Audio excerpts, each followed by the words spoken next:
Good morning, everyone. We are here virtually for Top Cuts Online Treasure Cup, the first weekend that we have EB01 legal for the One Piece card game. I'm joined by Aandroidd, also known as Brian. How you doing, Brian?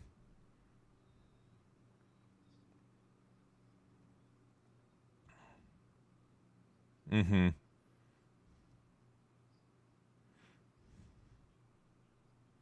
Yeah, just casually 1,000 people. So, uh, pretty good, pretty good. So, we did the core TCG regionals last, or sorry, Treasure Cup last weekend as well, which was pretty much the last weekend of OPO6 vanilla, or at least it was Star Deck 13. So, I think both of us are ready to see what changes EBO1 will make for this format, and I think it should be a lot of fun to see what goes well. Can't hear Brian. Why not?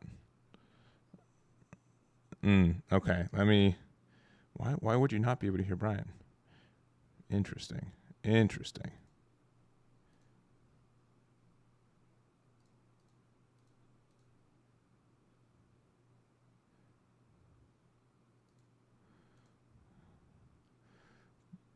Yeah. All right. Well, give us a second. I'll be right back. We'll find out why he's muted.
All right. All right. We are starting. Brian's going to be back in a minute. I'm trying to get his audio fixed with that one. But we do have the new leader, Odin, versus Anel. So both decks somewhat newer in this format in the sense that Anel got some new support in EB01 as well as our Odin player. Just exists as a new leader for this one. So looks like nothing to do turn 2 for our Anel, just swinging a big 8 into the Momo and getting the clear on that one.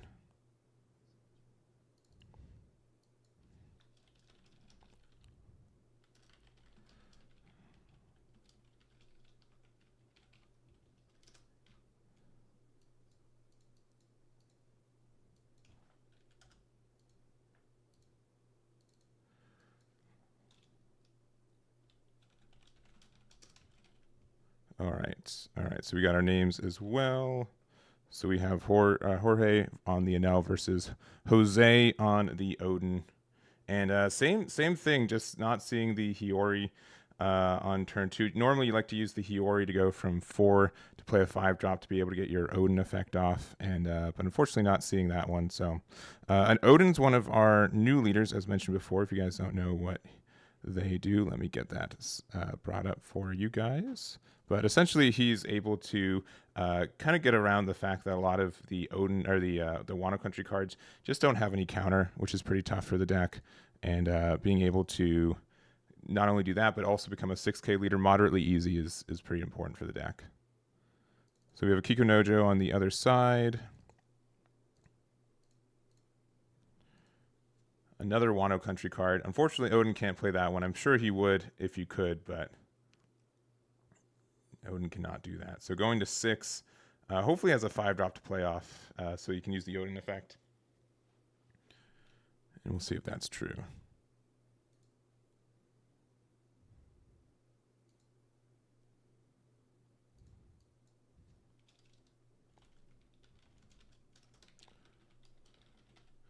All right, looks like using the 5 to play the Ezo.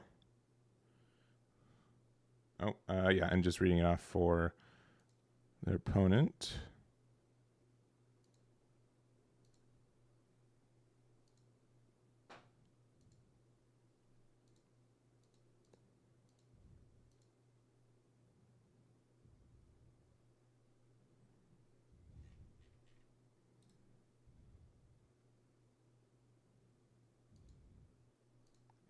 All right, going down to 2 with that one. So Ezo's able to put the additional Dawn on there.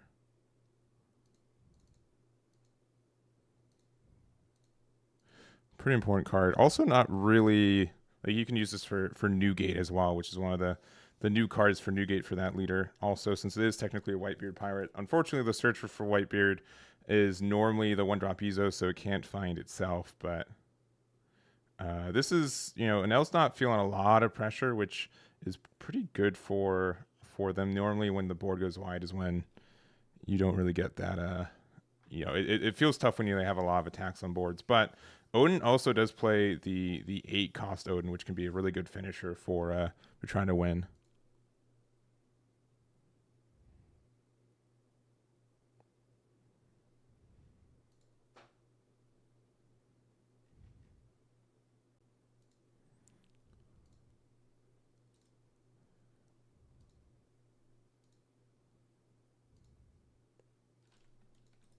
All right, so think about what they want to do. They've got 6 Dawn after this. We take the reading the effect of this as well, since we're doing a 6K attack with our Anel, and we are a 6K leader. So we're using the Ezo effect to discard a card to give something minus 2K for the turn.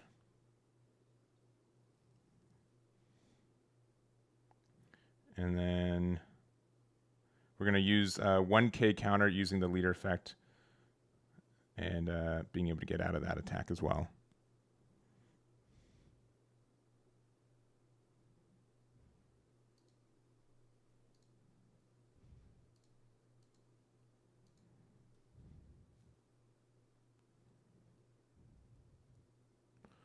All right.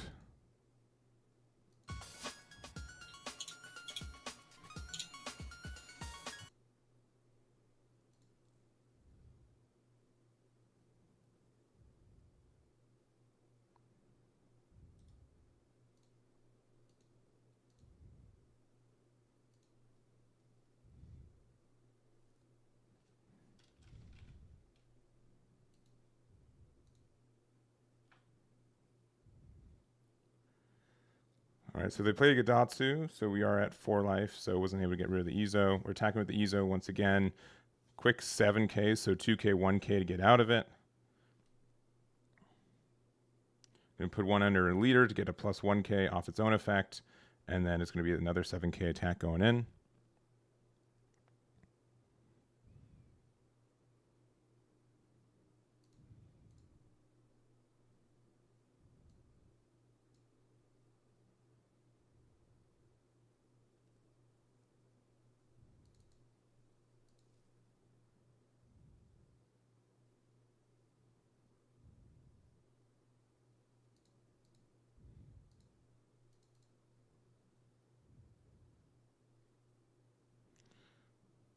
All right, and then we are playing another 5-drop there. This is an old one, but it does technically work with Odin leaders.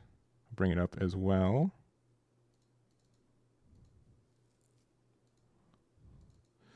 All the way from set 1 for the original Odin leader, the mono green one. We do have the Denjiro.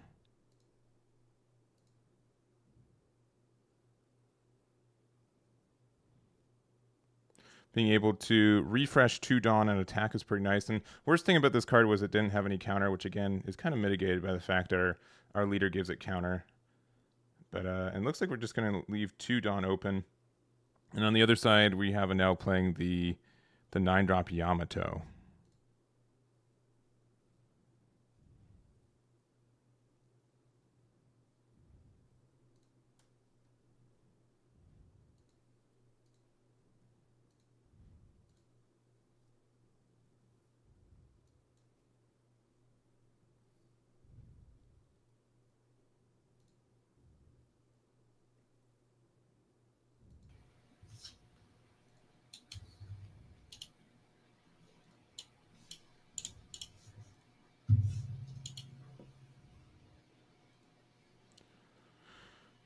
All right, so we were able to get rid of the Ezo, which is kind of, I was wondering why they're trying to stay at 2, because normally you want to stay at 1 and you get the nail effect, but being able to do that does get the removal of the card. I don't know if Ezo or Dendro is the more important card to get rid of, but the if Odin's probably biggest weakness is removal, which Anel doesn't have a lot of, but being able to get that removal is pretty nice. And then also, I think Brian, I think you are now heard. Oh, maybe, I am heard. Maybe a little bit too much. There you go. Oh, sorry. Sorry about that. Yeah, Twitch chat, you can tell me, or other chats, you can tell me if I'm heard or not. But yeah, I mean, this is pretty interesting as far as this matchup in general. And you were saying like which is more important. I think that Dendro is a little bit more important. It kind of enables Odin to extend their plays just a little bit. And one of my favorite plays in Odin, at least for me, is to play the, not that one, but the 9-drop Whitebeard, Edward Newgate, and then go into Dendro, and then you can have extra Dawn to use for the Edward Newgate or for defense as far as like guard point and stuff like that. So I think those things are pretty cool as we swing pretty big here, actually. I wonder where we're swinging to. Maybe our Gadatsu? Yeah. Yeah. And we kind of want to play board control a little bit with this. The fact that Odin does have access to rush cards is really important because traditionally Wano is, it builds kind of a bit of a chunky board, but it's difficult to, if they get the removal, it's tough. So both this Luffy and the Kid and Killer that we get from the set, I think are great for those. Man, that's one of my favorite cards, I think, out of the set, the Kid and Killer. And the reason I say that is a little unrelated to this, but I've been playing this Whitebeard deck. Okay. That just has all these rush cards, and like the way that you can protect itself with the hand size and your rush cards is pretty good. Yeah. And it's kind of interesting with the color combination for Odin, right? Like you want to play all the Wano cards, but then you also have the rush and as well as aggression, some of the defense from red. So we're kind of seeing that here with the Luffy, kind of seeing it here just in general as Enel attacks. But I don't know, we don't really have too many cards in Odin's hand, right? Now that I see it. I think we have like 3 or 4. We are at 3 life, but again, you are really able to kind of resource choke them. Uh, I think the most important card for this matchup for them is the 8 cost Odin, since that card can attack twice. Yeah. Or 9 cost Zoro if they're playing it. I don't see it often, but they could be playing it. And which both cards, Anel, what is Anel gonna do? yeah, yeah. What is he truly gonna do to get rid of both of those cards? So yeah, I totally agree. Well, I guess I take that back. This is EB01. He has answers to both of those. Yes. Never mind. Yeah, there is a new removal card that yellow, but specifically Enel gets, Raigo, which since they're already at 1 life, you can get rid of anything on the board now, which is quite powerful for yellow, which was generally seen as a tough card to get removal of. But looks like we're going to play the 5 cost Momo, which is going to put the Kikunojo back into life, go back up to 2, and it's looking kind of rough for our Odin player all of a sudden. Yeah, I mean, sometimes this is kind of where it lands for Odin. I really wanted to like it as a leader, but I think at the end of the day, there's just a lot of removal, and a lot of the stuff that Odin wants to do needs to stick on the board, right? Like this 5 cost Izo is really good, over time, but it does chip away from your hand in order to use his effect, and it's a nice 7k swing, but it has to stay on the field, so sometimes it's just kind of hard to do that. Yeah, agreed. And now we're doing a pretty big swing. This is probably towards good old Yamato, and we're just gonna get a simple block.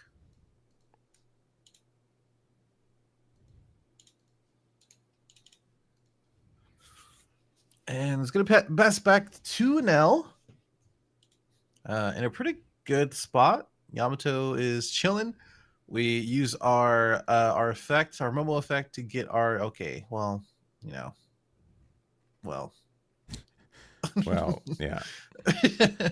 Our Kikunojo back into the life, and honestly, with our hand size, Yamato popping the 5 cost, which, like I said, gives value over time. It's a pretty good idea. And taking this 6 and then taking this 9, it's just kind of showcasing our hand is not that great. And unless we have, I don't know, a Whitebeard or something, I don't know how we get out of this one as Odin. Yeah. Ironically, just getting hit by a bunch of Wano cards, which is thematically quite the shame. Disrespectful. Yes. If I had to choose a name for it. And then, you have to hit them, and they get Kikunojo, and then they're down to 1 life again, which means they get a bunch of abilities. I know, I don't know, like, this is weird, because I can see if Odin's able to get, like, the early board advantage, this matchup can go your way pretty easily, but now that Anel is stabilized, now that there's 2 Yamatos out there, you got 4 in hand and 1 in life, it's looking pretty rough. Yeah, I mean, that's the thing. You have to kind of play something every turn and hope that it stays, and then, trying to get that value, like I said before. But this time, like I said, I mean, we got 2 Yamatos, and we swung right into a Kikunojo, which obviously we knew. And this Zoro's cool, but, like, what are we doing otherwise, unfortunately? Yeah, we're going a neat 7. I don't think they've used their have they used their leader effect yet? I think no, they haven't. Yeah. I think we're just showing off, like, we have a good amount of rush cards, but it doesn't really do much. It does not do much. Be an Amaru. Oh man, Onami as well. Dang. I mean, it's not. The game is over, right? Like, not. Yeah. Not for nothing, but. Right. Then place it, discard 1, and then pass. Like, what else are we gonna do? Unfortunately. Yeah. I think just 9k does it. Unfortunately. Yeah. Pretty sure.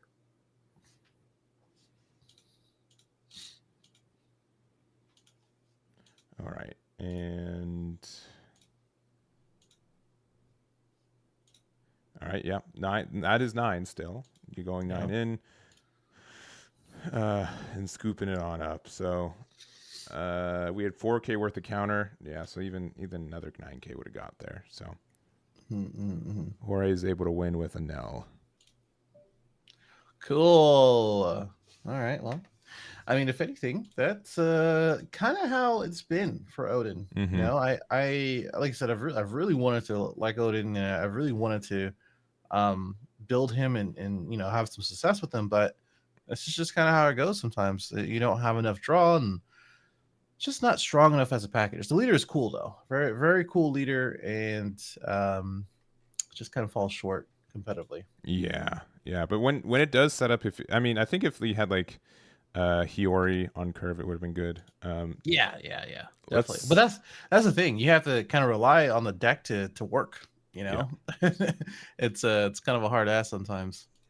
Yeah, we'll go back to us real quick. Well, we'll try to find another table in the meantime. But in lieu of a quick start, welcome to the Top Cut Online Treasure Cup. I'm joined with Brian. Actually, this time, whoa! I know, like can be heard, can be seen, the whole package. Crazy. That's crazy. Yeah. I don't think I said anything too crazy, but I did say that we do have 1,000 people, right? Yes. And yes. A lot of the game to be played. Probably about 10 rounds today. Mm-hmm. And yeah, I mean, at my short list, we talked about before the stream, is I want to see some law. Mm-hmm. A little bit of starter deck law. Emporio, a big one. Probably gonna see that next round. A little bit of Uta, maybe a little bit of Dofi. But there's a lot of decks that get just a little incremental boost from EB01. It's a pretty cool set. Yeah, I'm looking through tables right now too. Table 13 has a red purple Luffy versus Uta, which could be pretty neat. Yeah, we can jump over there real quick. Sure. Yeah, give us a second.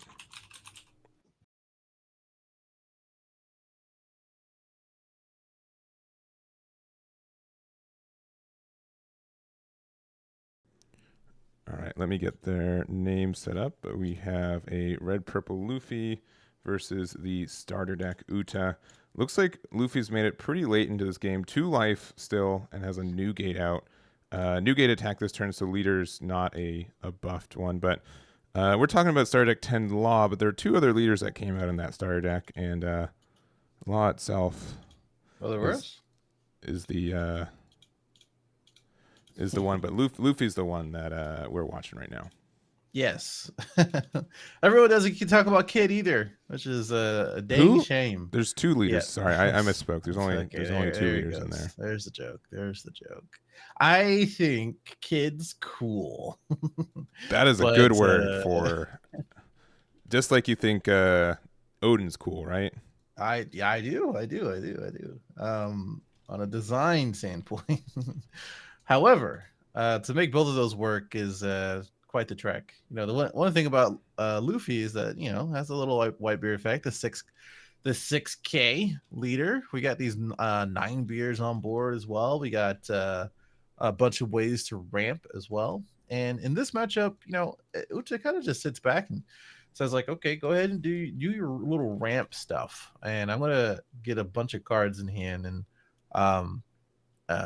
basically hope that you don't have very many things to play. Which I guess for this one, we swung with our queen, which makes sense because there's a few ways for Uta to rest it down, and we probably remove something with our Whitebeard to Dawn swing. So we're in it already.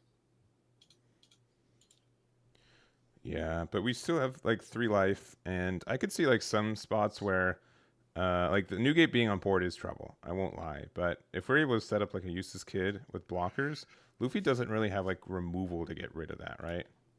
Yeah, I mean, I don't know. Even if you do 10 drop Luffy and swing twice into it, like that's still blockers you have to worry about. There's still a bunch of stuff that you have to worry about in general, but I don't know. I think what it comes down to it here is that Luffy hopefully has a pretty decent hand size to get around these attacks. And now we're going to see, I think this is a backlight, right? Yes, it is a backlight. Okay. So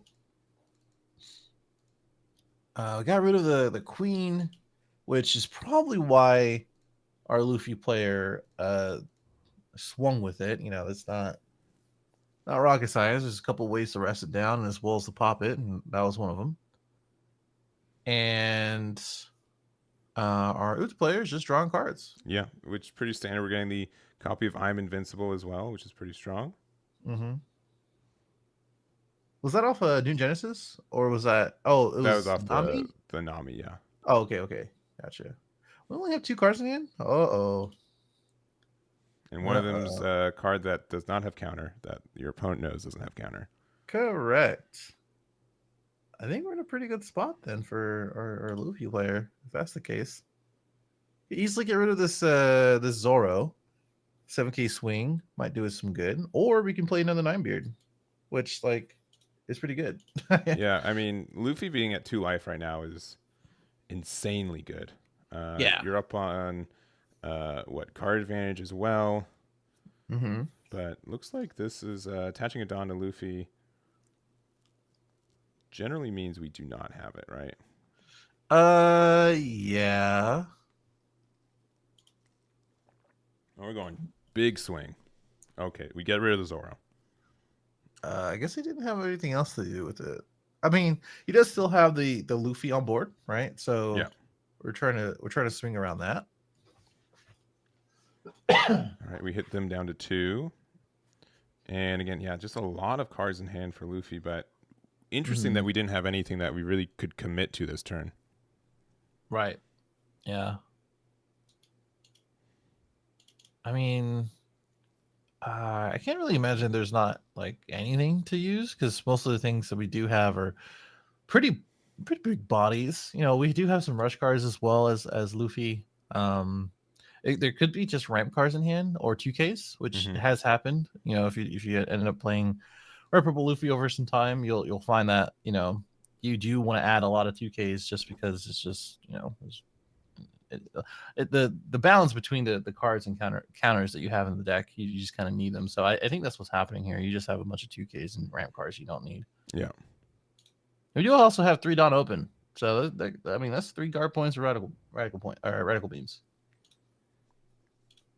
Yeah, and when I mean, there's a chance like Uta can finish the game by just doing like a lot of big swings off leader, and with the 1 copy of I'm Invincible that we know is in hand. But I mean, yeah, so we're gonna do 6K. We're gonna be able to draw a good amount of cards this turn, right? Look top 3 off the Nami attack, which we made 6K. Yep. We're gonna add a 2K chopper off of it.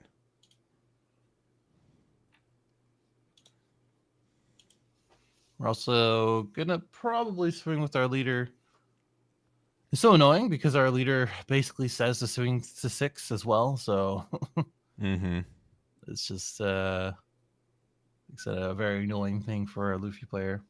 It's interesting that we're thinking about taking this one, but I mean, like if we only have 2Ks and as well as guard points in hand, it makes sense, because you may as well just take it and then like use the other things for bigger attacks. Yeah.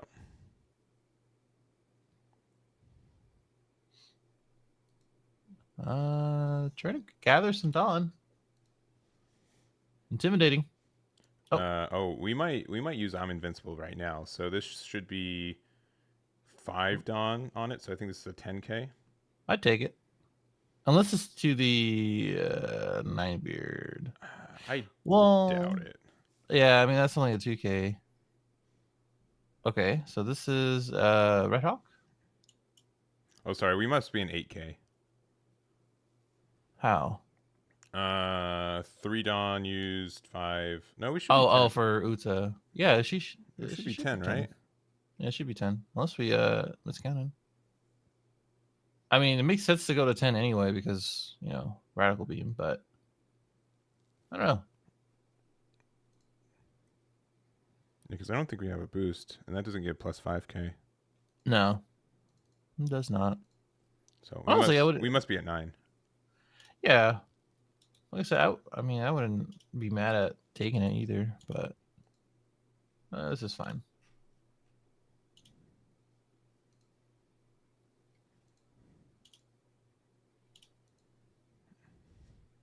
Yeah, then yeah, it's either that or they attack the new gate, which we did get. I mean, a 4K out, but I think attacking Luffy might have been better there. Yeah. That's what I said at first. I was like, must have been at the new gate, but that's just a 2K out. But Mm-hmm.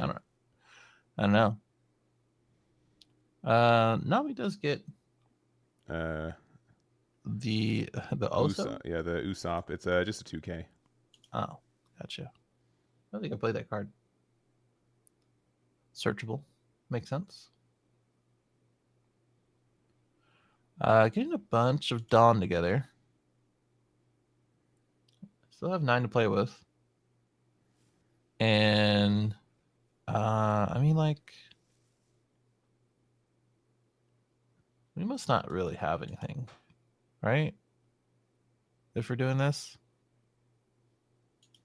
Yeah, because like at any time, like I think like another new gate would have been good.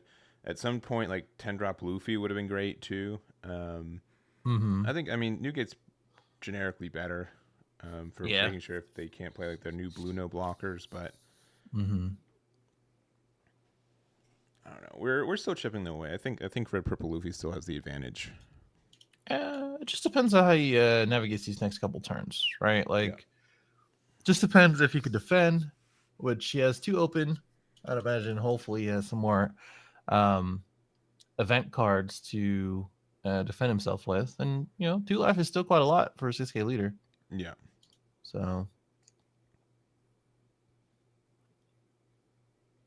I'm not sure what's happening here.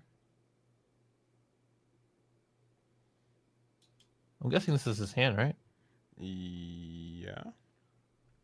Okay. Yeah, I was looking to see if the judge were saying anything, but no. Okay. But Maybe we yeah. just do an account. I don't know. Yeah, we've got quite a few cards though. Again, like being able to draw with leader, being able to, we took some life, being able to draw from Nami. We're getting another draw here. They're just counting out hand. All right, thank you, judge. Yeah. What does that seem like? So, makes sense. They have a pretty big hand, to be honest. So, pretty important to know that. Also, I was going to mention we are dropping into time. We got 4 minutes left in regulation. So, oh yeah, thanks for the heads up. Because every single time that ding noise scares me. Yeah.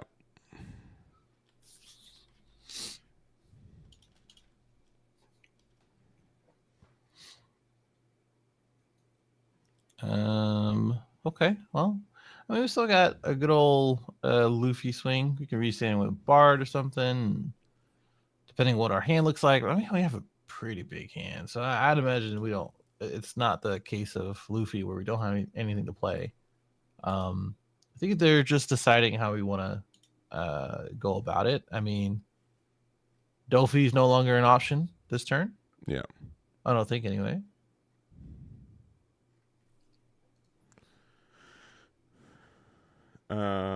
We should be getting the Dawn back though, right? Well, for New Genesis, that's what I was saying. I don't think anyway, because I was like, are we not? Are we not? Are we not doing it? Or... It's not mandatory, right? Sure? Let me see.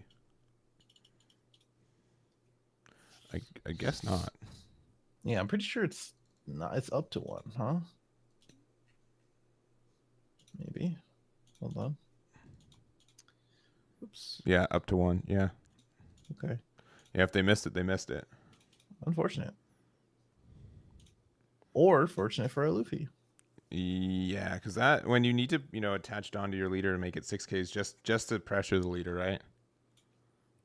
Yeah. I mean, not only that, it's just nice to have. Plus, like, if you have a Dofi, you may as well just do that. But I mean, hey, we drew into a Tony with the leader, and it looks like we're taking it too. Yeah, after some heavy consideration, yeah. Makes sense. I mean, we do probably have some access to some rush cards. Our pseudo rush card of the 10-drop Luffy too, in the right circumstance, might take this game as well. I don't know. I've seen less and less 10-drop Luffy too, so it might not make an appearance.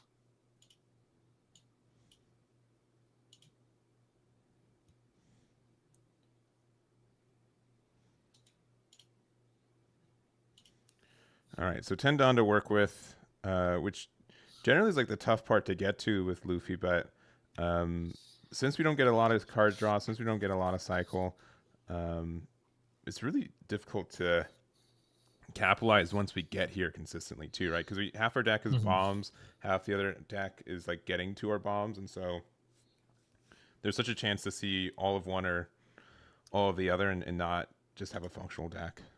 Right. And honestly, man, if I was Luffy, if I have a 9-drop beard, I'm just playing it now. Like, I think that's probably the best play because, like, if you get 10-drop Luffy or 10-drop Luffy, 10-drop Dolphy at any point, at least you have a big swing. Mm-hmm. And if you have like rush cards the following turn, you might get there as well. Yeah. Because we do want to put some damage in, or at least like threaten this last life. But this hand size is going to make this difficult. And that's like one of the biggest priorities. Just get through the hand size and hope they don't go to 0 next turn. Yep, Oh there it yeah, is. there it is. There's the 10 cost. Are we just not swinging with our Luffy too? Just like bait out the blocker. We can make the Luffy attack a 7k. So Oh, you're right. You're yeah, right. yeah, You're yeah. right. You're right. I keep forgetting. Yeah, so it's pretty long-winded, but the short answer is that when we're at 0, our leader lets us go from 0 to 1. We can use 1 energy from the 10 drop effect to gain a second Dawn. We go 7k, which is great because it pressures their Luffy. Mm-hmm. And then since the blocker survived, we should be able to be fine unless they run into Jambe. But so we take another Mm-hmm. turn. We go to 4. We use our 10 drop Luffy effect. Could go to 5. Got Mm-hmm. 1 tapped, 4 Dawn open.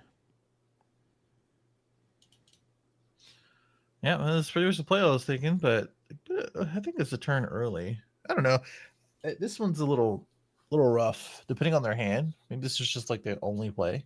Yeah. But yeah, we're going right back to the 2 Dawn that we had before. Yeah, so this is going to be an 8k. They could block and then save their 7 drop Luffy, and then I think our 10 drop has to go into their 7 cost. But being at 1 life and knowing that there's an I'm invincible in hand is pretty scary. And this is also time and round as well. So this is Yeah. I'm gonna take turn 0 and turn 1 with my 10 cost Luffy effect. The Bandit card games rarely have double turns, but I actually don't know how that works for their terms of service or for the uh, tournament rules.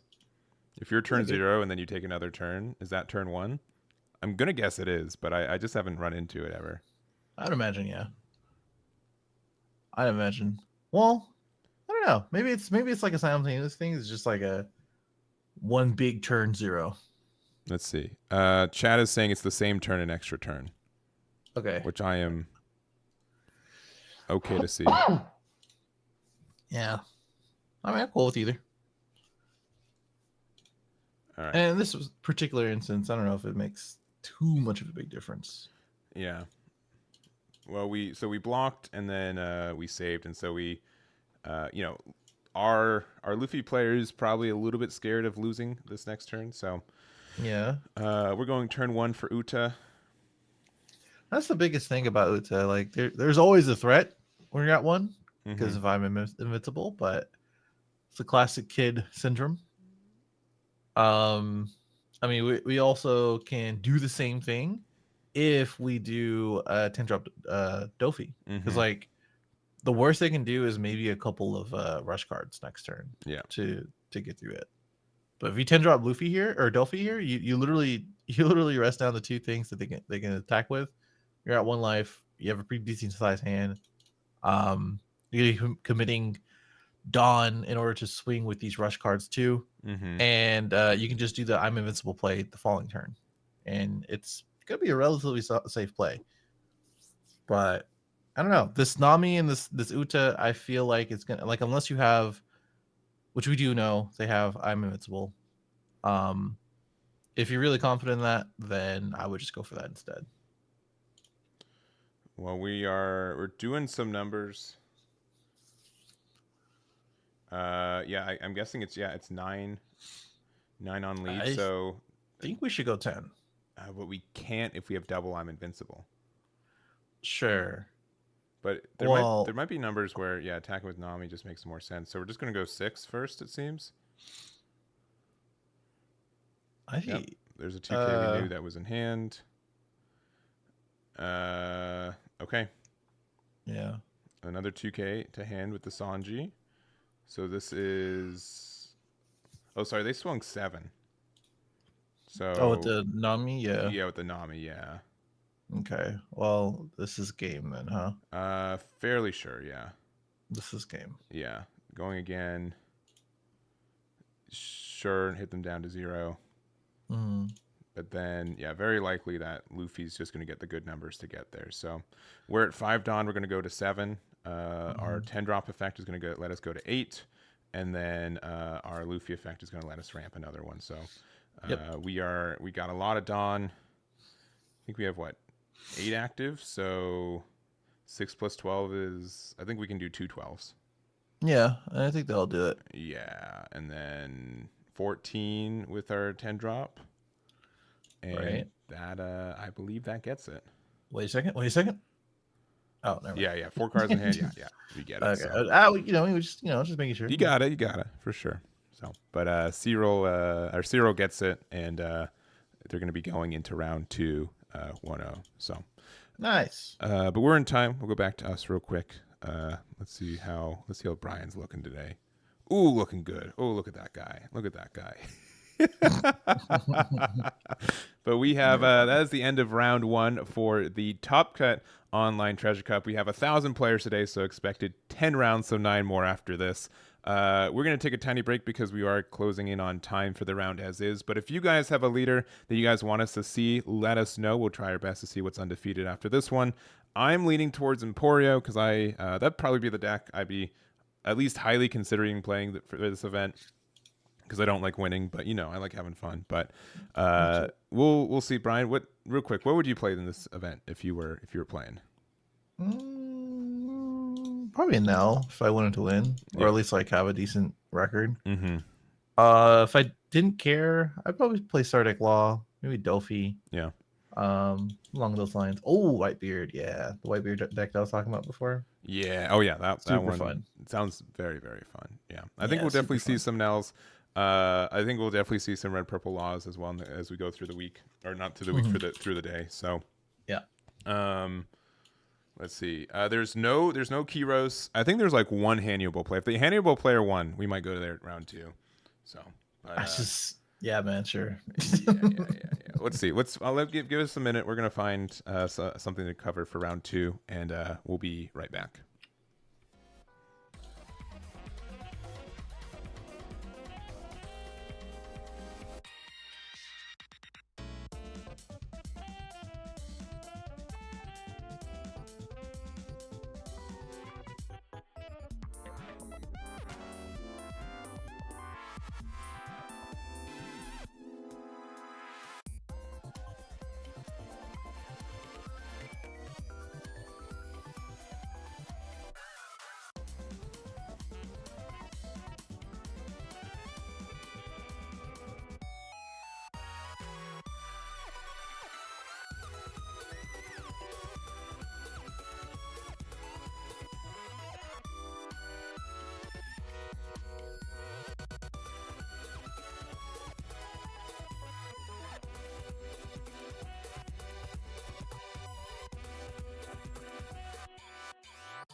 All right, we are back with round number 2.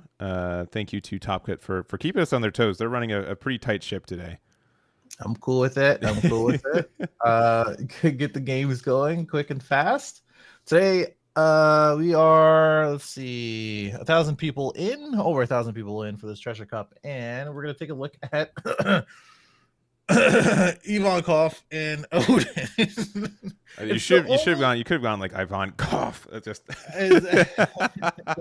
listen. Yeah. We just saw Odin last round. Didn't do too hot against him now, but that's okay because we have another chance. And the reason why is because this is the only Emporio that is undefeated still, which is the second round. There's not very many of them. Okay, I'm gonna let you guys know. But as you get that set up, I think one of the things to consider is that there's a handful of newer decks. Yes. And these two are the newer decks. So I like to see them before we get into the sea of Sakazuki Yakimoria, and probably now, I think that, I don't know what the third highest is right now. Yeah, I said, Brian, I need to get Emporio on this stream. And he's like, round 1, let's go to Odin. It's fine. Odin will, we won't find Odin later in the tournament. It's fine. And now we've got one Emporio left undefeated into round 2. And it's playing against, I think, likely the only Odin that's left undefeated, right? I believe so. After going through all of them, I could be wrong, but there's only like 9 Odin. There's only 9 Odin. We saw they one lose last one, so yeah. We promise we'll go more serious after this, but I strictly want to watch this match, and it's the leader that I'm playing a lot of and testing a lot of, and I think it's really great, and it's a really unique matchup. So that's what we're going to, for sure. So good. Let's get set up, and round number 2 will start in just a moment. So give us a second.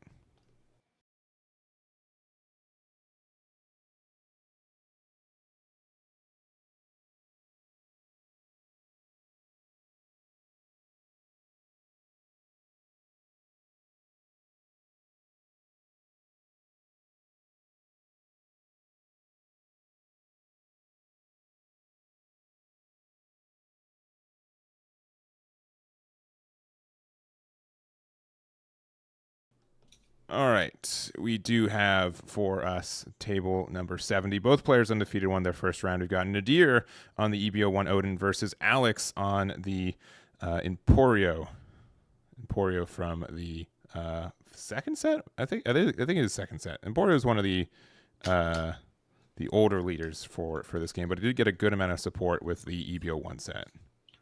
Yeah, it is from set 2. A little bit.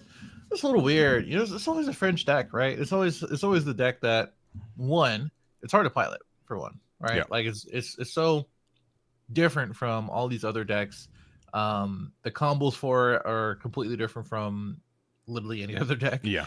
And playing with the low hand size, after a while you get used to it. But it's a pretty big learning curve, in my opinion. Yeah. This is one of the decks, and I'm like, okay, it seems like fun, but I'm gonna have to learn it and get used to it. The other kind of weird thing about, I remember in set 2, like Blue kind of had like this minor issue where like they didn't really have like a good generic leader, right? Like Croc was probably like the closest to it, but like Doflamingo is kind of dependent on like the Warlords.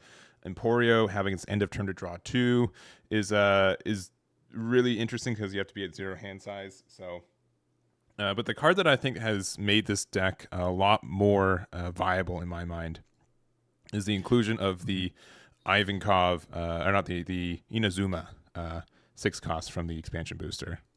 Right.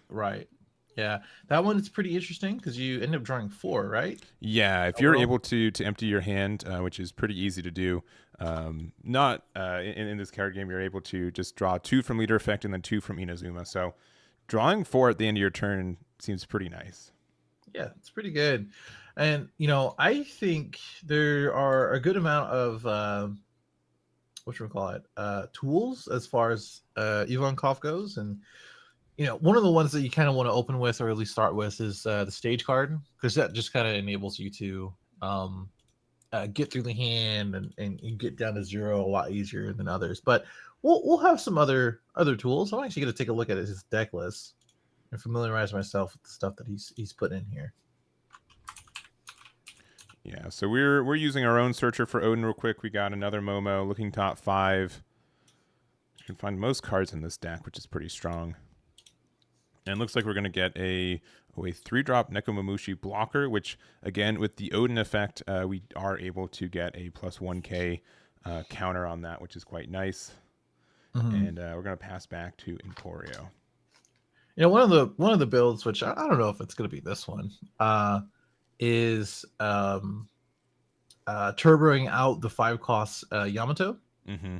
And I personally like that card quite a lot. I mean, obviously, a bunch of yellow gets hurt by it, and you know, some decks like this will get hurt by it too, right? Because Mm-hmm. Ivalkov has to rely on its life sometimes to kind of get through and defend itself. Because you know, obviously, you want to counter out and get down to a lower hand size, but the life is going to be able to help you over time. So we'll see if that's going to be the case here for Odin. Yeah, and so we're ending our turn by playing a Duval, which lets us look the top 3 cards of our deck. It's also a blocker, and then we also get to reorder it, which is Emporio is pretty important. So we're just sending them all to the bottom, saying those are none of the cards that I need right now, and we're going to pass it back to our Odin player. Which is fine. Which is fine. There's a few of them as I'm looking at this picture deck list on this text. Oh boy. Gonna go through some of these cards. A lot of normal cards, I would say. I'm surprised we may or may not see some of the cards that blue plays normally, but I think we'll have some answers to some of the stuff that Odin is playing. Because you know that's the thing I was talking about before, removal, right? As we see swing 7 here with the 5 costs on board with the Odin effect and the 1 done underneath. You know, we're going to be trying to rely on the cards that are on board, and blue has a lot of ways to get rid of them. You know, Yeah, bottom deck and as well as a return to hand. and we also do get the Hiyori out. So this is a new card for the deck. You play it for 4. You're able to essentially ramp into a 5 cost, which is really nice for the deck. And being able to do that combo means we get out our Ezo very quickly. Being able to use that as a way to be attach a Dawn to our leader. So now we're 6k right now. And something else that one of our best removal cards for Emporio is the 6 cost Luffy, which unfortunately only gets rid of 4 cost or lower. So the fact that the entire Odin deck is revolving around 5 cost as kind of our medium to high end means that Emporio kind of has to spend some extra resources to try to get rid of these cards. Yeah, that's not too big of a deal. We have access to Red Rock and Gravity something, whatever the name is. I always get that wrong. Yeah, it's I'll bring it up. Gravity Blade. I was gonna be like, clearly it's named this, but I was not confident enough Nope. to no. Nope. I'm gonna just cheat real quick and bring up the name of the card here. It is called Gravity Blade Raging Tiger. Clearly, Yes. Brian. Yes. Obviously. Yeah. I can't imagine it be named anything else. I feel like we're playing Digimon, man. I think yeah, that's the thing. It's a really good card against the Odin deck here. So if we're playing that as Emporio, this would be a really good one late game to kind of clean up this board. And just like you're saying, you know, we have the classic Luffy card that bounces. There's only a handful of cards. Like Odin can play a lot of the Wano country, right? We have the Yamato. We have the that rest something. We have obviously Odin that brings out a 3 cost or less. So there's a bunch of stuff that and targets that we can do that. But Odin, you know, if we're playing Gumrock, we're gonna get bottom decked, and we lose the immediate value or all the value really from that card. So it's gonna be kind of a back and forth, I think, in this late game. Yeah, and we're going a moderately big 7k at our 5k Emporio leader. We had, I believe, 5 cards in hand, so you know, asking for at least 2, which is maybe a little bit tricky. We're just gonna take the block there, which Makes is sense. Yeah, it makes sense in case they have some like ways to mess up our blocker later. But we're gonna just go a now big 7, and then again with leader effect, since we have a 5 cost out, it's gonna be an 8k, and then we're gonna continue to be a 6k on the other turn. Mm-hmm.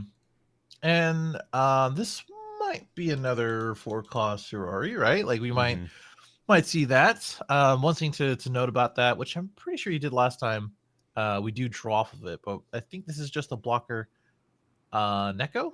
Yeah, I believe. And it's a 4K blocker, 3 cost. It's just gonna sit tidy here because it doesn't seem like we have anything else. yeah. So luckily we do have that blocker out. I think we added it earlier from Momo, so it could have been Hiyori into another like Ezo, another 5 cost. I think would have been best play, but this is still pretty strong. And Emporio usually likes to have more of like a board present tempo play kind of deck, and so far I think Odin's doing better at that. But looks like we're gonna play Emporio for 7.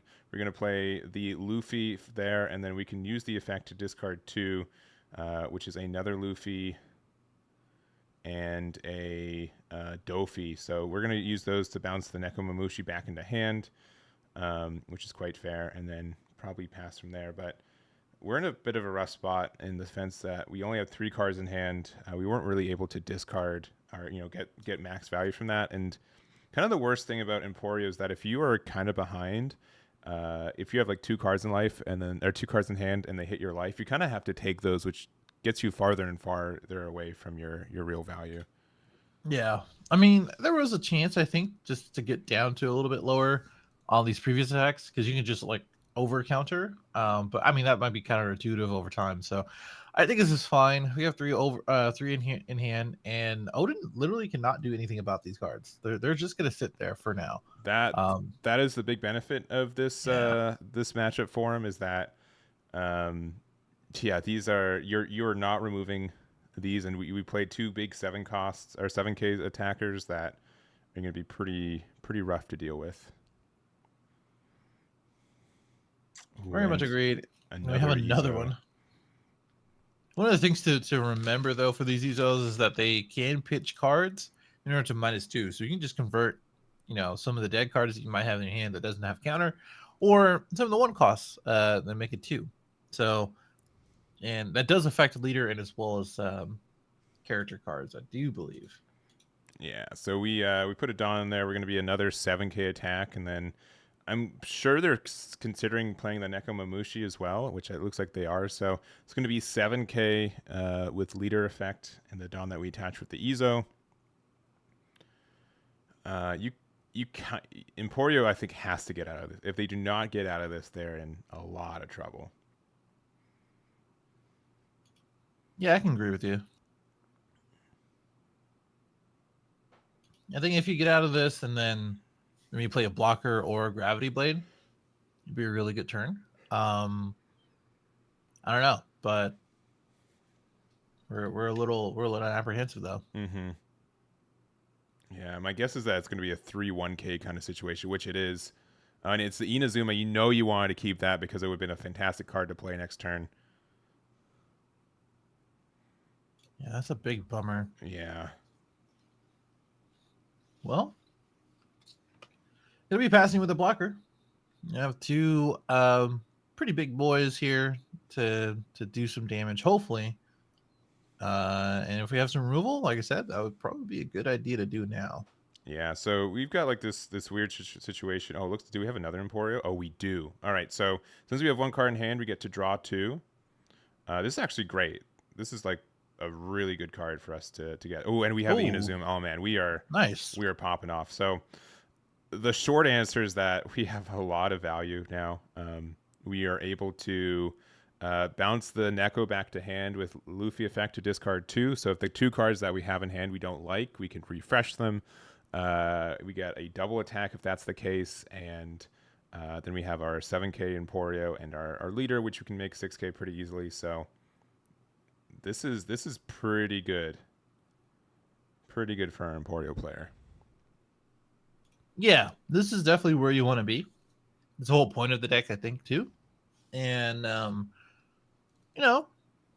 might be a little rough trying to defend next turn, but we're at 3 life. I don't think we're losing anytime soon.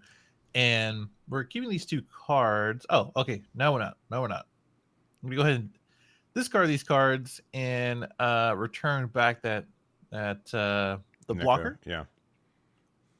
And I think we're swinging to leader. Is that right? With it being a double attack, yeah, we're gonna go 8 double. So we can use one of the Ezo effects, and then so this is and then there. But okay, we just decide not to.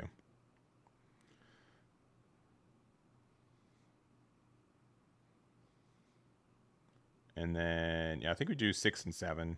I think those numbers make sense. You'd probably swing into this Izo if you really wanted to, but thing is that we can just discard a card either way for counter or for Izo's effect.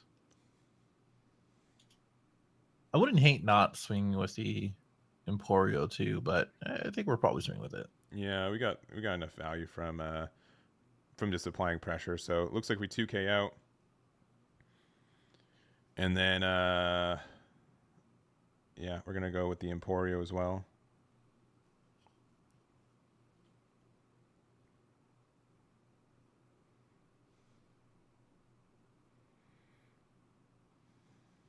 And we only have 3 cards in hand for Odin, so you know, again with Izo's effect, we can get out of anything no matter what. We'd have to make them pitch a card, but yeah, at that point, I think yeah, we just pressure the 5 cost, I guess, because it's the same either way. I think that's what's happening here. You just kind of guarantee 1 card. Yeah, and I think Alex is just explaining. Yeah, at the end of turn, I can use my leader effect that says if I'm at 0 cards, I get to draw 2, and then I can use my Inazuma effect. Oh, are we getting rid of it? Oh wow! I wonder what's in our hand. I mean, it doesn't really matter. Just pitch one, right? Yeah. Just pitch one. That way, you know, at least to have some attackers for these bodies on board. Or if you're feeling frisky, swing at their face. But oh man, yeah, I'm super confused. I would definitely save that. I don't think any of those cards in your hand are worth it. All right, and so this turned out to be like just peak Emporio board here. This is kind of like where we want to be. I mean, we're at 9 Dawn, but we casually have what 26, 27 cost of cards on the board. Yeah, and 4 of them are 7Ks. I hear it's called the Blue Gecko Moria. Yeah. I think you're thinking Dofi. I think I don't know if I give that to Emporio. I don't think Delphi has ever played this many cards. Maybe not this many larger cards. Well, a bunch of threatening things on board. We casually drew 4. Mm-hmm. So really showcasing the power of the small boost that Emporio gets from this EB01 set. Yeah, I was I'm not trying to call him up, but I was testing some Emporio, and I had someone in my chat be like, "Is Inazuma really worth it?" Yes. 1,000%. Yes, it is. The fact that Inazuma also has a counter power is kind of crazy. Also, you might notice it's not restricted to a deck, so you can any blue deck can run this card. It's not restricted to Impel Down at all. Yeah, it's pretty cool because you can kind of just sit there as a 7K. I mean, 7K and 6 is pretty hard to get rid of. So, like most decks, like obviously Sakazuki might have a easier time, but yeah, it's pretty cool. All right, so this is 9K. 9 or 10. Do they attach 3 Dawn or 4? Looks like 3. Okay, so it should be 9. Yeah, and looks like it's probably attacking to the Luffy. You got a 2K, 1K to get out of it.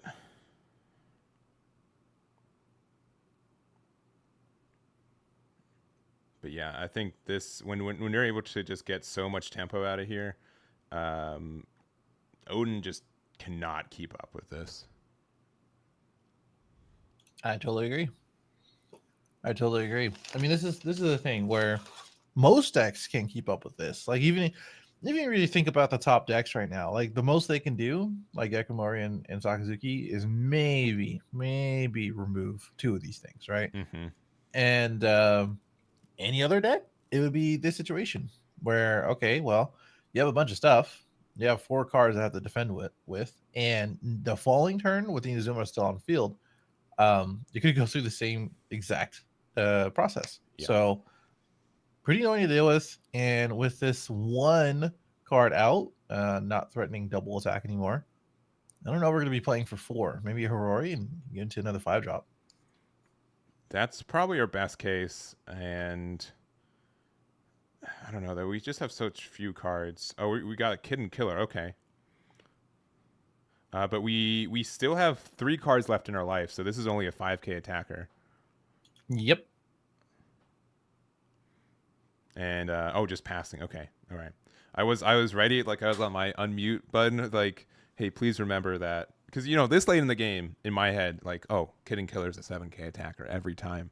But For sure. Emporio likes to keep a high life total, which messes that up quite a bit. Yeah, it's pretty annoying actually.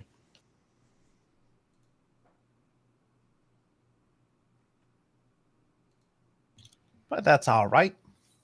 We're gonna see if you can kind of navigate through this next turn as Odin, but it's not looking too hot, right? Like I don't know.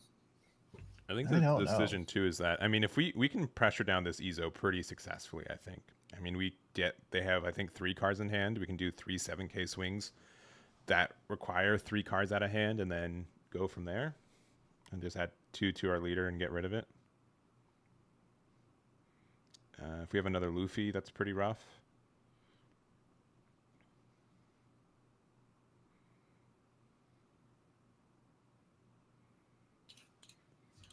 Let's see. That'd be pretty annoying, actually. Yeah, it'd be a Luffy because I'm just looking at the King Killer. I was like, oh yeah, you are a 4 cost, huh? Mm-hmm. You'd be able to bounce it back. It sets your hand back down to 0, so you draw 4 at the end of turn. Yeah. Yeah, that would probably be the perfect card here. I mean, we still have enough Dawn for it, at the very least, but I think we're trying to focus on getting rid of this Ezo, and also punishing if you do protect it with your hand size. And that's the difficult part that we're going through right now. Do I want to get rid of a few cards where I'm looking down 2 more 7K swings again? Oh, wow. All right, so we're discarding Rad Beam off the effect of Ezo, and then 1K there. So, we're good. Just we have 2 more 7Ks, and they have 1 card in hand, so we can get rid of that pretty easy. Oh, definitely. And I think it's just like diminishing returns. I think that's the issue. Mm-hmm. Because when you start defending stuff like this, it's just tough. I think you just go 7. You just go 7, right? Like with yeah, 1 you card just in go hand, 7. You don't go 7. you don't have to do this. All right, well, all right. Put him on a 2K, I guess. That's fine. Let's see how much Dawn we have still. We have 6 Dawn on the right. 1, yeah, 2, 6 3, Dawn. 4. Yeah. Okay. Hopefully we're playing something, so that way we get the Izuzu effect. Yeah, or the Inazuma. Yeah. Mm-hmm. All right, and with 6 Dawn. 6, yeah. Another one? Another Luffy. Oh, discarding 2 to put the Kid and Killer back in the hand. Oh my god, my man had everything. And drawing 4. Whew. He had everything. It's easy when you draw 4 turn, or 5 cards every round. Right, 1 per turn and then 4. That's crazy. That's crazy. Yeah. I'm not. What's their best card? Like, Donkey do Flamingo stuns 3 of these, but even then, nothing. Okay. All right. Because you have a 5K swing after, and you just get double attacked, which doesn't matter, obviously. But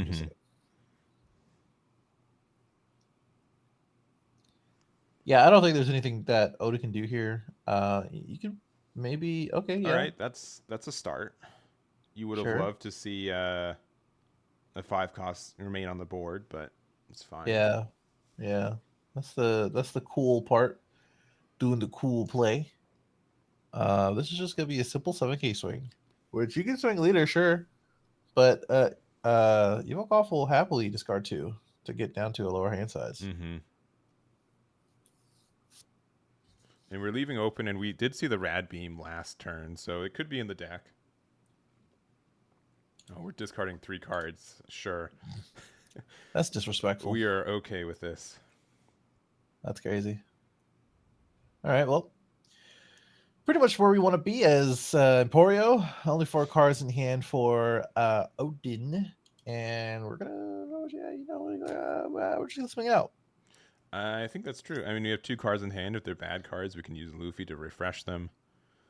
Yeah, it doesn't really matter. They're a 7K leader when we already have 4 7Ks established on the board. True that. Swing with double attack for dominance.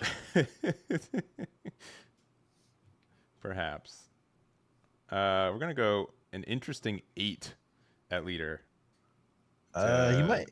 Yeah, he might be swinging out for 8s for all of these attacks. I think that's what that. But he's just a 7K, right? So okay, well, Oh, we do yeah. not have a 2K. Got it. Understood. Okay. Another Very 8 seems awkward. good. Very Yeah. awkward swings here. There you go. There you go. All right, With choosing Emporio to end the game, and we're gonna get there. So we knew that Kid Killer was one of the cards in hand. Yep. No Rad Beam, and Yes, looks like indeedy. Alex is going to continue this tournament 2-0 with Emporio. Very cool. That was sick.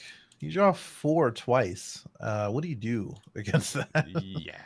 Yeah. I will say this is probably one of the better matches for Emporio in the fact that they really don't have a way to remove your Inazuma or Luffy outside of attacking it. So you are pretty safe to have those just hang around, right? Yeah, I feel that. I feel that for sure. It's pretty interesting and a very good showcase again of the small boost that Emporio gets, and happy to see it. Yeah.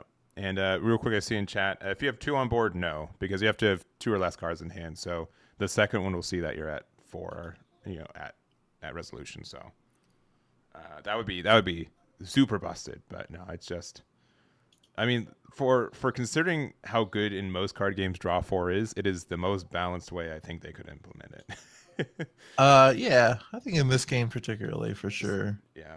But I think the card is great. I've been enjoying it, and definitely the fact that it's made me re-sleeve Emporio, I think it's been very strong for the deck. Whoa. So let's go back to us real quick. Sure. We've got about 10 minutes left in the round. Do you want to try to see if there's another game we can jump into? That's kind of like my benchmark for not disrupting players as they are nearing time. Too bad I'm going through every table, disrupting each one of them. Gotcha. So. All right, so we'll get Brian there. So we'll see if we can get another game real quick as he searches. While we have it for you guys, what are some leaders that you guys are wanting to see? We're entering round 3. Usually, round 4 is kind of like the cutoff for a suboptimal deck running really hot. So we can get a little bit more creative with those choices usually, and then kind of have to be more standard after that. But in our head, I think Purple Yellow Croc was the one that we wanted to see going into round 3. Since there are a couple dozen people on it today. It's a good amount. A little less than 30. Let's see. About 58 Luffy's. There's a few of everything. Also, if you want to jump into 94, there's a Whitebeard versus Reiju, and I don't think I've seen this matchup in a very long time. So I mean, that's something. That's something right there. And they've got some pretty clean setups. So here, let's jump over there real quick. All right. So on table number 94, do you got the names, Brian? Nar. Well, I'll double check.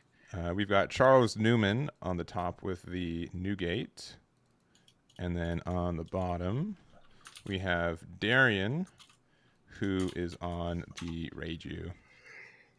Yeah. And unfortunately, Reiju is just like, it's a really cool deck, and I wish it wasn't just so rough into Red Purple Law. I think a lot of people would say that. Yeah, I totally agree. I think that's one of the reasons why people don't play Reiju, or probably aren't going to be playing Reiju in this set in the next, because Starter Deck 10 Law is going to be kind of crazy. Yes, it is. It's I think generically one of the best leaders in the game right now, and it's not going to change anytime soon. As you mentioned, there's a lot of people on it. I have all of the leaders right now. This is not a it won't get a perfect number, but I'm gonna go through those right now. So we have a number. Man, we have 50-ish people on red, purple Luffy, which is really. Oh no, this started at 13. No, that yeah, Yeah, started at 13. I just literally just double checked. So it's 8 people on started at 10 Luffy, and then 58 on started at 13 Luffy. But then the law players on started at 10, started at 10 law is quite a lot as well. So as soon as you get that, people will know.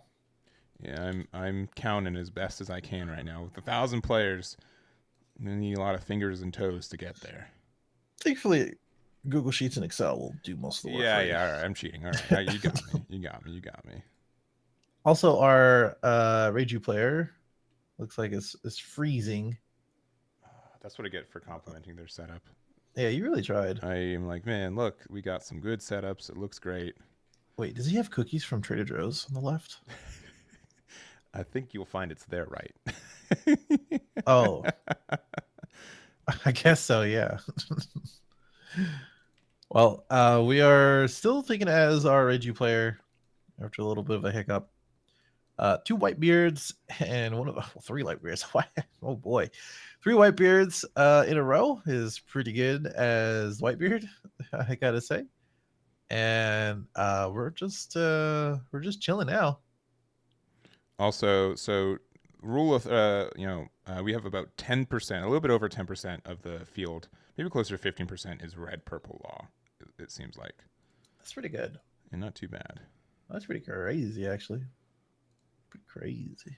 I don't know if it's the same person every time, but there's always like one Proma Uta. I don't even know if they chose the wrong Uta on the drop down, but No, they're very committed. they gotta be. All right. And also, so of Reijus, we only have, I think you said like 10, right? Reijus? No, I didn't check that one. We have about 10 is the number. Okay. I will tell you. Yeah, I mean, honestly, like I said last week, I'm very interested to see the numbers and the comparisons about those kind of things. And like I said, Law and L, those are my 2 picks as far as the biggest difference.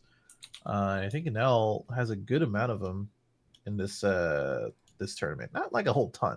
We have over 100, it seems. So that's a good amount, actually. That's a good amount, yeah. That's a really good amount. It's pretty cool. How do you beat back-to-back 9 beards? You don't. You asked them to put it back to 1. Yeah, card's kind of cracked. Still is. Well, we're trying. We're trying as Reiju. We're playing some bodies on board. It's just like we're just kind of playing with ourselves right now because none of this matters, right? We can't remove the 9 drops. He's an AK leader, and with a low amount of Dawn available to us, like there's literally not much we can do as Reiju. Yeah, the only thing that helps this matchup is that standard Reiju usually runs like 2 copies of Pudding on average. And so being able to reset a Whitebeard hand like that is really strong. But again, a 3rd copy hitting the board is disgusting. I totally agree. Someone said pray for a power outage. Okay, let's not commit a felony. Players. Please don't mess with state property. Oh, we're taking the 6K. Hold on. Do you have a trigger? No, we don't.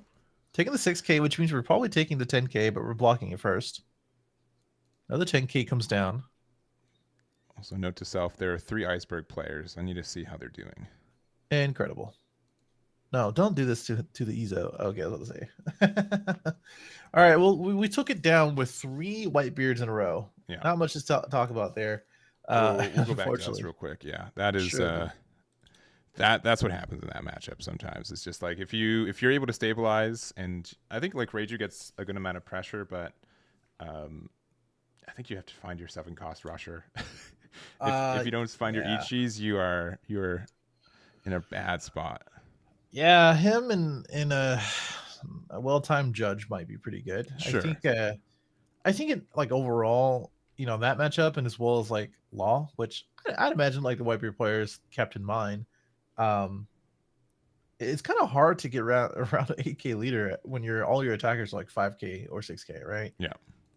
So the commitment that it takes for both Reparable Law and as well as Reiju, I would say is a pretty big one against Edward and Gate. So it's looking like a pretty good, not really anti-pick, but definitely a bit of a French deck that's going to have pretty decent matchups like that one. Yeah. All right. I have a general statistics. The sheet that we have has people doing resubmissions, so there are some double counting, so we'll have to like percentage it down a little bit. But yeah, we have probably over 200 people in Sakazuki today. Second most popular is Trafalgar Law, taking probably about 15% of the room. Moria just over 100, Anel just over 100, and then dropping down to Uta, Katakuri, Sardek, Luffy, the third of the Black Yellow one, and Yamato being like the four after that. Yeah. But the big four for today: Sakazuki, Trafalgar Law, Gecko Moria, and Anel are the most popular. Makes sense. Makes sense. So let's see. But I don't think anyone's playing Queen. Like some fringe decks that I saw, like we and I don't know how they're doing. We've got a couple of, what is it? Like Iceberg.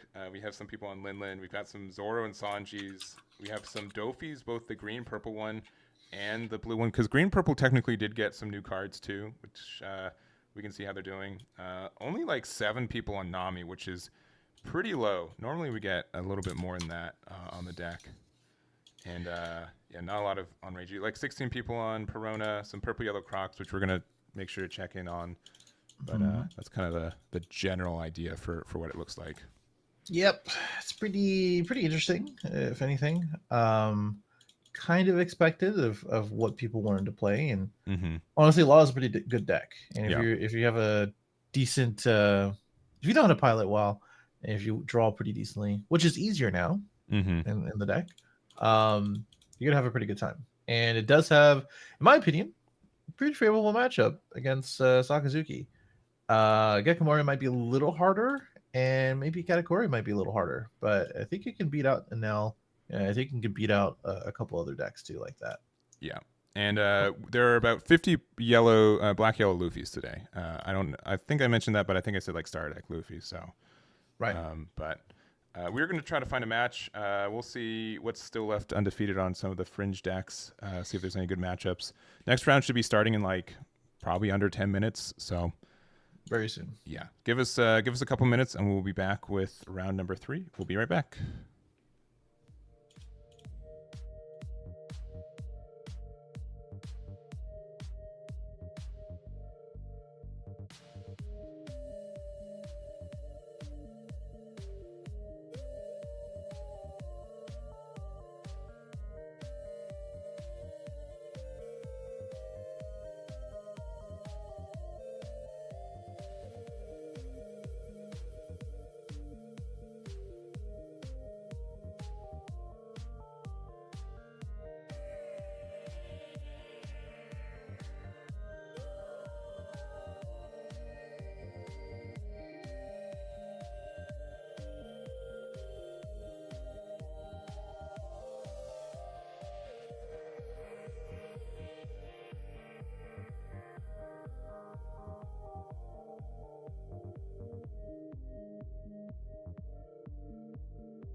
All right, we are back. Sorry for the extended delay, but we do have round 3 for us starting in 3 minutes. We went through a lot of decks, so that was the benefit of having a bit of a longer in between, that we were able to see what was doing well, what we were able to get. We found a couple purple-yellow crocodiles, which we wanted for this next one. I also was able to find a couple green-purple Dofis, so if one of those win next round, I think that would be a good round 4 matchup for that one. And Brian, what about you? What are you thinking? I mean, I'm excited to see this next match. It should Yeah. be yellow purple croc, and it's interesting because like I've always liked yellow purple croc. And I know you have as well, and it's just like it's very interesting leader and kind of annoying over time. But sometimes it just is a little too slow for what it wants to do versus a lot of decks. But in this next matchup, we're going against something that's a little fast. A little fast, actually. Yeah, it's the second most represented deck in the event today. It is the red purple Trafalgar Law. I've had a lot of people ask, like, is it here today? Is it here? It's definitely here. You are not able to avoid it. I think. I think we're going to see a good amount of Law for the next couple rounds. But I want to find the purple yellow croc matchup, and I think it's going to be a good time. So. We're going to go over there real quick, get that set up for you guys, and round number 3 will start in just a moment.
All right, we do have for you guys table number 35. It's going to be the red purple law versus the yellow and purple crocodile.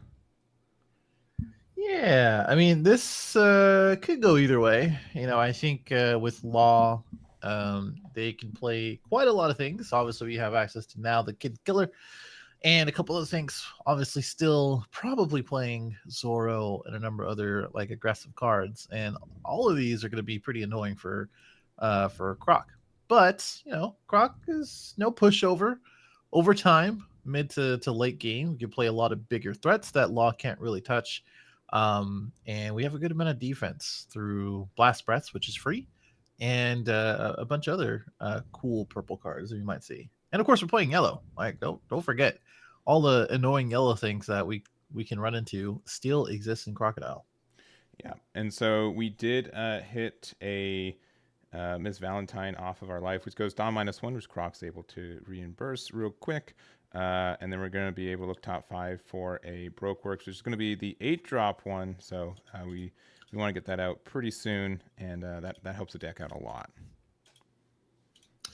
Yeah, I think this is pretty cool. Got the body, got the search, got the next falling turn, which, you know, I think 5 is a little awkward for Yellow Purple Croc, right? Or 4 is a little awkward for Yellow Purple Croc. Yeah. I guess there's some ramp cards you can play.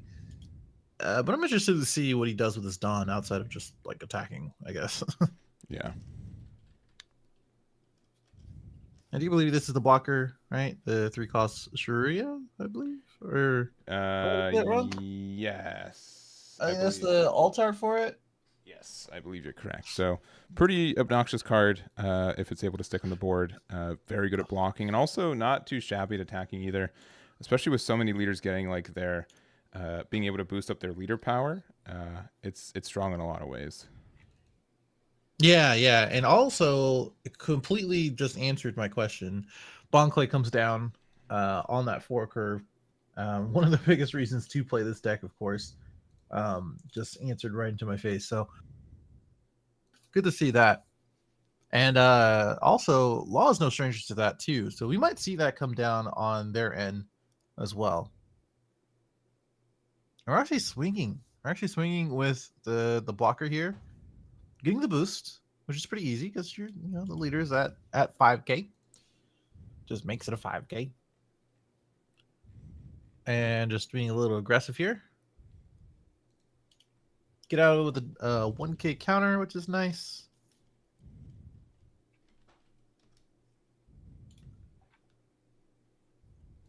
And what else we got? We have a 6k swing, looks like. Bit of an awkward number. But we're getting through this hand. 2k comes out. And I think Law's doing it right, where, you know, we're going to be able to get through the hand while we can and just swing as much as we can as well, because we know that the bigger bodies is where Crocodile wants to be and play.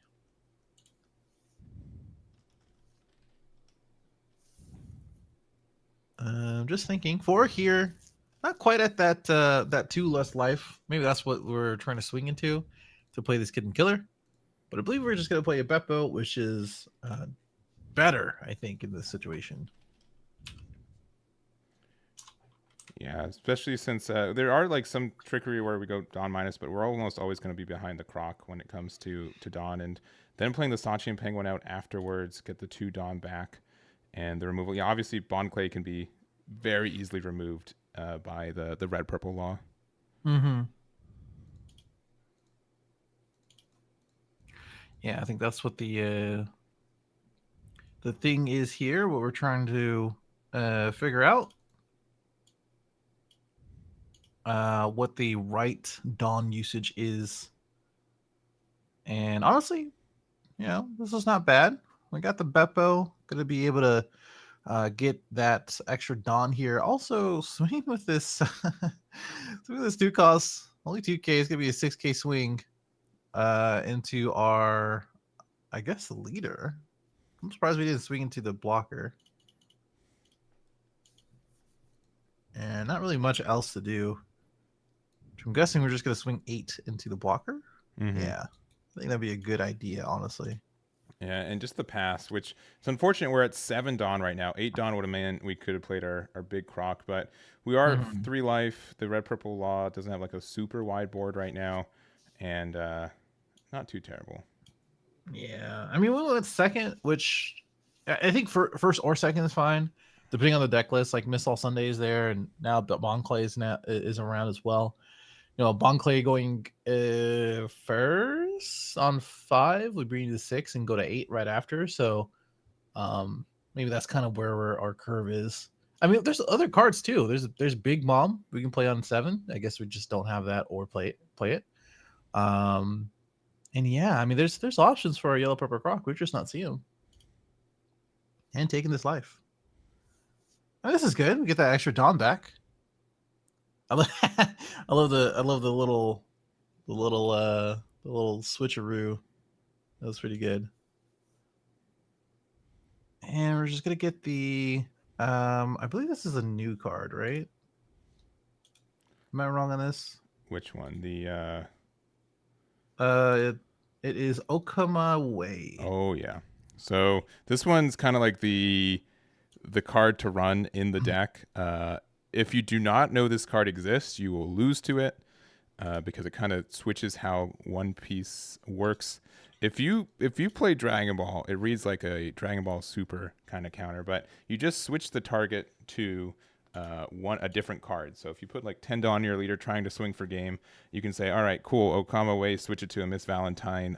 My turn now," and you lose. So it kind of just forces your opponent to do like it's very difficult to go all the way in on an attack when this card could lose you the game on the spot. Mm-hmm. Yeah, very unique card in itself, right? I think it's pretty cool. Again, another piece of cool support for Yellow Purple Crocodile. And yeah, just like you said, hopefully he doesn't run into it. But we're gonna go ahead and play this Reiju.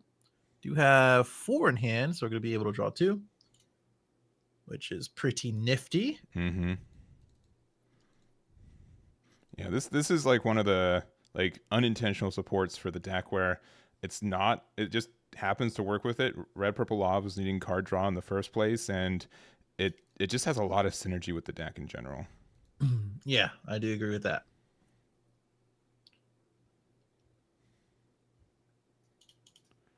Also Right. makes it a little harder for the actual Reiju, but okay, we're doing some stuff.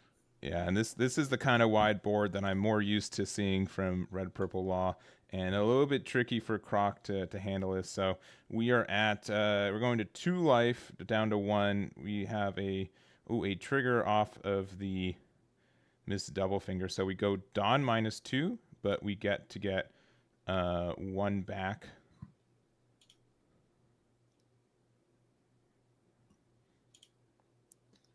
Yeah. And go from there. Only 1 card in life, though. Yeah, I that's mean, pretty that's scary. not too big of a deal when we can get life back, right? Mm-hmm. But we still gotta be careful because these are a lot of attacks, and unless we have something that gives us a a turn based boost, these 5k attacks are gonna hurt. And it's not like we can remove all of them either.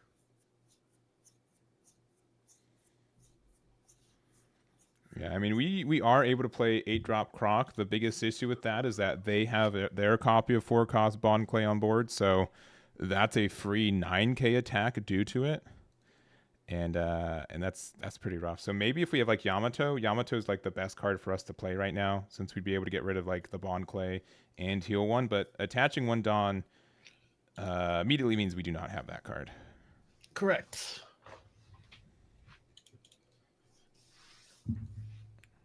Bit of a bummer. I don't know what you could do here now. Actually, we're just so behind on our field.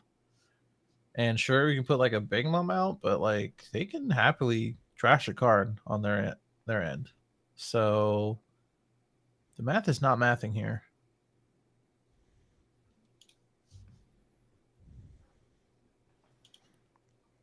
I am interested to see. Oh, this could be a 7k swing, maybe into the Beppo, if I had to take a guess. Yeah, but now we're not even playing Crocodile. That's that's pretty nasty. Like, so what is our best play now? Play like maybe, yeah, Kiko Nojo and then get a redirect perhaps. Right. That's still not Um, great.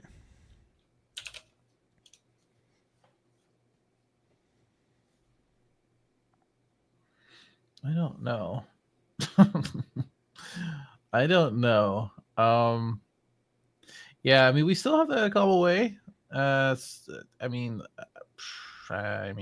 we have one life. Mm-hmm. That's the biggest issue, and this Kiko Nojo kind of doesn't matter in law, right? Like we don't really care about it. Like one raise max or garden, which by the way, we didn't counter out that last attack, which means we probably have one or two of them in hand Mm-hmm. on average. Can get rid of this Kiko Nojo pretty easily. Yeah, So I do agree. And maybe just thinking, my thought, they're probably thinking, okay, do we do the Bond Clay attack first so we can make it a 6K off of copying the Kiko Nojo and then make it a 7? But even then, yeah, just look at super tough, super tough.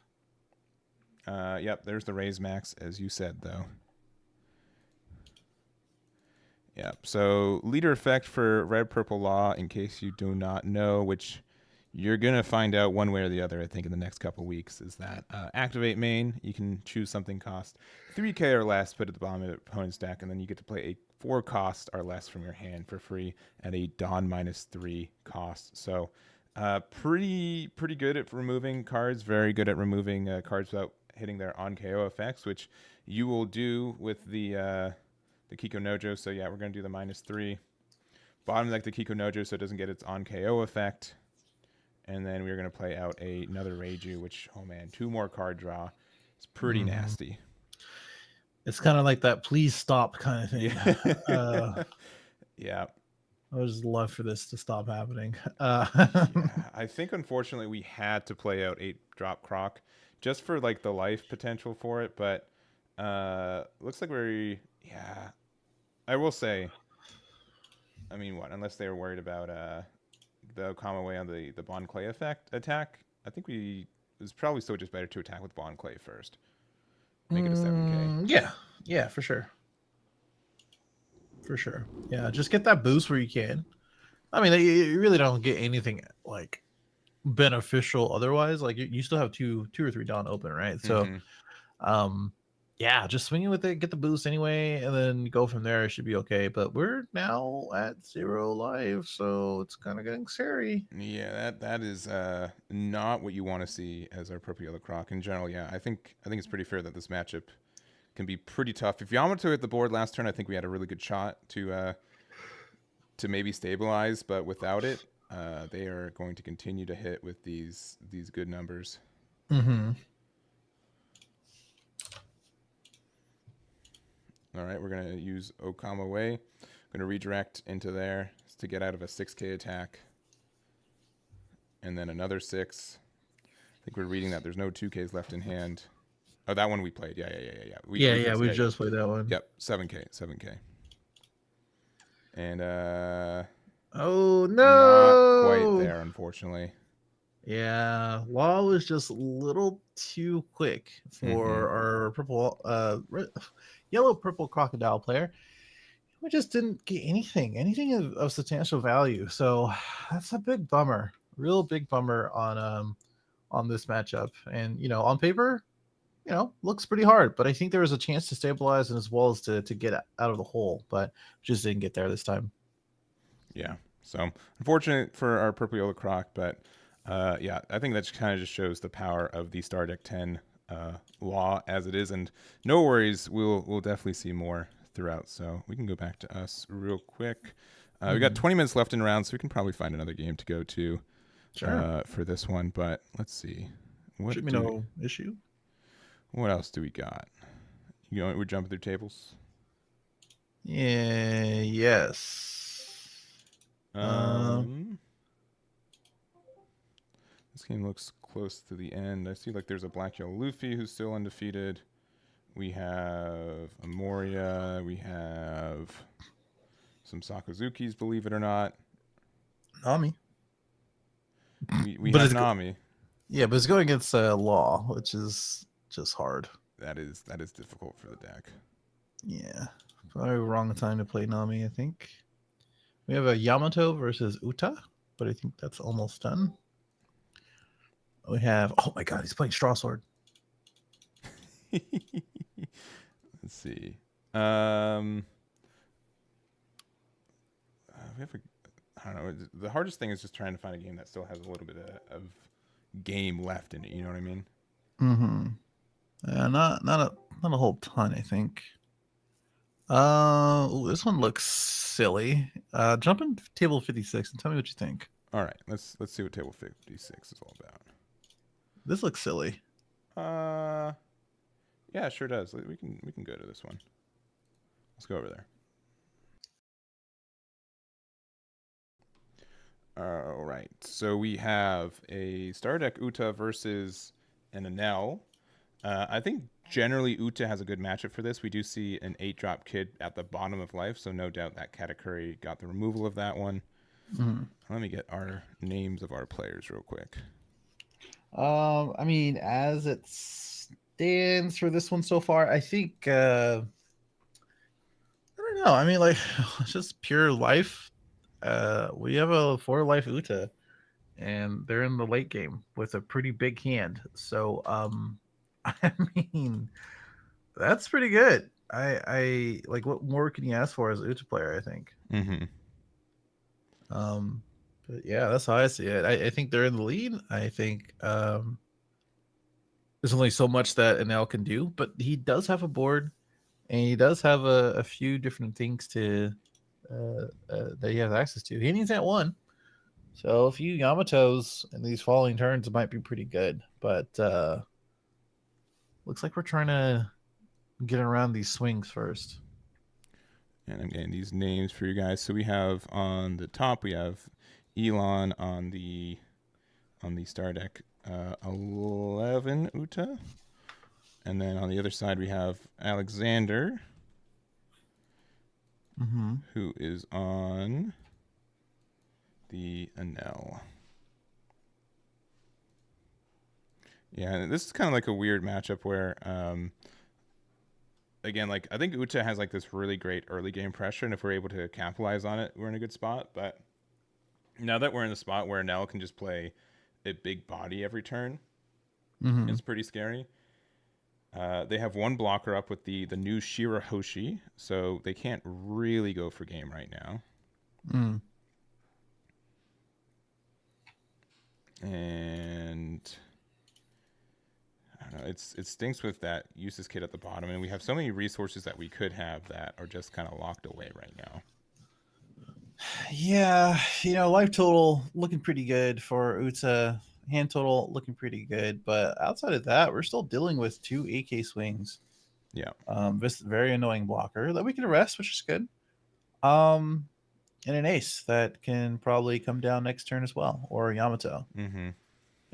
So this is kind of one of the reasons, or one of the many reasons, why people are playing Enel right now. New 2-cost blocker. When it does get removed by skill, you get to gain life, which is pretty annoying for Enel, especially.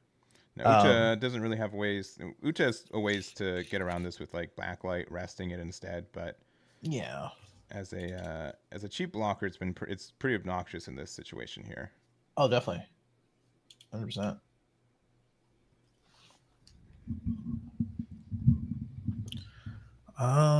So, I mean, really trying to figure out the best way to navigate this. I mean, even if you do put down something like a cost kid, what then?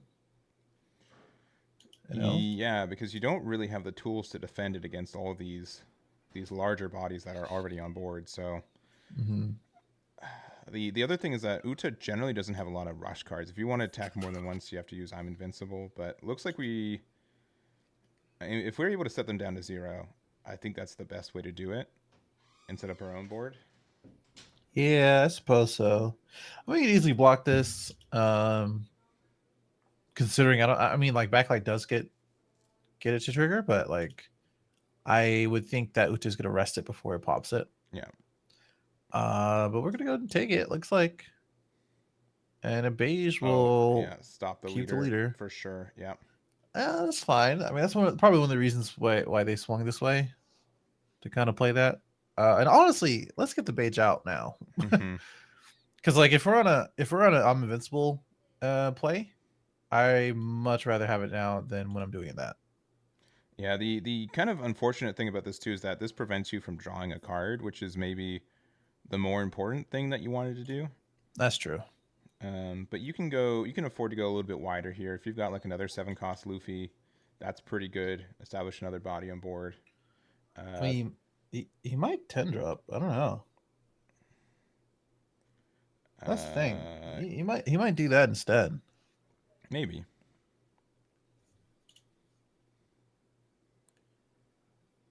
He's really playing with the Don though. Oh, Yeah, okay. four That's cost nuts. Law, or sorry, not Law, Zoro Zoro, yeah. into maybe like an Usa. Oh no, Uta. another Uta, Yeah, it's Uta. and then 3 4. four in hand, 2 blockers. Nothing. 3 for nothing. Yeah, but We can't restand the Luffy either. no. Oh man. Okay. Well, the Luffy's gone. Yeah. I think the Luffy's gone. It's either that or we play a 9-drop Yamato, get another heal, and get rid of probably a blocker. But yeah, okay. I think this is right. Yeah, we swing probably 9 into the Luffy. This is probably going to get a block from one of the Utas.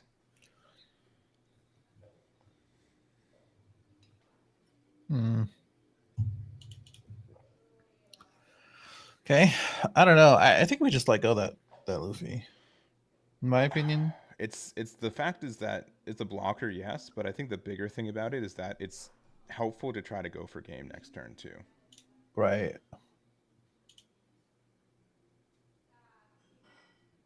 I do agree with that. I don't know. Just gonna be a lot of bigger swings here.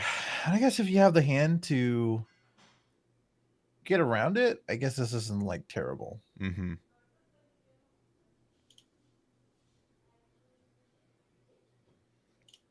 All right. So yeah, going 7 into again Luffy again. We haven't invested any Dawn. We could block this again too, but yeah, this really rough. That I think like last turn we probably should have started attacking with Uta first, just to get the card draw, and then if we hit beige, it would have just hit the Luffy, and it would have been active, so we'd have better chance to keep it around. But Mm-hmm. looks like a 2K Sanji to save the Luffy once again. Yeah.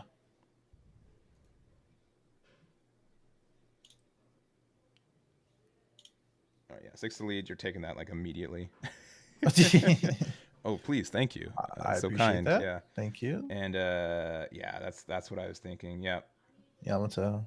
Chikunojo is a good card, but it's the worst of the 5 that we have presented, and Yamato is going to get that heal. Oh man. Okay. Well. All right. A little. Sure. Thank you. A little swing there. We're gonna go ahead and pass back over. 2 life and a blocker and a bunch of big attacks. Not what we want to see as Yuta. No. And I have a feeling, we joined before it or after it, that the A cost category putting that 8-drop kid into life is probably what turned the game. That's my guess. Yeah.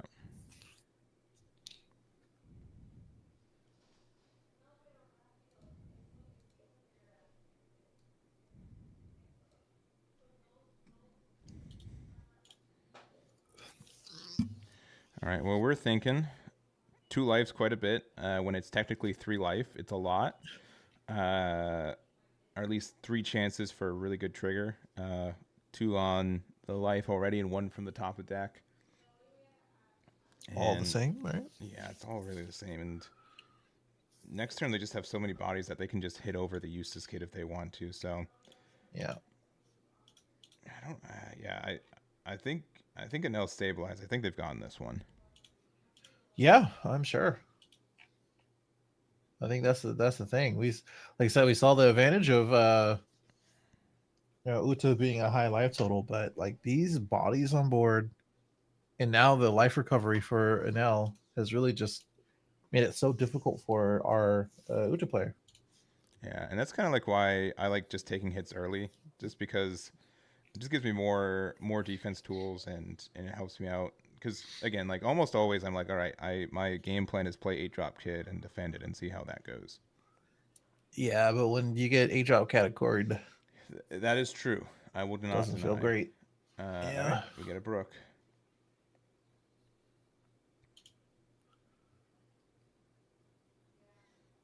All right, we got prayer hands. All Hoping right. for the best. Yep, we got big six went in. Right Yep. down to one, which Sure. probably means they have another Yamato in hand, but we'll see. Okay. I mean, I won't lie. I think Anel's just so far ahead as is, but I mean, another Yamato to get another heal, get rid of the Uta blocker, like it's great. Yeah, I mean, it's just like it's not even like how far he's ahead. It's just how does Uta even navigate further, right? Yeah. That's the issue for me. I mean, I think with 9 present, I think we're thinking about playing 8 drop kid. It's going to be really difficult to defend it on this board. And yeah, we're going to go 7 to life. We're just going to block with Shirahoshi. Again, probably lining up that Yamato's going to hit the board and we need space for it. And yeah, paying 8. Yeah, Eustace Kid coming back at it. Mm-hmm. Playing a blocker off it. So this is pretty good. This is not bad. And then we also have a way to discard a card for the Luffy to get that back. So, for what it is, this is probably the best we could ask for. I don't think it's enough, but it's a solid try. Yeah. I mean, 3 cards in hand, but we do have blockers. We're gonna try to block off these 8, 9, and 8K swings at the very least. We might get lucky to be able to counter out one of them. And I don't know. It's yeah, this is still pretty tough. But we did buy some time, like you said. It's a good effort. I think there's a good chance we don't lose this turn, but that doesn't mean we win on the turn Win. afterwards. Yeah. Yeah. Yeah, playing to not lose versus playing to win is definitely tough as a balance. Mm-hmm. If we can keep the Luffy, the kid, and I'm invincible in hand, we might have a chance next turn.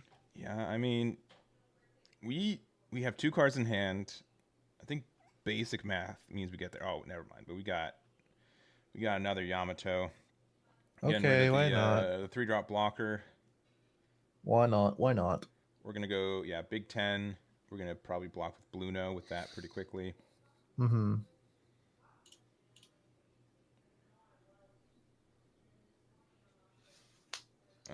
And then I guess an 8 and hope they don't have a 1K or 2K in hand. And they do have a 2K.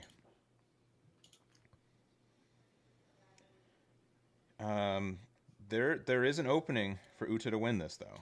Now. Yeah. Yeah, that's true. Which is good. This is pretty much what I was saying before. If you have this, then you're going to be in a better place than most situations, I think. And I think it's because you did play the E-drop, and the amount of blockers that we have is really, really doing us some favors. We are taking this one. Yeah. No trigger, thankfully. And also, I do want to mention, I think we could have been more aggressive, like better numbers with the Yamato last turn. I don't think we had to put Dawn on the 9-drop. I think putting 2 on the ace or making some like more 8s and 9s would have just meant more cards out of hand. We could have put them down to 0 or gotten rid of the Luffy blocker too.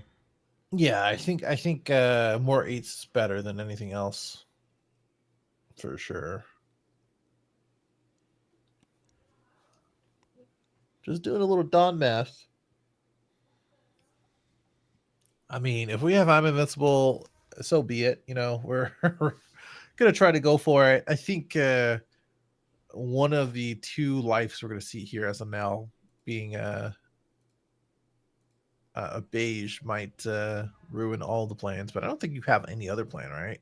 No, I don't think we do. I think we have to just go with big numbers, hope that there's not a Sanji blocker, a 200 million volts, a you're the one who should disappear, a beige, Okay, uh, relax. in in those two. All right, big nine.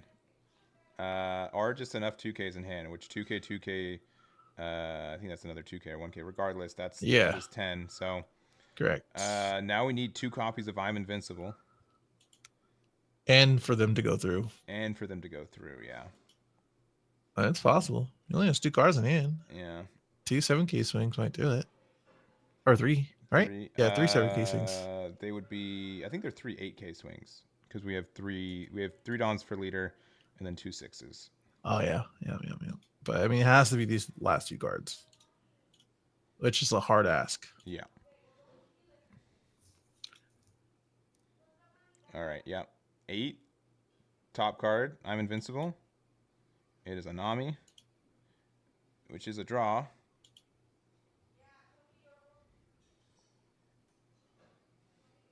All right, reject to get a draw, and then we also get to heal. Discarding a thinking.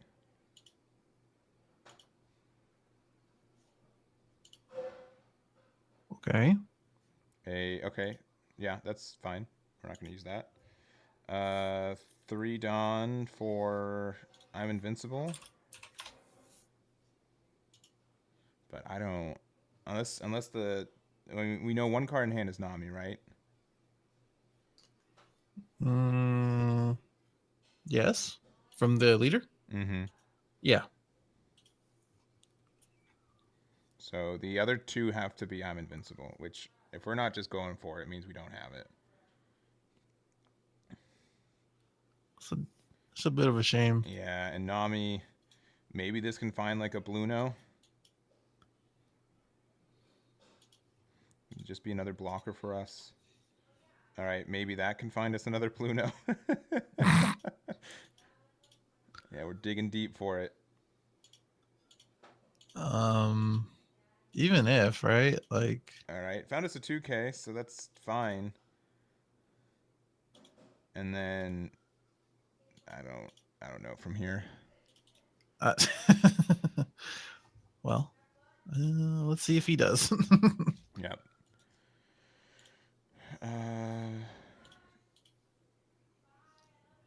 Yep, 3 in hand. We're gonna pass from there. Yep. We do have about 2 minutes left in regular time, so we have a bit of overtime. But honestly, I think we're good as an L, right? Yeah, I think an L has this one at this point. I mean, we still have 2 life. Still have to get through this this kid. 2 open dawn is interesting at the very least, but we have more attacks than they do have cards in hand to defend. No blockers.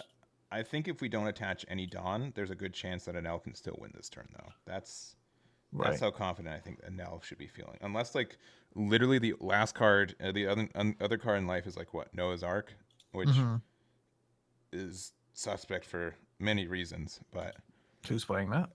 We're gonna go just big old 12 with Yamato, with 3 dawn, and there goes the kid.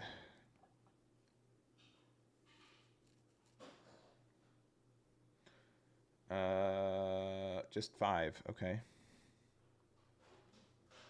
Maybe we gotta get rid of it. That's the 2K chopper that we know we added to hand earlier. 7K with the ace. I'd probably do 9 with the Yamato, or 9 with the Linlin. They took that 9. They're gonna take this 9, and that should be it. I believe so. Yeah, there's the 1 copy of I'm Invincible, and looks like there was a 2 kids. Oh, 2. Oh man, that is rough. It was 1 kid in life and 1 in hand, so that is rough. That is, and bit of an unfortunate end. When we hopped in there, we didn't know what was going on, but like I said, that turning point of the 8 cost category, putting the 8 cost kid into life, probably just shook Uta's world. Yeah. You know, so all right, well, Enel takes that one. Yep, for sure. So yeah, I think they're saying I'm Invincible is pretty close, but didn't quite get there. But that's literally timing around, just bike ringed in our ear. So Yeah. we have round 4 coming up next. We were watching a couple of green purple Dophies. I'm not sure if they won last round, so I'm going to check how they did. Our purple yellow croc that we watched ended up losing. I'm going to check the other one real quick while we're on the air. They unfortunately lost as well, so I don't think any purple yellow crocs are undefeated going into round 4. So Bit of a bummer, but we did see one last round, so that's good. And maybe we can take a peek at some of these other decks. I will say Alex with Emporio is still 3-0, so that's pretty big. Yeah. I'm happy about that. And the other Alex with an IS is undefeated with Red Purple Luffy. All right. Well, I'm already looking it up. So looks like we do have one green purple Luffy still undefeated. So I think that's what we'd want to watch next one. Or green purple Dofi. My apologies. I was like, so green purple Luffy. yeah, Green yeah. purple Luffy? Sorry, I was too many double Fs. Wow. So for the start of the match, red purple Law beat yellow purple Dofi or Crocodile. Jeez. And then also we had Anel just beat Uta as well on our backup match. So we don't have a lot of time though left in round. I'm gonna say we've got a clean. I'm gonna say 8 minutes. We'll see if that's true or not, and we'll get back to us in round number 4. So anything from you, Brian? No. Cool. Let's keep going. Great. All right, we'll be right back.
All right, welcome back. We are here for the next round in these in these this is why I don't intro. Top cuts, top cut One Piece treasure cup for the month of May. Over 1,000 people or just about. Just about, And yeah.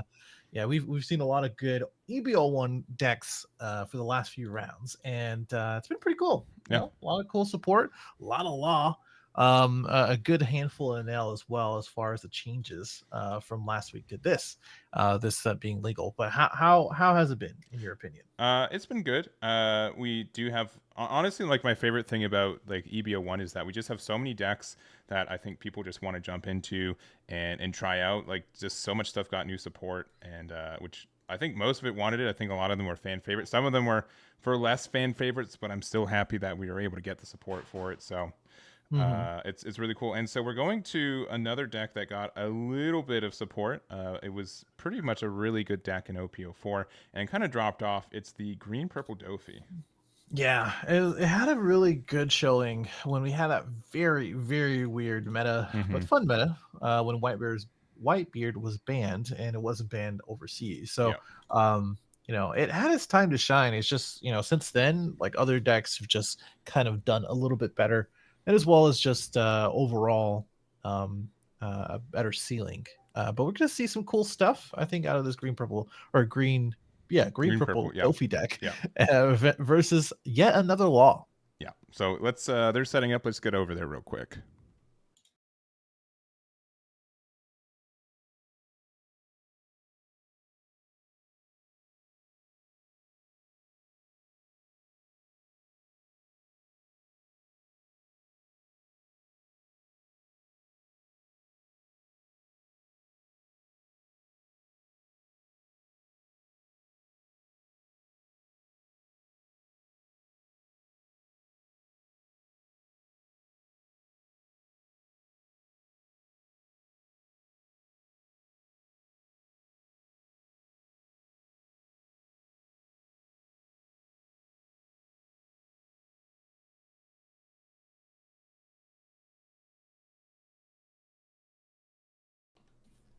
Okie doke. We have for you guys, again, table 27. It's going to be round number 4. Both players undefeated. We've got Derek on the green purple Dofi versus Gunner on the red purple Trafalgar Law.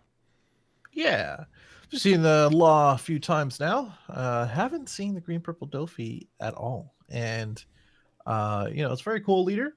You know, able to basically take advantage of all the cool event cards and some of the Don Quixote type of cards that we're going to see as well. And like I said, got a tiny bit of support. How about you remind us of what that is? Yeah, it's one card that let me search my memory banks for what it is called real quick.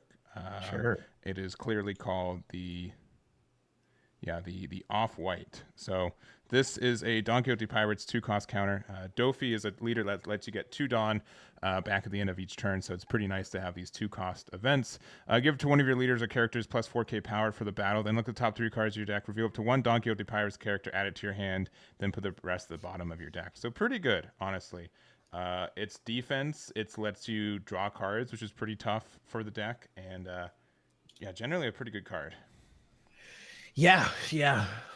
Tiny bit of support, but it will work. It'll do, pig, kind of thing. Where, yeah, sure. I mean, it is a little difficult if we're playing some of the field packets. Still, we might be able to draw some cards, but I think this could be a good focus on the Don Quixote stuff, and we'll see if we get some Birdcage as well. Yeah, that's another good card that would specifically be great as like an anti-meta card for this all these law players who are hanging around with, they strictly really can't get out of this card, right? I'll bring it up real quick too, the Birdcage. Sure. It is Yeah, it's a interesting card. yeah, super annoying, and it. I might spoil a little bit, but we might see it in these upcoming. Hey, anything's possible. Yeah, I don't know. I mean, you know, it's anti-meta, you know what I'm saying? But yeah, super difficult cart for Law to get around, and that might be one of the reasons. Might be one of the reasons why our Delphi player ended up taking this deck in the first place. Yeah, there are a lot of decks. I'd say another good meta deck, Gecko Moria. They do play cards that get out of it, but there's just so many 4 cost that we have. And yeah, just like the early sugar into the copy of Baby 5 to get some searches. So not doing a whole lot early game, but that's kind of what the deck wants to do. Sugar's interesting where in this matchup it gets removed immediately, and it will get removed before you play the card off of Law. So we do have this. Rest it. Yeah, we got to do it. Yeah, we got him. Yeah, it doesn't really matter. It kind of does matter though, because you can attack into this, I think, pretty easy. But it is better than having that Bond Clay rested. Yeah. Yeah, it is. Yeah, it is. Yeah, it's interesting when I think about it, like more for Birdcage. That affects a lot of Gecko Moria's cards as well, right? So you just might not have a pretty the most fantastic matchup for something like Enel, right? So I don't know, we'll see. I think so far this is pretty much what we're expecting from both decks. Like you said, a little slow start for Dofi, and got the Bond Clay out for our Law player, but we're going to be able to go and use the new card right now. Yep. And whiff on it. That's too bad. Hey, you know what? A free 4K though is still baseline really good, but it does stink to not see that. So yes. And I guess we saved our baby number 5. We definitely saved one of them. Yeah. I think it was baby number 5, and we're bottom to hand. Okay. Well, and we're gonna play Zoro. Oh, okay, and then we're just gonna be able to attack into the sugar. So. No, right. Okay. Still a little bit rough, but at least we were able to attack into the raise max with leader this turn, which will be nice.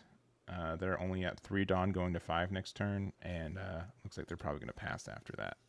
Right. Okay, well, go right into Dofi's turn. Did we draw for turn? I think we did. Yeah, we did. Yeah. And another baby 5. Why not? We are just so good at searching the top 5 of our deck. Well, we searched top 3 and we whiffed, so I don't know. That's the difference, right? Top 5 is different. And looks like we get the 10 cost Doflamingo, which will be pretty good at locking down boards. Which it's pretty nice for this deck because they do attack a lot with it. We have 4 Dawn left over, so maybe we could play a blocker and attack into the raise max. Yeah, I mean, if we have an Uta, that'd be pretty cool. That helps in this matchup too. They'll have to, use that raise max unless we swing into it, of course, to get rid of it. So, okay. Well, we're swinging into the Zoro, I think. Yeah, that's fine, I guess. Raise max is the one I think would get the most value, but for defense purposes, getting rid of the Zoro I think is just as fine, and having 4 left open too. Well, I mean, we do play a lot of event cards, and one of them is Pug Gibson, so that's true. We might be able to just get rid of it then. Honestly, I wouldn't hate taking some life too here. I don't think there's too big of a issue outside of maybe 4-cost Law to pop some cards out of hand, but you do want to have a sizable hand late in the game. And we're immediately attacking with this raise max, so getting some removal on the baby number 5. Could have saved it with Punk Gibson and popped the Bond Clay, technically. True. I don't know if it was worth it. Or not the Bond Clay, I guess itself, but yeah. We're going to play the 4-cost Reiju, which again is going to draw 2 cards since we are behind on Dawn, since we're only at 5. And then a large 6 at leader. If we have Punk Gibson, I think it's worth it for the Bond Clay at this point. Sure. But we don't. Well, there goes that. Yeah, we are going to 8 Dawn, though. So there are some pretty impactful green and purple cards for that kind of range. I know some people play like Eustace Kid, which I think can help this matchup as well, being a 6K leader compared to a 5K leader. It's true. But I mean, we're on a kind of awkward amount of Dawn. I mean, we've seen some film cards, not a whole ton. The 7 cost Luffy might be one of them, depending. But it looks like we're going to go in 6 into the raise max, and we're tapping 5 for. This name escapes me, but it's the one that restands. Yeah. Yes, it is. So it is right here. It is the Diamante. So this is pretty good. If we have 2 Dawn open, we get to restand if we have a Dawn attached to it. So really good at being probably like one of the better Don Quixote do Flamingo cards in this deck, especially since it can play around Birdcage too. Correct. Yeah. Yeah, because it affects everyone. Annoyingly. Yes. And unfortunately, like we've looked at like probably the top half of our deck at this point, right? I think that's pretty fair. I think we're really trying to find it, and it might be in our life. I don't think I've seen a Birdcage. If they have, they decided not to do it. But I think we're approaching the territory where it's just getting there a little bit too late. Yeah. You definitely want to open with it, or at least play it off a little bit earlier. Make sure they don't restand and then pop everything at 10. Because like if you play it now or the next turn, really, I think you're gonna be at 10. So these 2 things are gone, but like doesn't really do too much for you. Yeah. Pug gets in here for sure this time. For sure this time. You can keep saying it. It's 100% going to happen right now. Don't do this to me. Don't do this to me. All right, in case you guys haven't been playing, Dawn! In case you haven't been playing since set 1 and you don't know what Punk Gibson is, for 2 you get to get a plus 4K and then you rest something that costs 4 or less. But we're instead using the Diamante 1K sugar, and now the Bond Clay can just do a free 6K pressure onto that the Diamante now too. Correct, which is why Punk Gibson was a. Yeah, we'll see. We'll see if this gets a little better then. All right, how many we got? 6 Dawn left. I think we got about 6 Dawn because there's 3 in. Yeah. Yeah. Correct.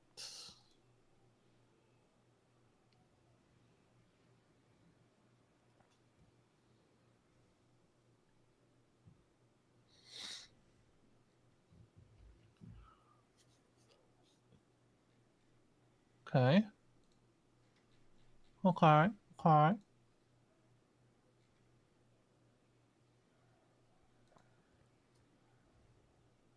All right. So just where we wanted them. Now this Kitten Killer comes down with a 2-key or 7-key swing now with 2 life. We're gonna do it one more time. Let's try it out. And they found something. Okay, a 2K. That's fine. Yeah, that's pretty good. Again, this is the new card that the deck got from EB01. It is the off-white. Off-white. 4K power. Look at top 3, get a Don Quixote. And it looks like our Diamante is going to be bottom decked, unfortunately. Yeah. He does not have 3 life. He has 2. Yeah, so that means it's pretty good at attacking big numbers. Yep. Oh, that's not good. No. All right. We need to see like Birdcage now. Yeah. Because Birdcage would remove this entire board at this point. Correct. And maybe that's one of the reasons why we didn't swing with the Bond Clay. I mean, I would have swung with it. I mean, you get a free 6-gate swing, right? Especially if you know you're going to bottom deck the Diamante. So, I don't know.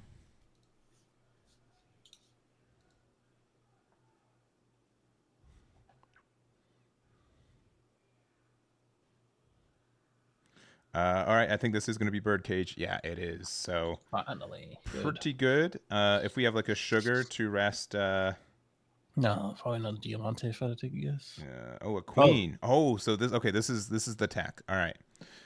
This is the play for the deck. So normally, Birdcage says, end your turn. If you have 10 Dawn, you pop the card to pop all their cards.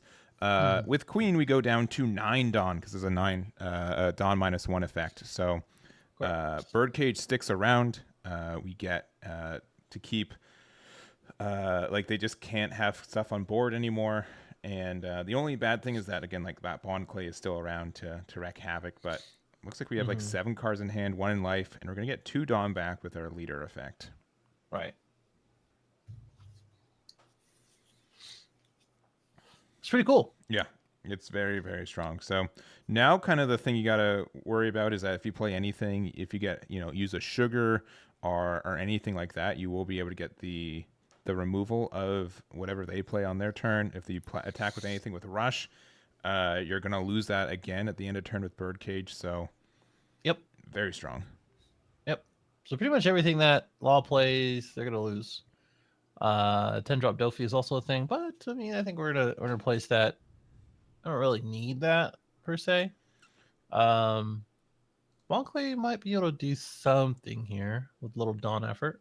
Yeah, but then you just lose it at the end of turn, right? I mean, he's probably gonna lose it anyway. And like him just being just a 1K body, he's not really doing too much for you anyway. Yeah. Just sitting there. I think you have to decide how you want to use your Dawn on these swings.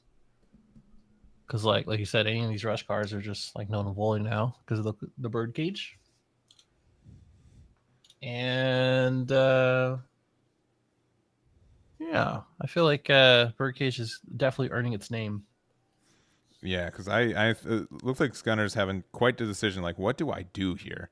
Like the only card that I see that this deck plays occasionally that costs more than 5 is like a 7-cost Ace, which we can't play since we're at 6 Dawn right now. It's very tricky to play around this deck. Yes. Or this card in this deck. I know what you meant. Oh, I know.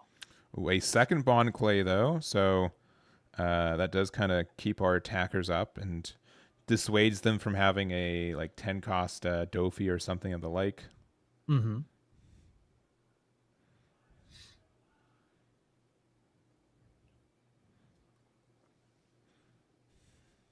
Okay. I'm gonna get reminded of one right now. Is Doflamingo still our only green purple leader? I believe so. I can't believe that's true. If that's the case, there has to be Yeah. another one, right? No, I don't think so. I mean, I could be wrong, but I'm pretty sure the only other combinations green black, green red, and green purple. No, not green purple, green blue. Yeah. Wait. Yeah. It has everything. It has all the combinations. Green yellow. But yeah, it's still the only green purple. That's crazy.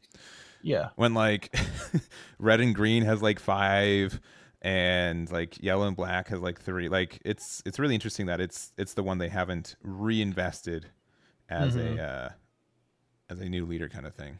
Yeah, I agree. This is a good handful of green black leaders. Oh, actually, no, there's like 2 or 3. Never mind. Yeah, there's just Perona Yes. and Isha. Isho, yeah. Yeah. Okay. Yeah, that's super interesting. They have a love for red green for sure. A lot of traits, I think. It's a lot of yellow or green traits. Green yellow, it's Yamato and Arlong. Arlong, baby. Yeah.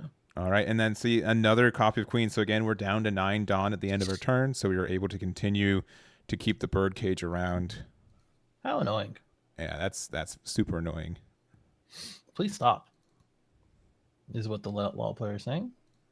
But I mean, we did do it right. We played some stuff last turn and ended up passing our Dofi player in the tank.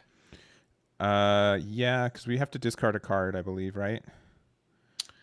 Yeah. And we also yeah we decided not to attack with leader, which I think we should have, because Birdcage does affect your own copies of Queen, to be fair.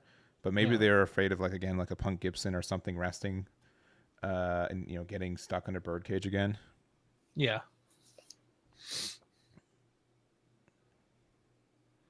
All right, for 2, I mean, sugar would be huge. Yeah, totally.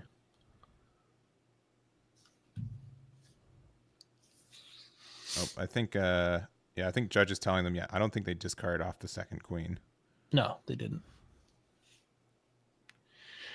They did not, at least from what I can remember. Yeah.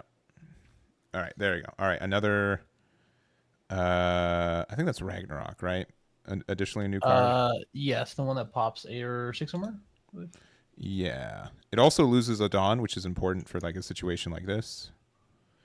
Just another EB01 card. Mm-hmm. It's 8 or less, which is quite nice. Oh, 8 or less. I don't know. I think 6 more. Which I'd say like half the decks in this game right now cap out at 8. So yeah, that's true.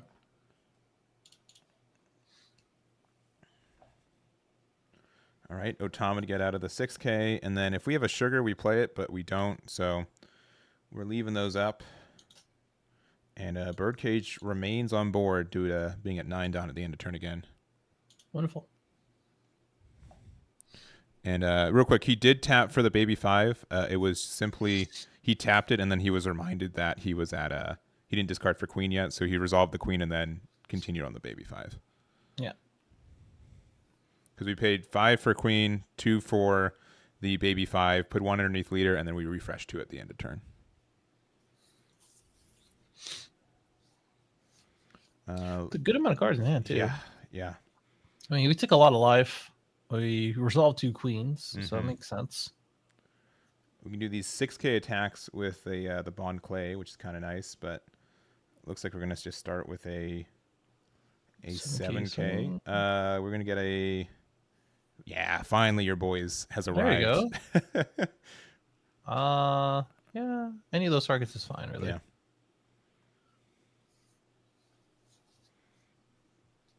We're going to use Gordon. We're going to use Gordon effect to get the minus on one of the queens. Okay. And then -3, and we're going to go and play out a copy of Sachi and Penguin, which is going to get us 2 more life. Or not life, a Dawn, and then our 4-drop is going to get rid of the baby 5. Right. Okay. Not too shabby. Still have a bunch of attackers. We really just can't do anything with them, unfortunately, because of Birdcage. So, let's see. Do we have a second Punk Gibson? Be pretty nice. Yeah. Just a 2K to get out. Again, we do lose these at the end of turn once again. Only 2 in hand. It's pretty nice. For who? For the Dofi player. Sorry. Sure. No favorites, but you gotta root for the underdog or the less represented deck. A little bit, yeah. All right, for 8, we plan the. Oh no, we're going into the big anti-meta card. Yeah, this one's an interesting one, if anything. Oh, it's so good for us though. It's Douglas Bullet. Yeah, Douglas Bullet. He's able to get double attack, which isn't really relevant here because he can't swing just yet. But the relevant text, I think, is the other part, right? Yeah, is that you get to go -4 Dawn and rest 2 cards with a cost of 6 or less. I believe so. That's what I'm looking up right now. Yeah, 6 or less. So being able to now stun both those cards now, and then Birdcage keeps them sitting there. We went down from 10 Dawn to 6, so we're going to 8 next turn, which means also we won't be able to pop the Birdcage next turn. Man, the Bond Clays and the 4 cost here is just sitting there, just saying I'm in pain. Also, we're at 7 Dawn, or we're at 6 Dawn, and Dofi's at Trafalgar Law's at 7. So if they play Reiju, they don't get the draw. That's hilarious. That's very funny. Which, as Red Purple Law, you almost always think that you get that draw too. But I think in this scenario, we are behind on Dawn right now. Yeah. That is what it looked like. All right, we're going a big 7. I'd almost be tempted to block with Queen, but they are not, so double 2s.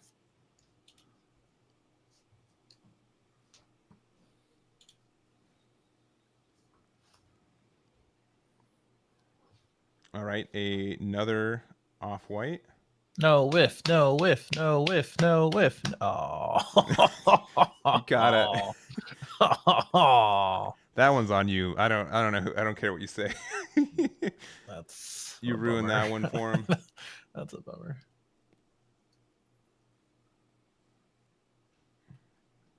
Okay. So many cards in rest. Got to pick one of them. Yeah.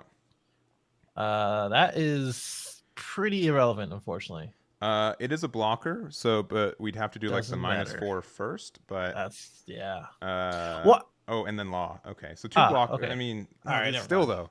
Still though, Never mind. you can still Yeah. get out of that, right? Yeah. You just have to be aggressive with your -4. It's pretty scary though. Pretty scary. No, you just start with For the our law -4 and then player. you're good, right? You gotta. Yeah. We only have one life, right? Yeah, they only have 1 life, yeah. Yeah. Let's find a way to use this Dawn though. Yeah, probably use this kid. Oh, No! Cody. My Oh my. Oh my god.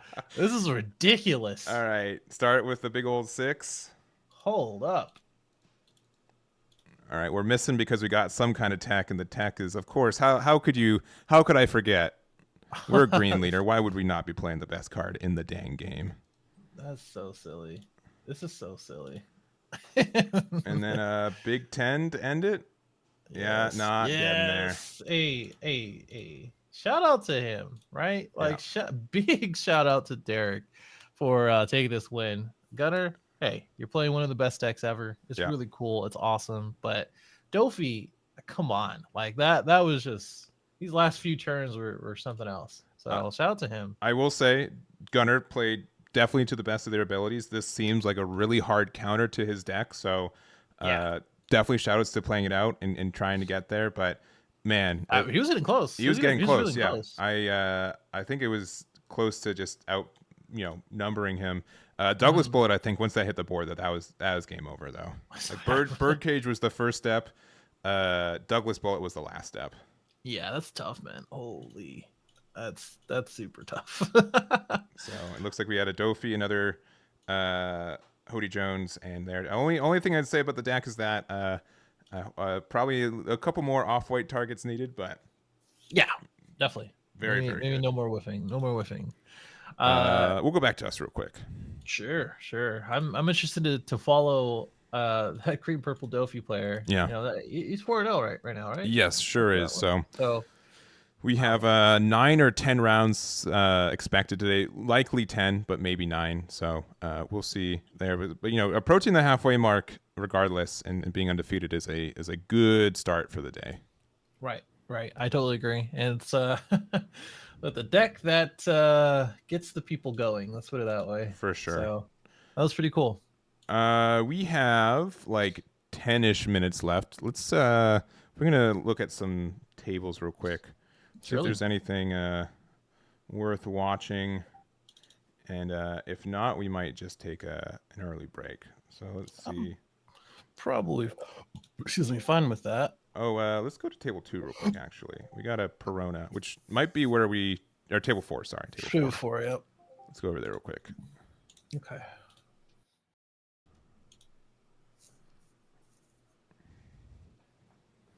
All right. So this is an entrenched position, right? We have the Moria matchup. Yeah. We have an 8-drop kid on board. We have a 2-drop Rosinante. We have a Kuzan. Like, I'm still unpacking this board state. Yeah, I mean, good amount of protection from specifically Gecko Moria, which is good because of the Rosinante. Yeah, and still got the Sabo blocker as well, which is nothing to scoff at. But being Gecko's turn with 2 Geckos on board and a bunch of Dawn, pretty much all of it. I mean, this might just be it for our pro player. I don't know yet. Yeah, one thing to recognize too is that in situations like this, our 2-drop Rosinantes is really, really strong. So because we not only have it as you just gotta block it from being KO'd, and it's not just by effect, but it's by battle as well. Yeah, which is pretty good.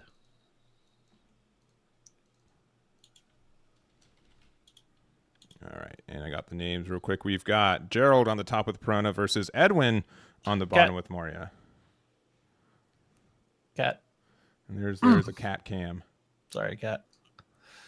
It's pretty tough predicament. I think we already played the Hina, which we're also trying to pop the kid, but I don't know if that's the way to go about it, right? Because we have the Rosinante. Rosinante's on board, so hopefully they recognize that. I don't think they do. I don't think they do either. I think that's going to be their big misplay. Yeah.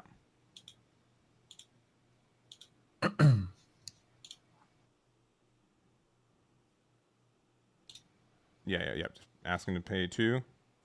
Mm-hmm.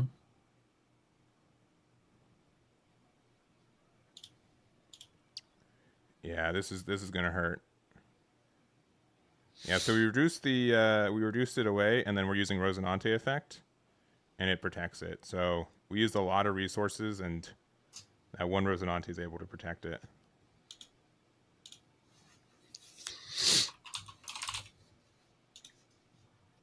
And the other thing about this matchup too is that we can use like that Rebecca is not a blocker at all.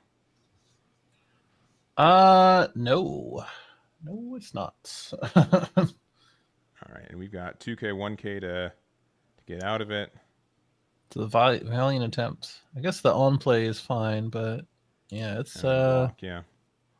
Ain't gonna really do too much for us. I don't know. Yeah, 4 in hand, but 3 in life. So it's gonna be hard for Perona to go for game if that's what they want this turn. But I don't think you can. I don't think you can either. But you can if you have a 10-drop Dofi. This is probably one of the best boards you're gonna get for it.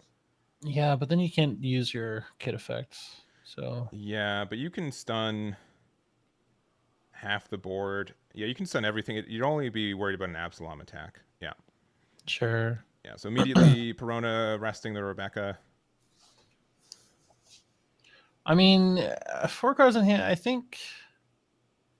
Who are we swinging at first? Hold on. This will probably tell us what they're gonna do. I'm gonna guess the Hina. Yeah, I can see that. Yeah, sure yeah, is. Okay. So that means. Yeah, 10-drop Dofi is likely. Yeah, I think that's what's gonna happen here. I think we'll put him in a pretty decent spot.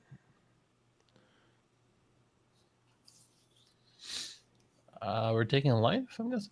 I mean, we can still swing leader to Rebecca. Yeah, because if we Dofi here, we still have to worry about Absalom, which is just 1 swing, which is good. Yeah. That's fine. Yep, this is gonna be the Rebecca. Now we swing 9K. Yeah, okay. This is definitely a Dofi then. Yeah, has to be. And the good thing about this, for a Perona player at least, I think you do protect this. Well, that's all right. That's 2 2Ks you're asking for. I mean, it's true. It's just, I don't know. I think you just lose the following turn. No, because they only have 1 attack. No. I meant the more. Perona. Okay, gotcha. Yeah. Pretty sure Perona just takes the next turn because we didn't protect that one. Well, I guess it's depending on his hand. Mm-hmm. I don't know. Tendro Dofi in very specific situations like this just like warp the game for sure. Yeah, and I think this was just an issue with unfortunately Edwin not recognizing that the Rosinante would protect the big 8-drop, right? And that hurts him quite a bit. But yeah, right. Mori is really good at creating a wide board, but not very good at like creating instant pressure. Mm-hmm. And that's why this 10-drop Dofi is so good against it. Yeah. Pretty wild.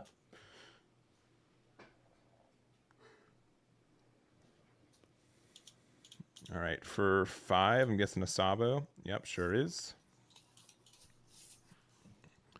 Now, Perona can answer this pretty easy with a Kuzan swing and then giving it -4 and then resting it. Mm-hmm.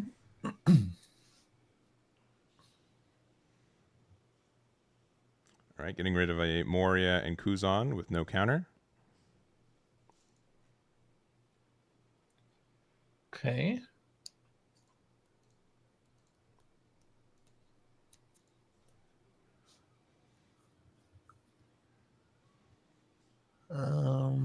Manga Sabo. That's bright side. It's very bright.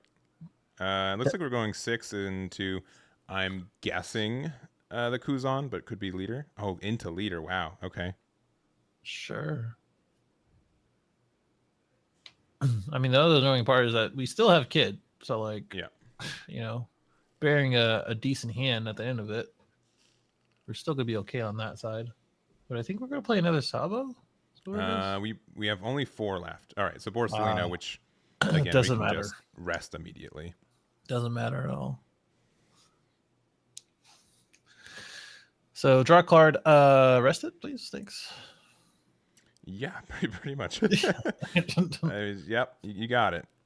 Thanks. Now, 2 in life, you're still going to have 1 blocker up and 3 in hand. I think Perona still wins this with good numbers, but sure. It looks like we're just going to go 5, reducing the Sabo. Mm-hmm. We're playing Straw Sword, you think, Brian? That'd be cool. You're so sick.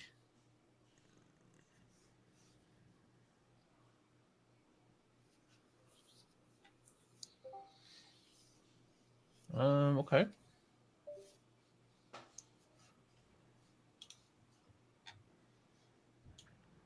Uh-huh. And yeah, we need essentially all of these attacks to apply pressure, right? Because if not, oh, I don't know, you got a little bit bigger on the Perona. just a smith. Yeah, okay. They can't hear us, but okay, yeah. Starting with the 8-drop Kid. So this is if they don't have double 2K, you're in a good spot. Right. All right, they do not, going down to 1. No effect there. 9 there. And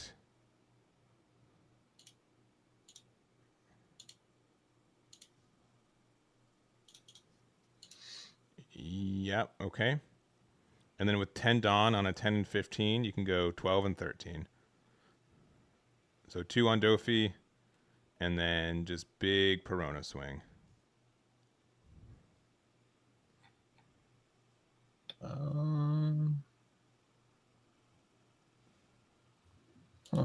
Yeah, I think that's about right. Yeah, I think so too.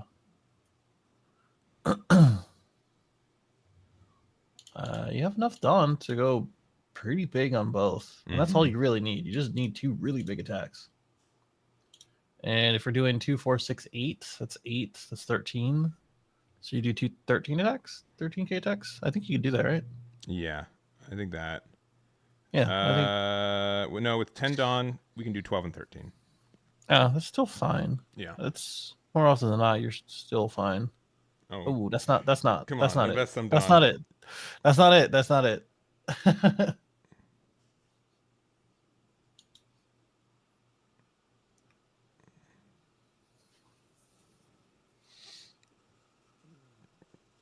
Oh, they're thinking. I get it. This is the end of the game, right? Either you, Yeah. At this point, either you win this turn or you lose immediately when they swing with one of their Gecko Morias next turn, right? For sure. I think they're trying to have their cake and eat it too, where they want to try to play like 10 drop Dofi again, but it's just not worth it. Right. Right? If they have all 2Ks in hand, right? The best they have is 13, and I think they would have gone out of some attacks earlier. So, correct. Yeah. All right. Big 12.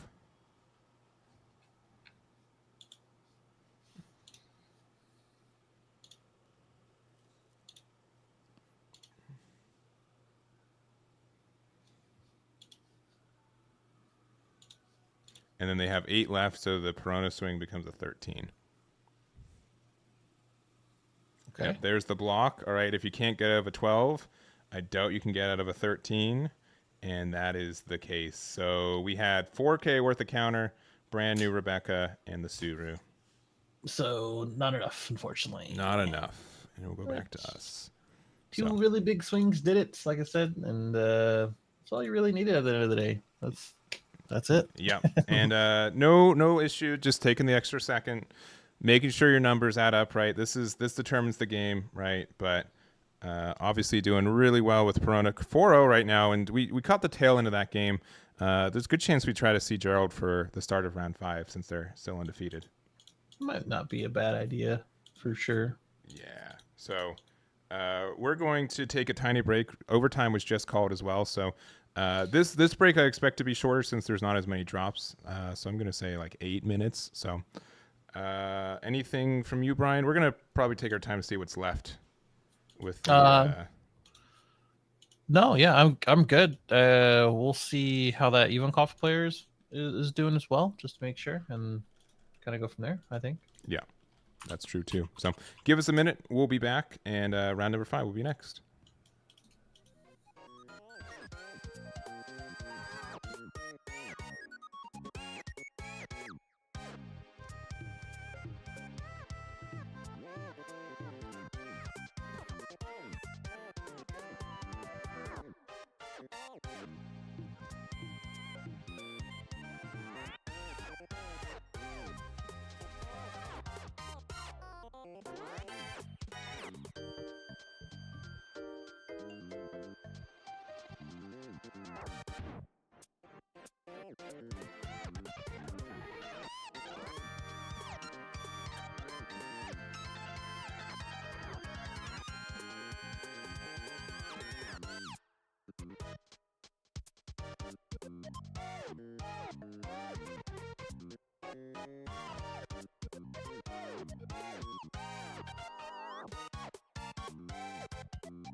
All right, we are back. We are here with round number 5. We have, I think, just around 60 players undefeated, so we'll make sure to keep them, keep you guys updated. I'll probably have an undefeated list outright, but from a cursory glance, it looks like there's probably Sakazuki and Trafalgar Law taking about 50% of the undefeateds right about now.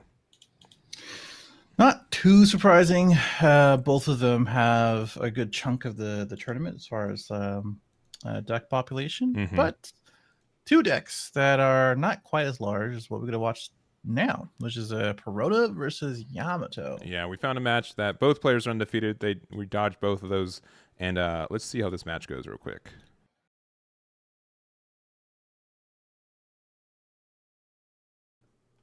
All right, we've got Dustin on Yamato versus Gerald on Perona. We saw the end of last round with Gerald being able to beat a Gecko Moria with the matchup, which I think is in Perona's favor. But this one's a little bit tough for Perona at times because there's a lot of pressure that Yamato can have.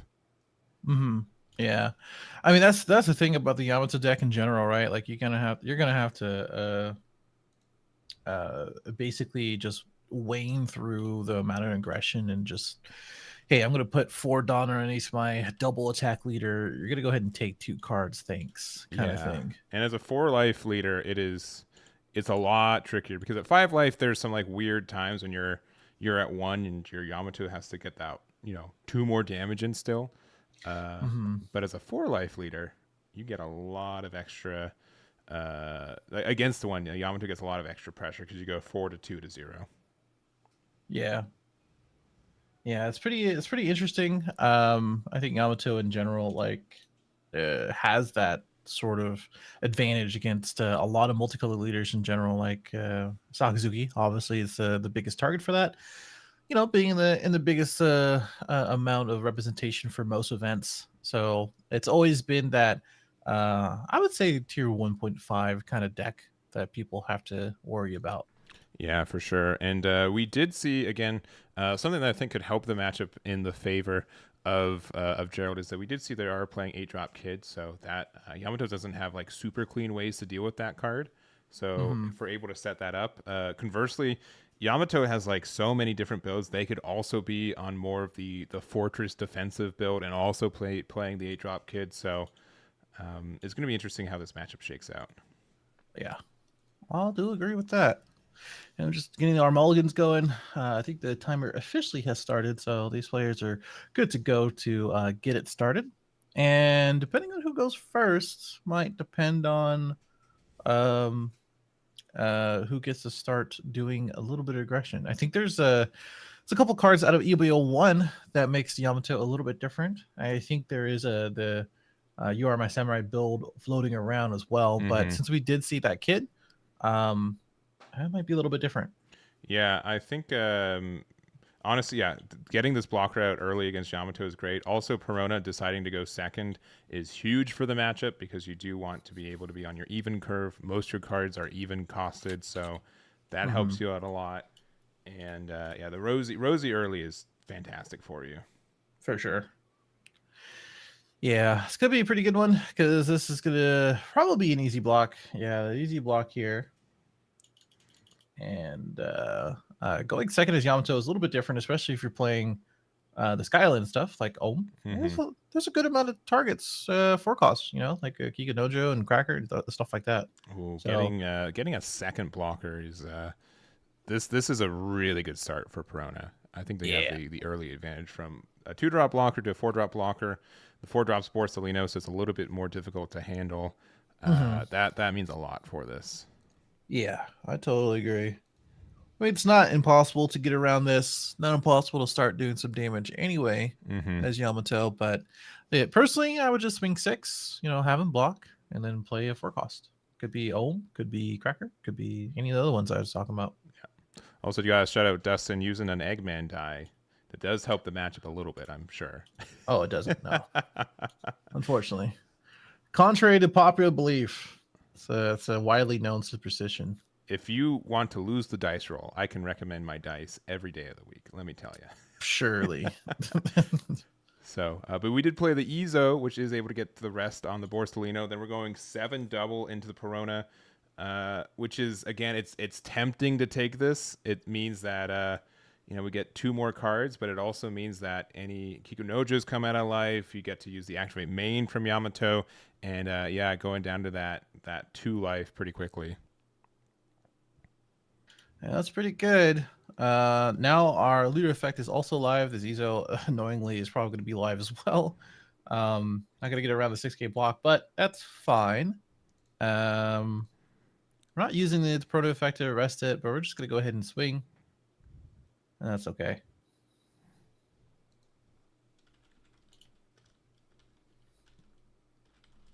And I guess we're deciding, what to counter out with. It's going to be a doggo.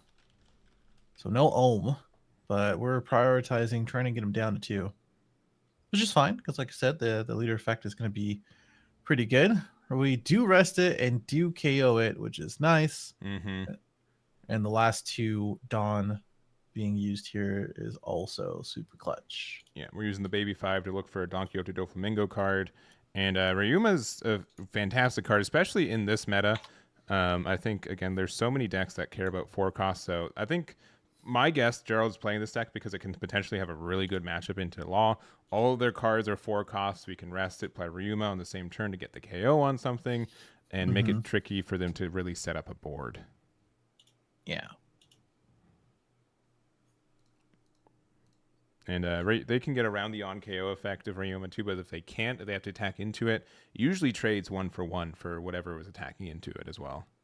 Yeah, that's the idea.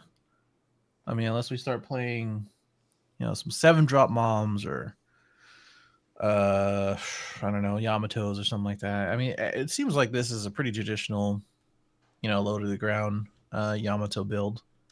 So I don't know. I mean, we could threaten our the leader.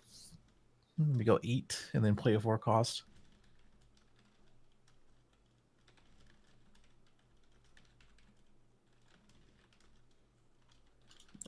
Just deciding what we want to do. A little tricky. Yeah, and I mean, this is kind of like the trade-off that Yamato has to face a lot of the time, where do we try to set up a board to be able to use our 2-cost effect, or do we just, it's so tempting just to put all the Dawn on our leader as well, because that double attack is such good pressure. Right.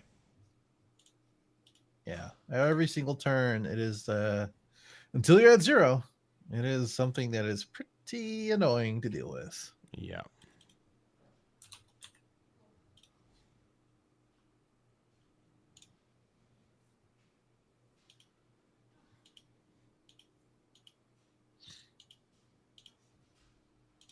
All right, for 7, I mean, what could we be playing? Something good, hopefully. We could do like a. I mean, Hody right here wouldn't be like abysmal, right? They'd have a hard time getting rid of it. You get the rest on the Borsalino, but it looks like another Ezo. I mean, that's another 2K out of hand, which is not the greatest too. Yeah, but we're going big 9 with our leader, so another 9 double. They might have to just go down to 0 or just give you 3 cards. Yeah, doesn't look like this. We're becoming the most lucky Yamato player. I mean, it depends on what your what part is lucky, right? Like we're applying a lot of pressure, right? Like we're unfortunately not building a board, but we just made them discard 3 cards, which is fantastic. Right. In a deck like Perona, that cards I think are a little bit more expensive. Right. And playing out the Ezo means that you can use the activate main from Yamato to easily make it a 5K attacker. Against Perona, though, it's never going to see the light of day, but it could. But for now, we are definitely just swinging in. Probably going to take this one. I mean, if our hand is that bad, we're probably fiends for some cards. Yeah, we're probably bank on the fact that we could maybe get like a Kikunojo, Nekomamushi, Sanji, Charlotte Cracker, whole bunch of things that could be in life. Right.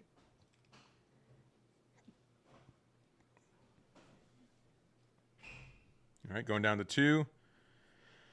It is the Charlotte Cracker. That will help you quite a bit, especially since they've already did their leader effect, which perhaps they should have waited to see what you'd hit from there.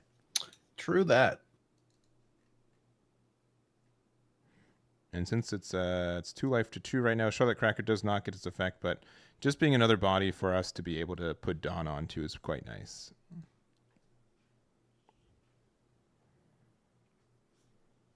I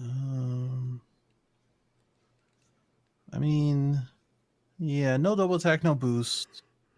I don't know what we're gonna be doing for our rest of our Dawn though. We can still search top 5 again. Another card in hand, why not? We also could play 8 for Moria. Moria would be pretty solid right here. Yeah, get another Borsalino out. Yeah. I mean, that's probably one of the better plays, I think. And I think we have another baby in trash, right? Yeah, we have the 2-cost Rosie. Oh, okay, attacking with the Borsalino. Wow. Yeah, I think we're gonna get go here. Yeah. I think that's why we're doing this. I think we're recognizing that Hody would get rid of 2 blockers anyways, so at least we should get some value with one of them. That's true. But I don't know. Going down to 1. Yeah, I do think going down to 1 is a little bit scary though. Because it puts cards like Amaru online. That's additionally a way to rest your blocker.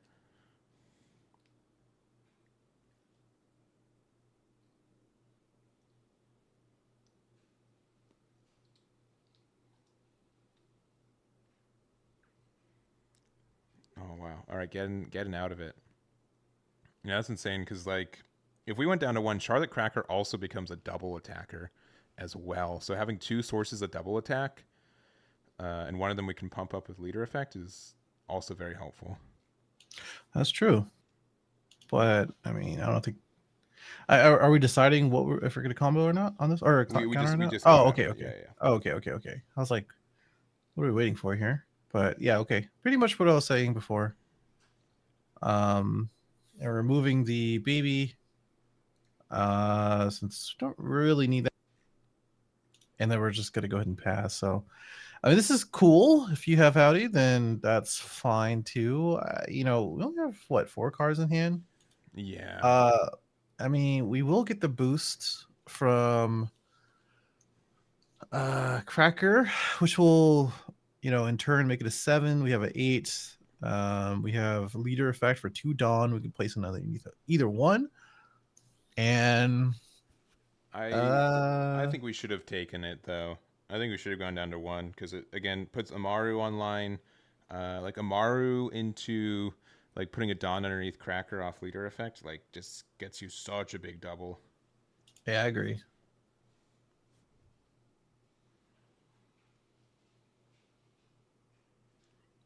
And if it was like a Kiko Nojo or like if it there's just a lot of great things it could hit to put another body on board for pressure as well.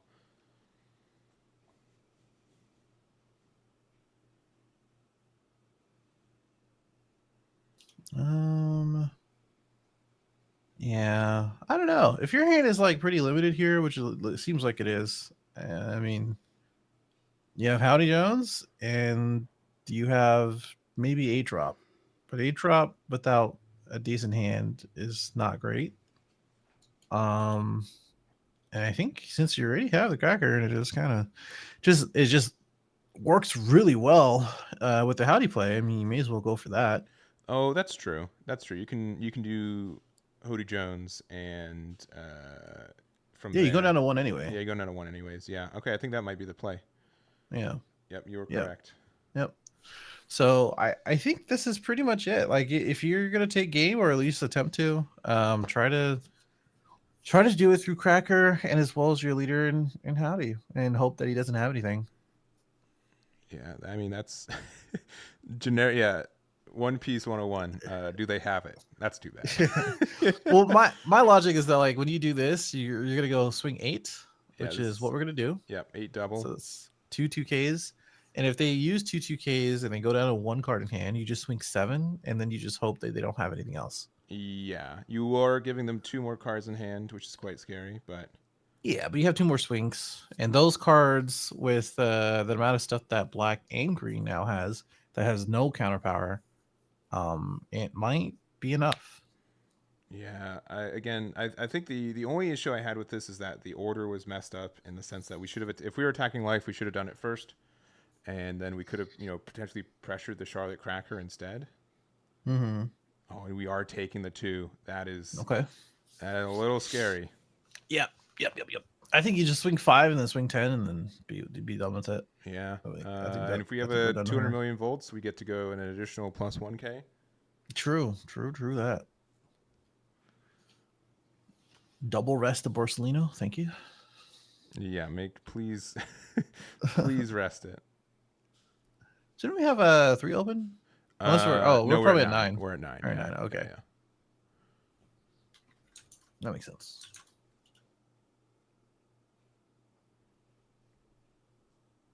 Yeah, so we can go 7 and 8, or 5 and 10, or we can go 7 and 9 if we have like a Namaru, which is probably the better. And yeah, asking for trash, 2 2Ks and a 1K baby 5. Okay.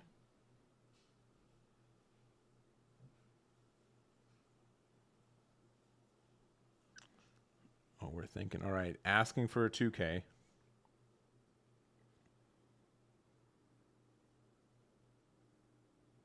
All right, we get a Virgo, and then is big 9 big enough?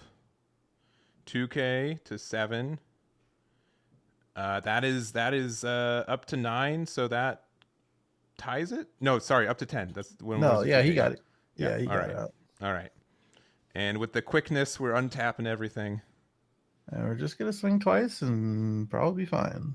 And I think that was all cards in hand too. So Yeah. if we had 200 million volts, I think we had it. But with the cards on board, I think Gerald was able to pull through. Yeah. I think so too. 2K, 2K, 1K gets out of the first 9K attack. Never feels great. Yeah, 7K with the Ryuma. We're gonna get out of it. 5, yeah, yeah. You gotta take it, and then yeah, everything else in Borso, and that is the game for Gerald. Fantastic. Yeah, almost got there. Almost got there. Oh, Just yeah, had the hand for it. Dofi was in hand saying the top deck the Suru, but yeah, I think Dustin played it really well. I think he played to his outs. I think Gerald almost got punished by that Charlotte Katakuri, but looked like there was enough defense in hand to save it anyways.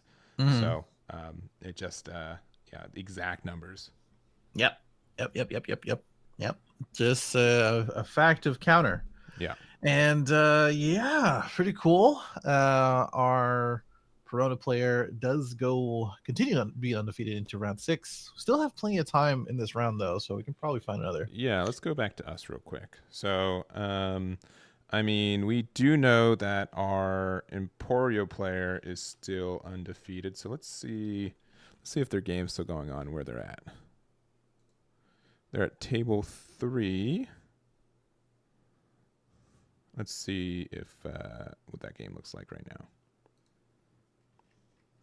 It is going. Yeah. Wait, what is going on here? I don't know. Oh, you know what? I will say. Okay, we'll just go to it real quick. I think the game's almost over, but I do want to talk about it.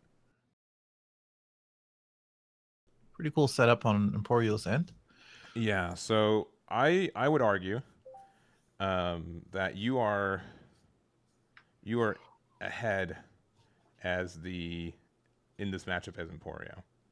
I think it's a good matchup for you because you're really able to stall them out of advantage and build a board that, since half your cards are 7Ks, Gordon and Ray's Max don't really get out of it that easy. So makes it super awkward. Yeah. And I think that's what's happening right now. So he's staring down like, hey, wow, 2 7Ks, huh? Yeah. That's pretty lame. And I'm gonna believe that the Otama is on board, right? It's not in life. Yes, probably on board. Tula Thomas here. And we're going 6 somewhere. To leader, I guess. We still have the kid blocker. Doesn't say much, but we're gonna swing another 5. Yeah, because this is Which only is- 5 due to being at 3 life, so Yep. get out of it. And pretty easy counter decision for Emporio because definitely want to be at a lower hand size here. Go to 2 in hand, and our last Dawn. And I think this might be the wrap up for Law. I agree. Yeah, so like when, again, I think this is a winning matchup for Emporio. As at least it's in its advantage. So with it being like the new deck on the block, and I think either the most or second most represented deck in this tournament, it's a good meta call for those reasons. Yeah, and we're just going to start with the big old 9. Yep, that's what I would do. 2 9s, and then all of it on your leader. Yeah, should do the trick. Yeah, which is 9, and then a 9, and then an 11. Yep. Which should be able to get rid of the Eustace kid, at least. And the worst thing is that even if I mean, if even if they do survive, it's Emporio has 3 life left. Yep. Oh no! Boy. 3 Raise Max and 1 Gordon, and again, when there's 7Ks, I mean, you can go 2 for those, but it's just really tough to remove those 7Ks. Yeah. Wow. That's a tough hand right there. Yeah. More reason to play Queen, I guess. I don't. I don't know. That's pretty tough. All right, we'll go back to us, but yeah, Emporio's 5-0 so far, which is pretty great on this halfway. Yeah. No. Pretty crazy. Yeah, pretty crazy as well. Yeah. I think it's interesting to see some of these new decks for sure. And now halfway through the tournament, we're seeing some success. The Perona is undefeated, the green purple Dofi, right? And now this Emporio, which Emporio got that little tiny support, and that's all it really needed as a tiny push to get a little more competitive. So it's pretty cool. And like I said, if you're a good pilot, which looks like our player here was and is, it's gonna go really well for him. And I'm going through the rest of the tables. Looks like our green purple Dofi from last round is still going at it. Yeah, I don't know.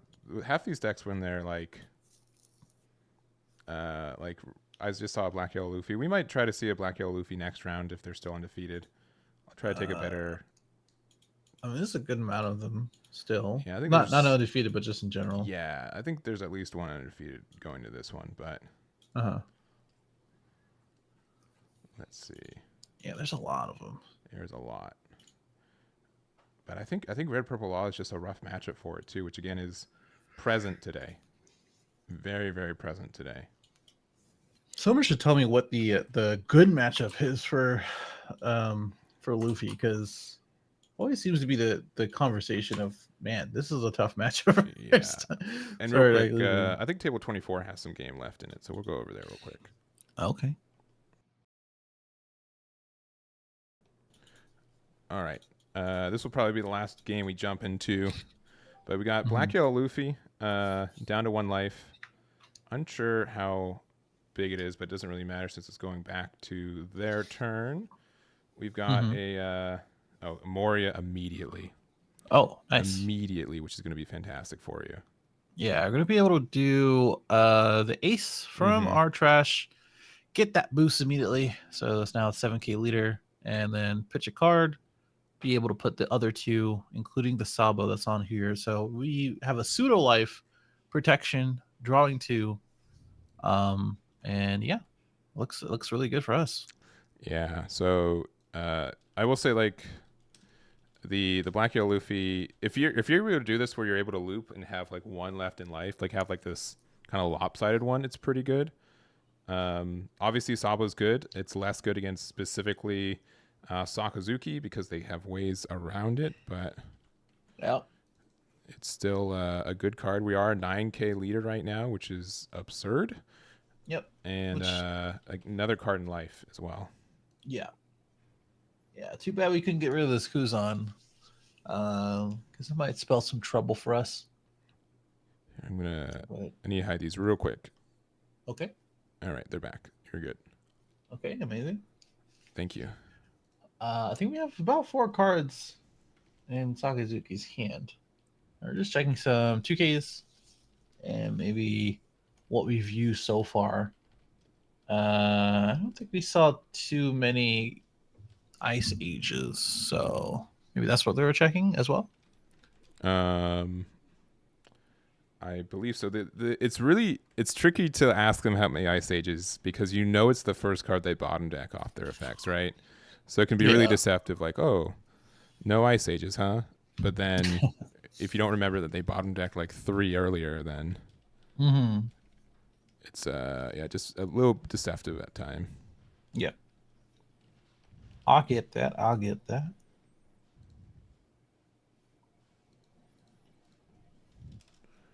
right. And just kind of thinking again, like this is pretty tough with again a 9K leader. I think personally you should probably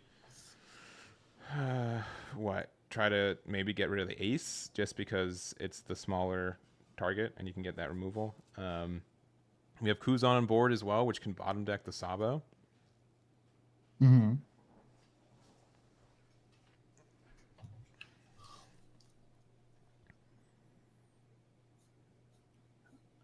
Let's see.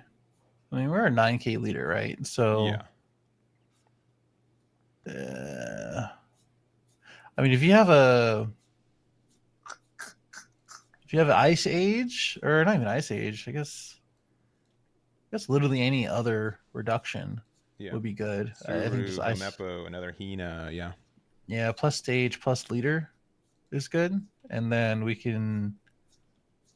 I mean, no, not even that. I think you might have to just get rid of the ace by swinging, and then get rid of the Gecko with Kuzan and something else. I think that's the only thing you can really do, because like even if you get through the Sabo, you won't have enough Dawn to make them take their life, and this falling turn might be another Gecko. Yeah, we're just going to be in the same situation. When you resolve Sabo Zon play as much as you do in this deck, it's very easy to get the quote unquote best cards, right? Because you do so much cycling with it, right? And it's very tempting. So yeah, and we're just going to Sabo ourselves, which is fine, but it doesn't really do anything for you. I mean, what you really need is to find which we open Tashigi, we drawing 2 here for Sabo, etc. What we really need is probably maybe Ama, maybe Hamles type deal. Yeah.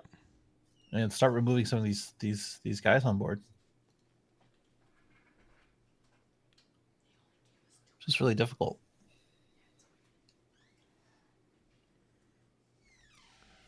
And real quick, I am doing I'm starting to get the undefeateds left. Again, a lot of Sakazuki and Stardeck 10 Law, but I think that's like why we're seeing like these kind of off meta decks like Emporio and green purple Dofi kind of get the good numbers because they do have what it seems like a really good matchup into both those decks.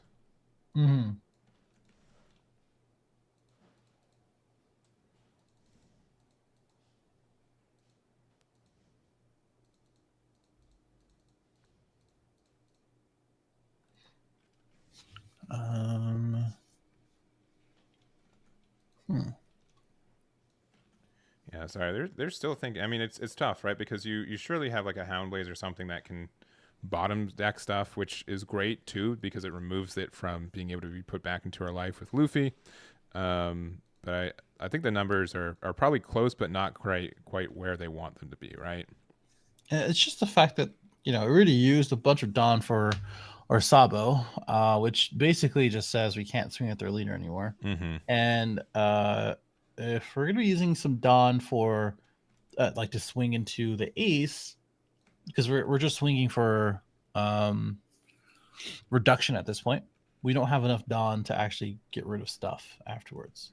Yeah, and I think like if they start pressuring the ace, yeah, you just get rid of it. You just let it go. But it's a tough balance. Yeah, and I think this is what's happening here. Is I think it's an Alma. Yeah, it's gonna be the Alma to get rid of both the Sabo and as well as the ace, which is good because you don't want that ace or the Sabo technically, I guess, into the trash again. Mm-hmm. And that's like probably the best thing you can do. I really don't see anything else beneficial to do this. And we're gonna immediately use a Garp. Probably looking for maybe setting the pitch. That is a 5 cost. It's gonna double check our trash and see what we have already. We have a Monkey D. Luffy, which is fine. So I don't know if we're looking for the 2-drop in order to play it off Gecko or something. I don't know, but we can't do the Gecko and leader play it anymore, unfortunately. And I'm guessing that we're trying to find like what specifically the Luffy 2-drop. Yeah. But without finding another Luffy and probably the other copies in trash, I think you just kind of have to. Oh, okay.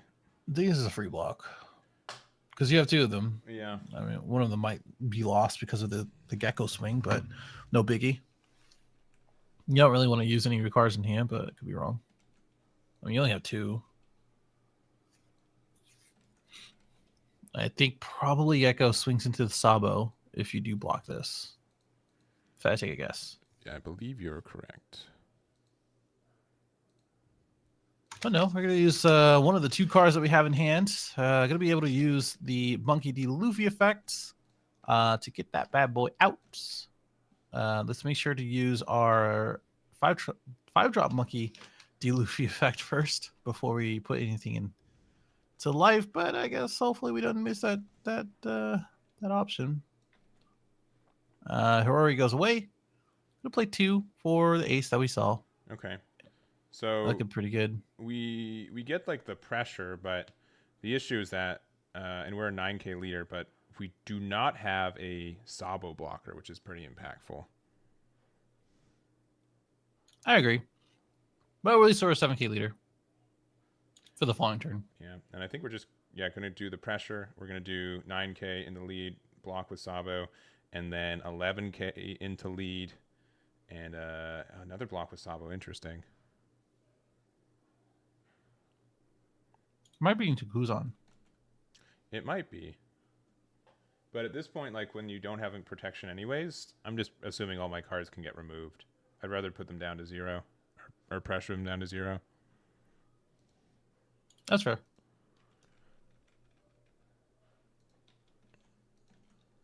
Yeah, this is like the tricky balance for Luffy, right? Like you're always in this position where you have to find the right setup for everything.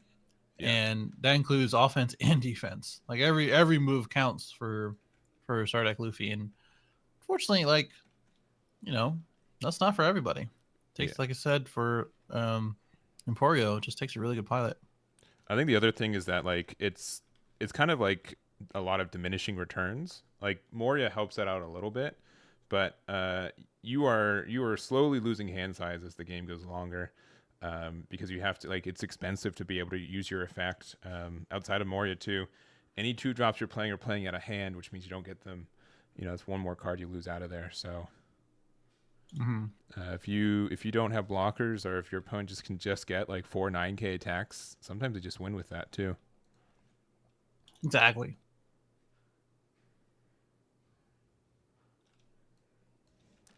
All right. Also, our green-purple Dofi leader player, Derek, is still undefeated, which is exciting. That's cool. It's that birdcage. That's what's doing it. It is. I hope, if we continue to go into Trafalgar Laws, it's going to be good. Which is a pretty good likelihood, depending on what the field looks like in the top tables. Yeah, I just don't know personally. I just don't have experience to know how the Sakazuki matchup is for that deck. Right.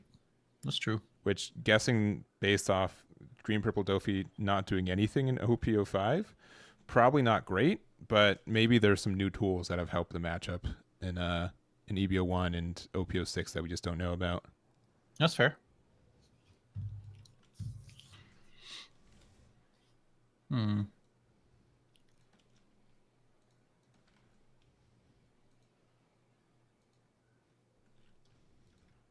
Okay, Guzan swings.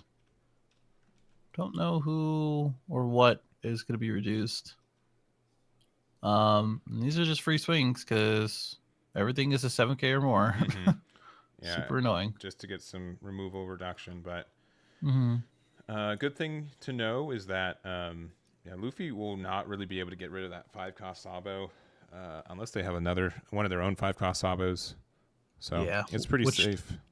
I don't think it's going to be even worth doing.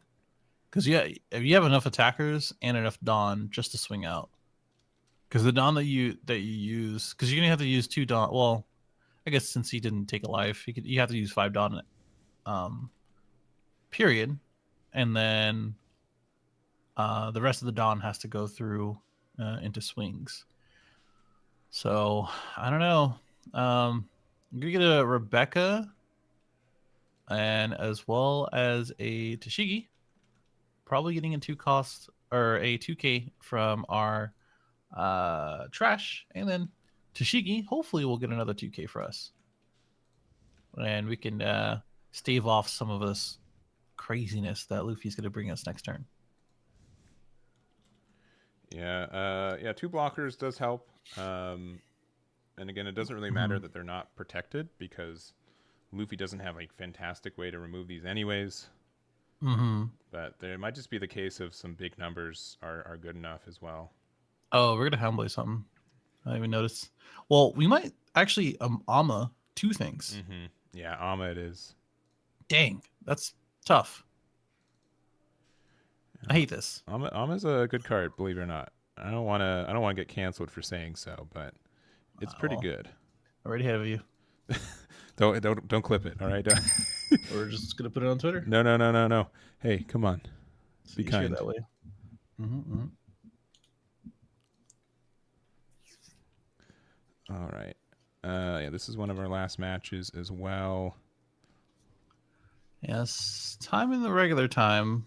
I think these guys are gonna get into overtime pretty quick.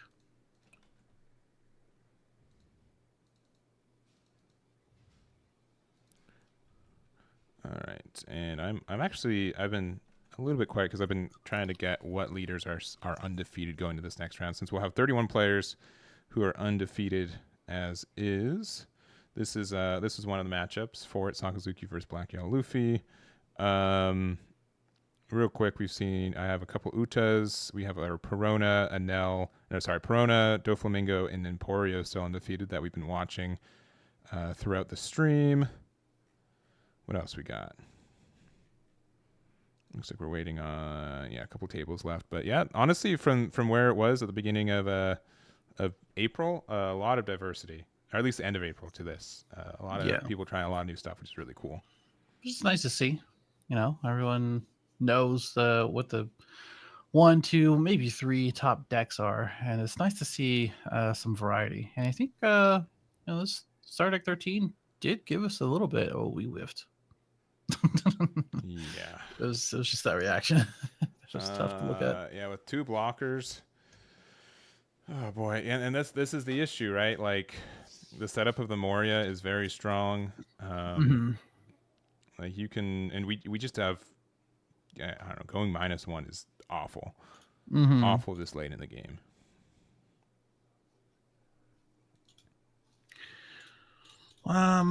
He probably was looking for something like an ace or something as well. Yeah, any of the 2-drop boys would have been great. Yeah, Sabo for defense. The big thing, technically it's the other one. Yeah, it doesn't truly matter, but it does physically matter. Right. We attacked into the Kuzan. All right, interesting. And then we're going to end the turn by discarding a card. So we have 2 cards in our life. They will go to the bottom of our deck, but at least it means your opponent has to establish 3 attacks to win the game. I think it was probably better to just attack into leader and Sabo gets blocked because it's a 6K compared to a 7K, but I don't think it's going to truly matter. Yep, bottom decking off leader effect. Yeah. A big 7K once again. And we're going to get out of it, but we got a 5 and 9. Now we'll get there. Oh, there's the ace. There's the Luffy. Not quite getting there. Dang. So. All right. Well, it kind of went a little downhill as more and more things got removed, right? And that's just one thing that you have to deal with against Sakazuki. And he kind of just saw the numbers and he kind of just saw the cards for it. So, bit of a bummer for our Luffy player, and whiffing on that one cost. Yeah, it could have changed the game 100%. I'm just looking at his reactions. He was like, I can already tell what he's talking about. He's like, dude, if I just had one more card. The worst thing is that 2-drop ace was the 6th card on top of their deck, right? If it was the definitely. 5th card, yeah, way different story. I think there's a good chance they won that game on the spot. Right. So. Surely. So, but shouts to both players. Really close match. Yeah. Eric's gonna go X1, but I have faith he can pull it through. And that's it for round number 5. So we're gonna go to a quick break. I'm almost done figuring out how many players are undefeated with what with what decks. So we should have 31 undefeated. Likely 5 more rounds, and it's going to be interesting to what gets there. But already just a lot of diversity for what are topping it right now, and a lot of, again, singletons, which are really cool to see. Yeah. I like the diversity. I like the games that we played so far. That green purple Dofi deck was pretty awesome as well. So hopefully he stays undefeated. I want to not try to focus one player. I want to keep trying to get a lot of diversity, but man, it is tempting when 10% of the matches are one of those 3 already. Exactly. So. Yep. Anyways, quick break. Round number 6 coming up, and we'll see you guys over there.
Okie doke. We are back. We are here for round number 6 of expected 10. If the down pair down pair loses for the next 4 rounds in a row, I guess we have a 9-round tournament. So about 50-50 odds, right, Brian? 50-50 odds 4 times. Yes. Yes. Yeah. I mean, it's either we do or we don't, right? Okay. Those are the just odds. Like most odds. Yes, exactly. It either happens or it doesn't. That's actually, anytime anybody ever asks me, like, what's the odds of drawing this card? It's 50-50. Yeah, you do or you don't, right? You do, you don't. There's no other way, man. And but real quick before we get the round started, I do want to mention our undefeateds right now, since we took the time. We have 31 players left. We have 9 Sakazukis, 6 of the Star Deck 10 Law, 4 NL, 3 Geckos, 3 Katakuris, 2 Utas, 1 Emporio, 1 green purple Dofi, 1 Star Deck 13 Luffy, which we're seeing this match, and 1 copy of Perona. So all of the singletons that are still left we've seen already. So we're trying to get the we're trying to just get more variety for it. Sure. Yeah. And this one, it's definitely some variety. One deck that we've seen before, and one deck we kind of seen before. Star Deck 13 Luffy. Star Deck 13 Luffy versus Katakuri. And Katakuri is still a pretty big menace, even in the webcam front. Mm-hmm. So it's gonna be an interesting matchup where, obviously you can move my stuff all you want, but it's gonna be face up. I already know where it is. So hopefully that is gonna be the case for this matchup. Well, let's just jump on over there then. We have it started. We missed turn 1, but Andrew did not have pudding, so that was the start and end of their turn. For Matthew over here, we're going to get the 1 cost Garp, and we're looking top 3. We get a Sabo. Very nice. Probably one of the better, one of the 2 costs. Yeah, I think it probably goes Sabo, Ace, and then Luffy. Yeah, I think they all kind of have their uses. However, when it comes down to it, drawing 2 cards and protecting all your stuff against most of the stuff that removes stuff in the meta, it's nice to see. Yeah, and there's some like late game scenarios. Garp starts attacking, right? Like we need 1 more damage, right? Garp can sometimes do it. Yeah, that is true. It is a 2K, if anything, but doesn't stop it from swinging out for a 5. And that might happen here, because sometimes you don't really have too much to do as Luffy on 4. Yeah, I think that might be what's going to happen here. 6K swing with Beige out, and deciding if this is it. Yep, there it is. So a 5K swing. Yep. Garp is going for it. So the other weird thing about this matchup is that like Katakuri is really good at putting life pressure, but Luffy generally does not care. Luffy's like, sure, put me down to 0. Makes my job easier. Oh no. And then gets a lot of advantage for getting down to that 0. Exactly. Yeah. And doesn't really mean much when you're a 7K leader when you're a 9K leader. So it's kind of nice to have as well. So yeah, there's a lot of back and forth fundamentally between these 2 decks. And I mean, at the end of it, yeah, we're just gonna swing 5. We're either gonna swing into the Garp and let it go, or we're just gonna take the life, because why not? Yeah, and we could see like maybe like a Kikunojo come down. If we're not swinging at the Garp, we can play Gadatsu, get rid of it, kind of pressure them. Because if you're able to put them down to 1 life and then it's kind of stall there, there's this weird game where they have to defend it because they don't want to lose, but they need to take it to be able to get down to 0. Correct. I mean, the other part of it is that like, that's fine if you take me down to 1. It's really easy nowadays through Makino and Hirori and a couple other things that we can just get down to 0. So I don't know. How do you feel about tech cards in Luffy too? By the way, like Thunderbolt. Thunderbolt I liked at least until EB01 came out, because it did kind of things we wanted to do, and sometimes it hits out of life. And the other thing is that we cycle enough. So I usually like running a copy or 2 if I can afford it. The issue with Luffy is that you are so dense with all of your 3 brother package and everything else you have to run in the deck that you just don't really have space for a lot of individual cards. Yeah, I can totally see that for sure. Yeah, I feel kind of the same way. It's nice when you have it in the situation you want it to be in, I guess, and it's not nice otherwise. And in a 10 round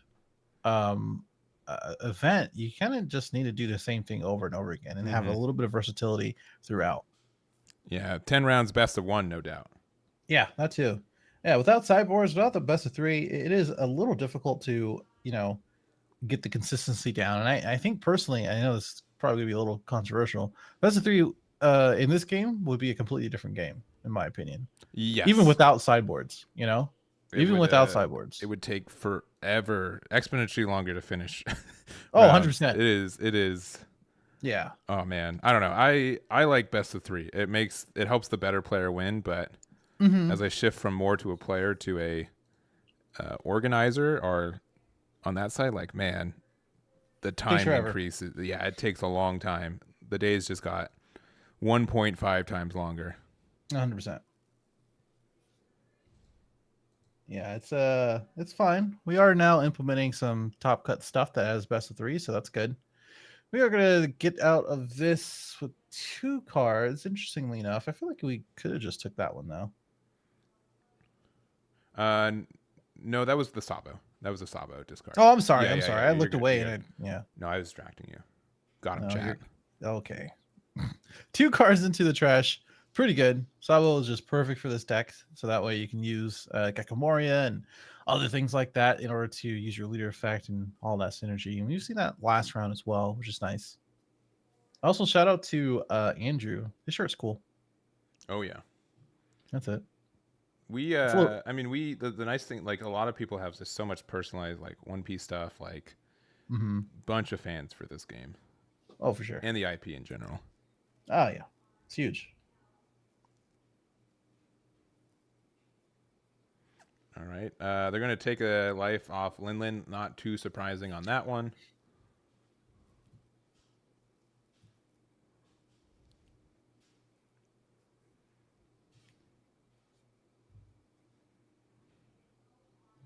All right, and we're going to 1, 2, 3, 4, 5, 6, 7, 8 Dawn. So this is usually the good turn.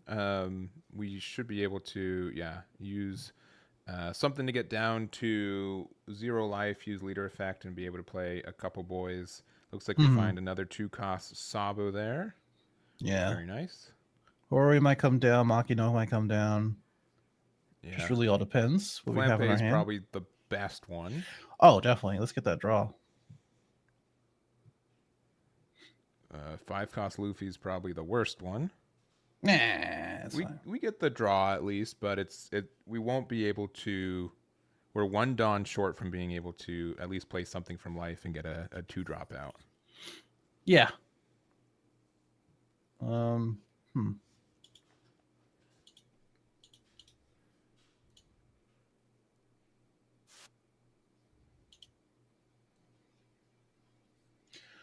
Just kind of think of what we want to do with the rest of our Dawn.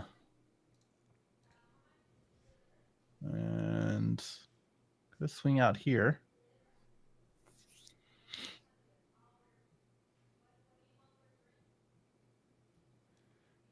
Okay, so we're going to use our 0 cost and a 10-drop Big Mom, which, at the end of the day makes sense that it's not really useful. And a little tough here, swinging with the ace, because sure we have a blocker, sure we have like 7 cards in hand, but I mean, this is gonna be some pretty strong swings here. Yeah, this is gonna be, and this is kind of what I was talking about at the beginning, where, all right, we're stuck at 1 life.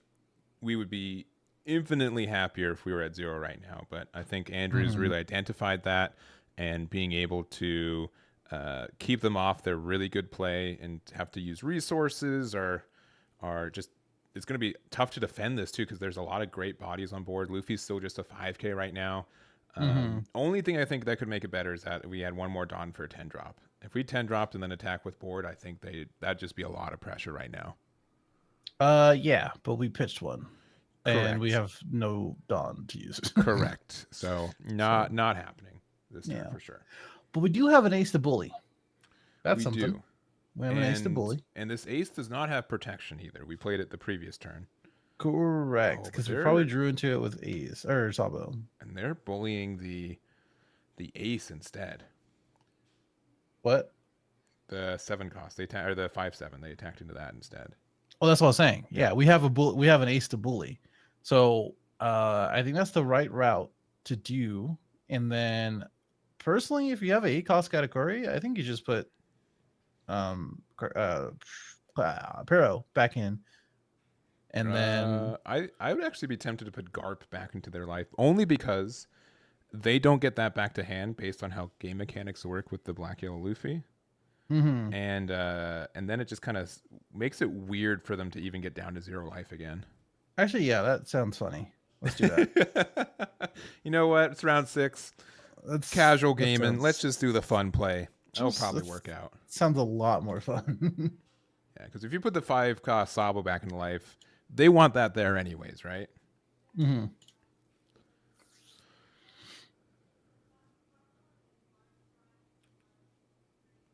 All right, 7. I think we got to take this one. We have a head size. We probably get out of this one first, and then take the big mom swing. I'd probably block with Sabo so it's in our trash so we can play it again next turn. Well, you can still do both. You could take this one and then just block the big mom. But yeah, if they just take this one and then still ACOS the Garp, I mean that's still something. The only thing I can think of is that we could potentially, I mean, I think we would have done it already, but we can do this, and then since the Sabo doesn't have protection, if we have reject, we could pop the Sabo and then have like a really big 9k swing that you have to get out of or you lose. Mm-hmm. All right, going down to 0 life, where you like to be.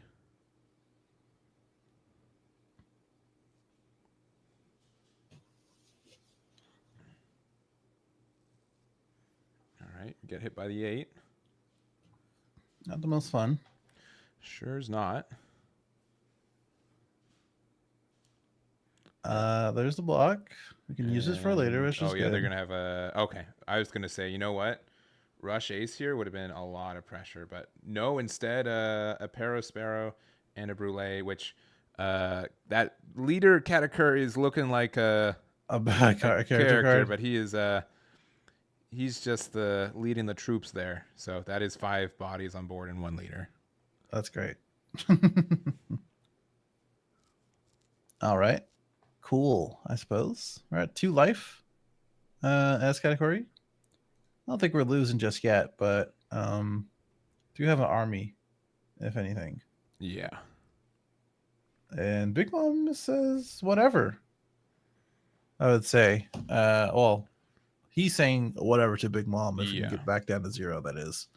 Exactly. So that's why, like, previous turn it would have been fantastic. This turn you missed the boat on it, unfortunately. Mm-hmm. But we're gonna do a gecko. Yeah. And get back 2 targets. It's gonna be both what we had before or in our life, which is gonna be the ace first and then Salvo, so that we can protect it. We'll protect everything really, but this is really good just in case we run into any triggers. Yeah. And I'm gonna be able to draw 2. Yeah, this is the essentially best play in the deck with the best 2 targets. Sometimes double Sabo is better, sometimes double ace is better, but 1 and 1 means you get a 7k attack with the ace. Your leader's now 11k, and we set up a Moria to start attacking next turn too. Correct. And honestly, the real question is like, what are we attacking? I think what's our ace? Yeah, I can kind of see that. And the other kind of weird thing too is that if they play 10 drop Big Mom, nothing happens. They heal 1, and that's the start and end of what that card does. Yeah.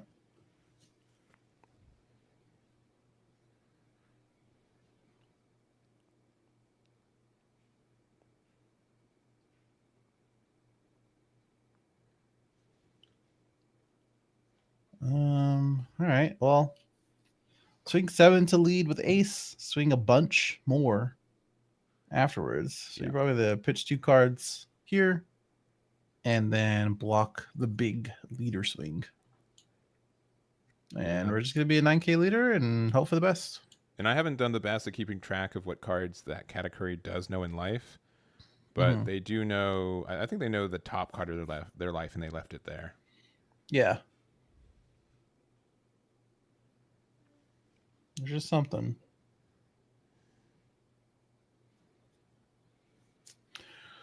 I'm well, I don't know. 2 big swings next turn for category will definitely put Luffy in a weird position. Because like, sure, you can do 1 big swing with Sabo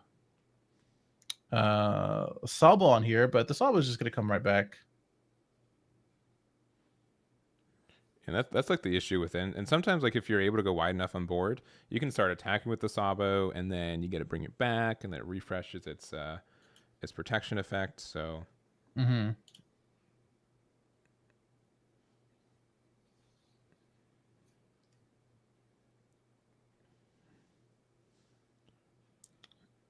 and we're thinking, are we still thinking about the 7K attack? I think we are, right? Yeah. 7 into their face, I'm guessing. We're guessing, yeah. Could be somewhere else. Yeah. Totally.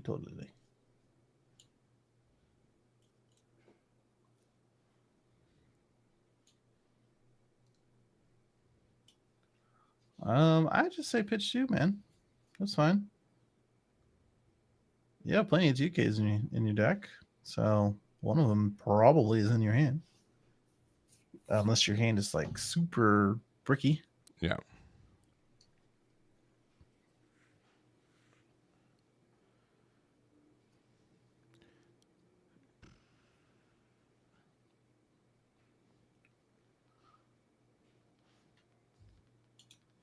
Yeah, I'm not sure. I'm not sure what they have in hand, what they're thinking of. It looks like 2K, 1K out of it. So 2K double Aandroidd.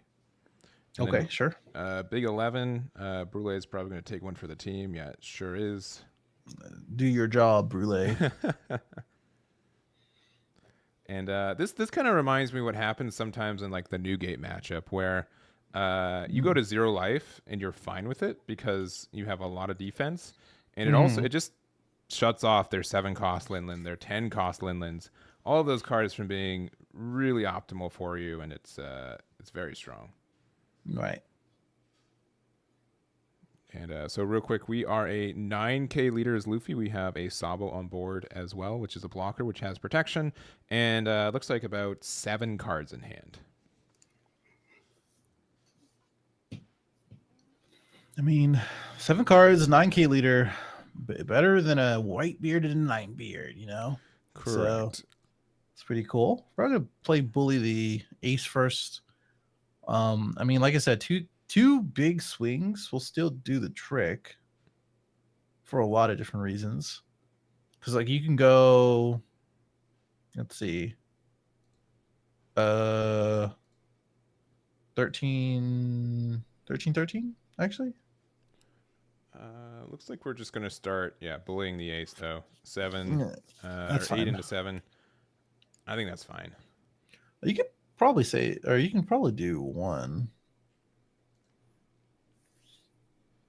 Because everything else is going to require some sort of Dawn.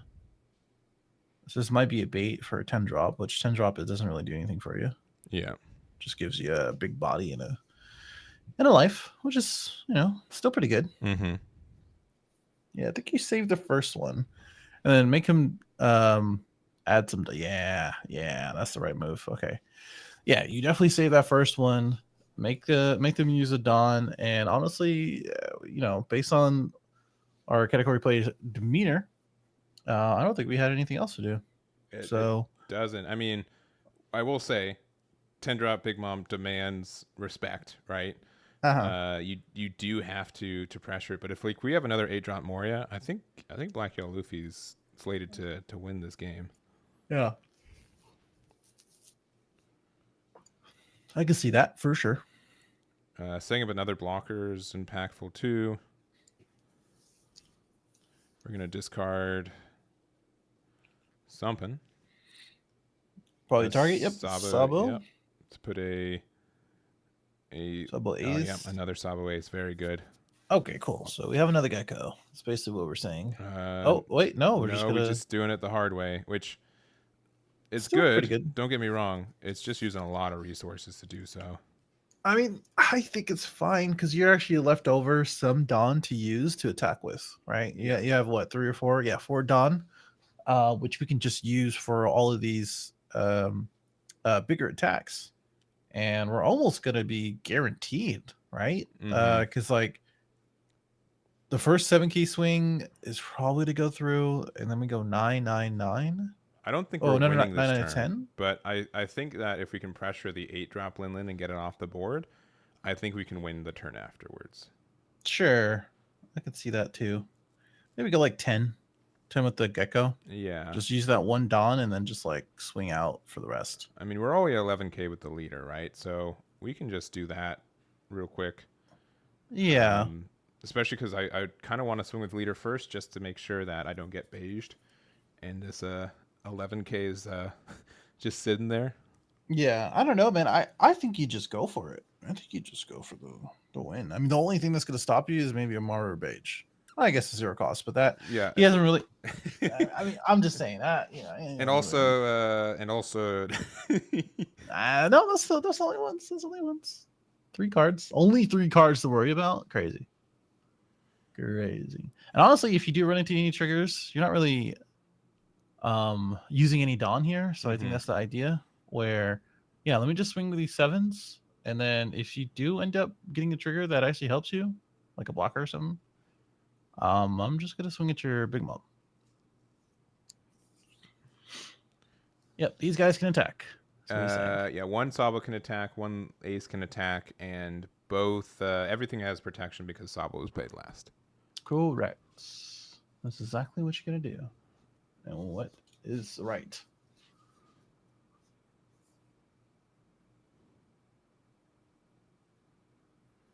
All right, and we're going 8. Do you think this is at lead, at Big Mom? I think this is that leader.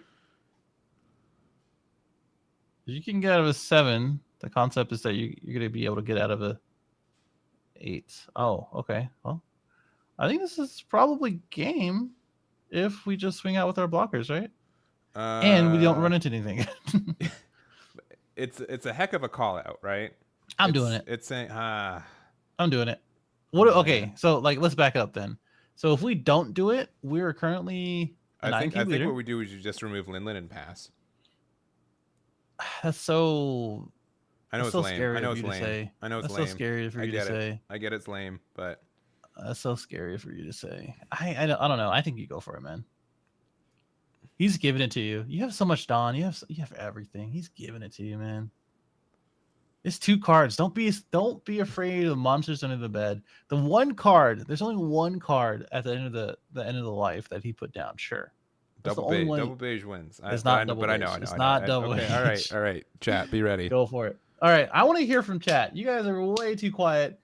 Bunch of people in here. Does he go for it or does he not? What would you do in his situation?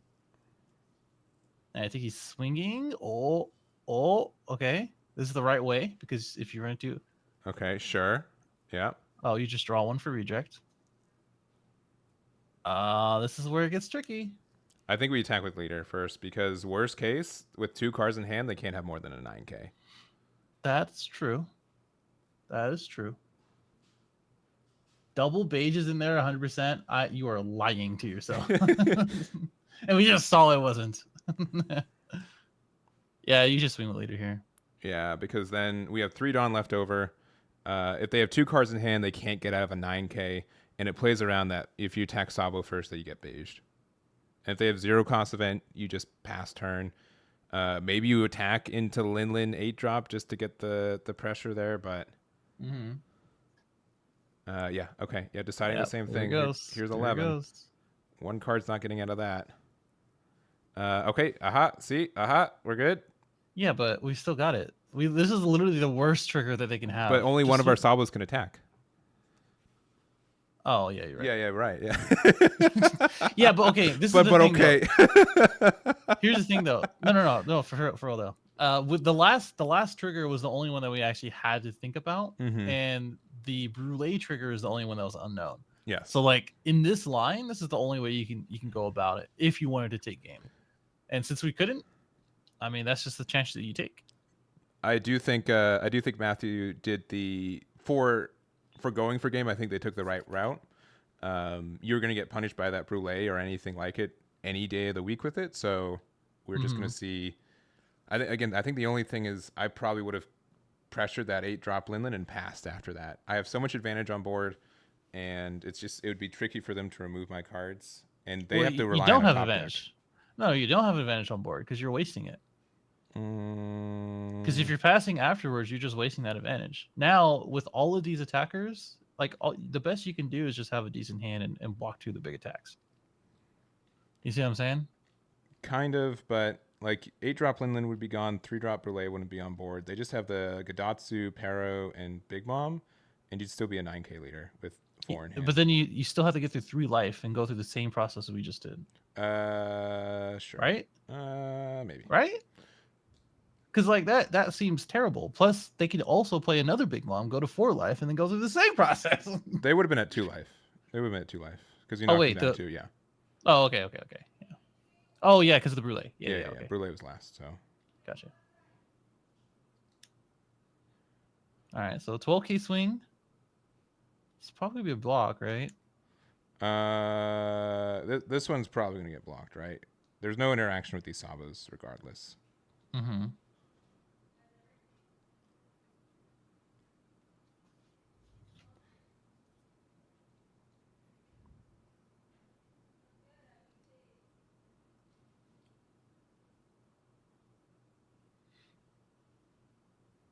All right, we're thinking. I do think you just have to block this one, though. I mean, you can double 2k out, but I think this is the biggest swing they're going to make all turn. Yeah. Unless if you have 2 2ks, that's probably still fine. Unless it's as an ace. Oh, 2 2ks. Okay. Yeah, 2 2ks. That's pretty expensive with 2 cards in hand. Yeah. I don't know. It's gonna be expensive for a category player to even swing into him anyway. So like, I mean, if we can develop 5 9k attacks, which we can make one, I think we're 1 Dawn short from being able to, but it'd be really close. Yeah, 1 2 3. I'm just figuring it out right now. 4. Right. So 1 on Linlen, 3 on Gadatsu, 3 on our leader, and 3 on our Pero, which is not enough. Yeah, but if we have Amaru, we can maybe get there. I think that's exactly that. Yeah, Amaru would be able to do it for him. Regardless, I think we needed to block that Linlen because that's 2 resources to get out of 1 attack, and you could have used 1 blocker to get out of it too. Yeah, I can see that because every card is technically 1 attack. Yeah, and this is also assuming that Matthew has counter in all 4 cards in hand. It's a pretty safe bet at this late in the game with all the Sabos, but one of those cards could be a Moria that you can't do anything with also. Yeah.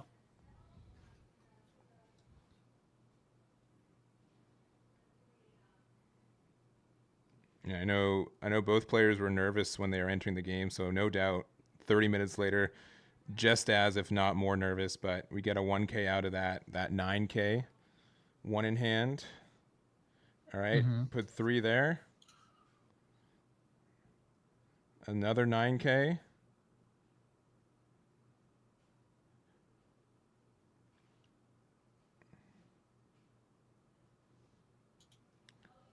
If we have Amaru and that card in hand is a Moria, we win. Oh, they're trying. They're thinking.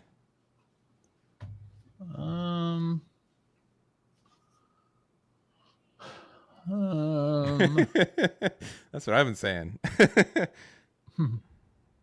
Well, as soon as he counters out, if he does, he's gonna go to 0 in hand. Yeah, Which basically just says, all right, do you have 2 more attacks? All right. Excuse me. 9k with Katakuri using its own effect. If you We count, do have a yeah, 1K there we go. or 2K. All right, Yeah, there you it go. That's is. GG.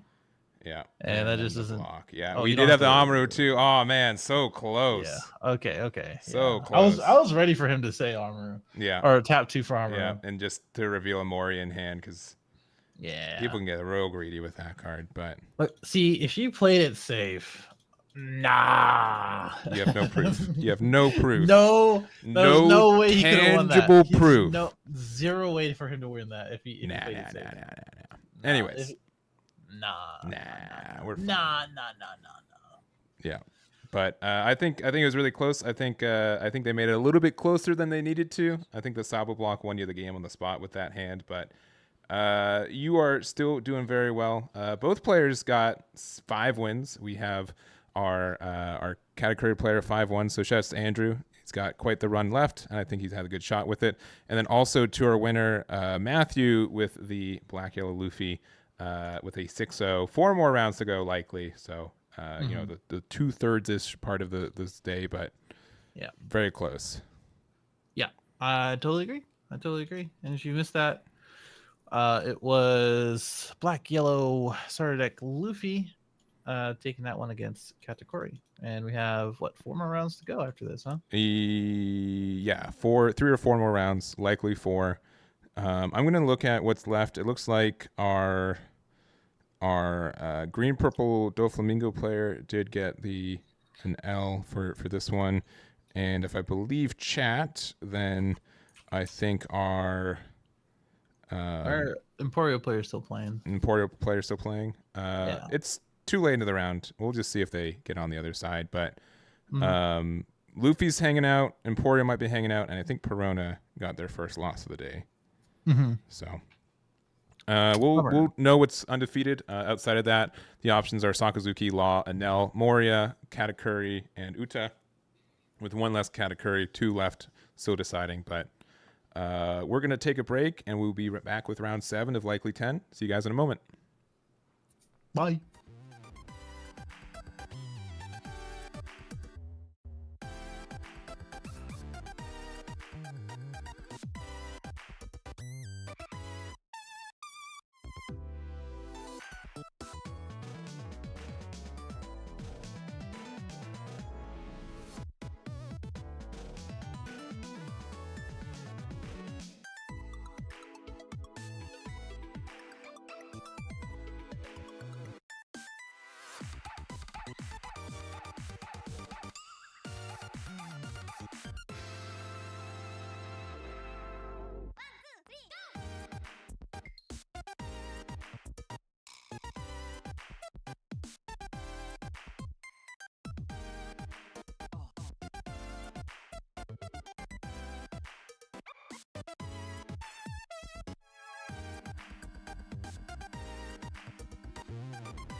Welcome back.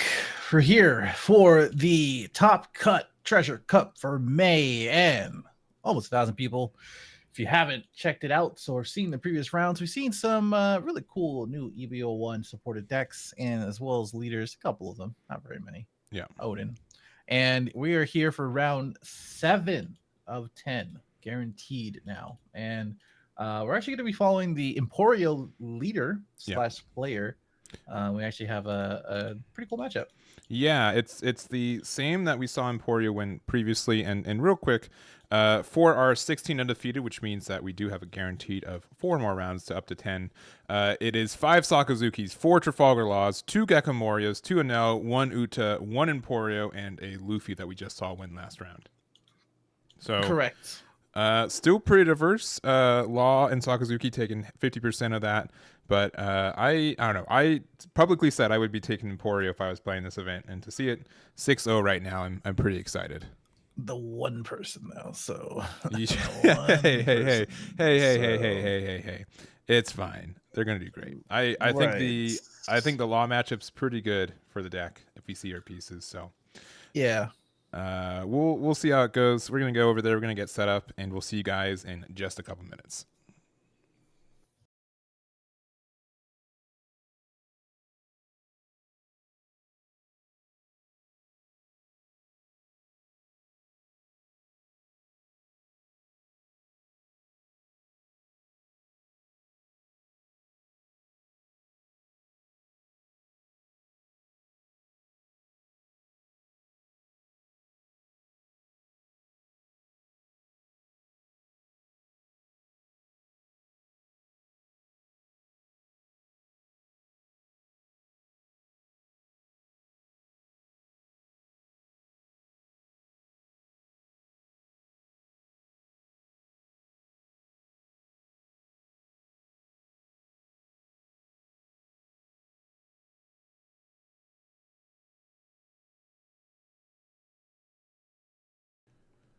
Okie doke. We are here at table number 3. It is going to be Steven, our Law player, versus Alex back at it with Emporio.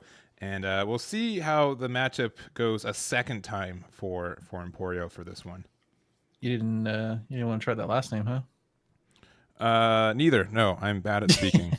That's fine. It is a gift and a curse. So I wasn't gonna try it either. I wanted you to try it, but it wasn't gonna happen. No. I think we did see Alex earlier on with Emporio and did a very good job. Like honestly, he just kind of got out of hand as soon as the new support and Inazuma came down, and drawing 4 twice was pretty good. And we can see if this is gonna happen the same way.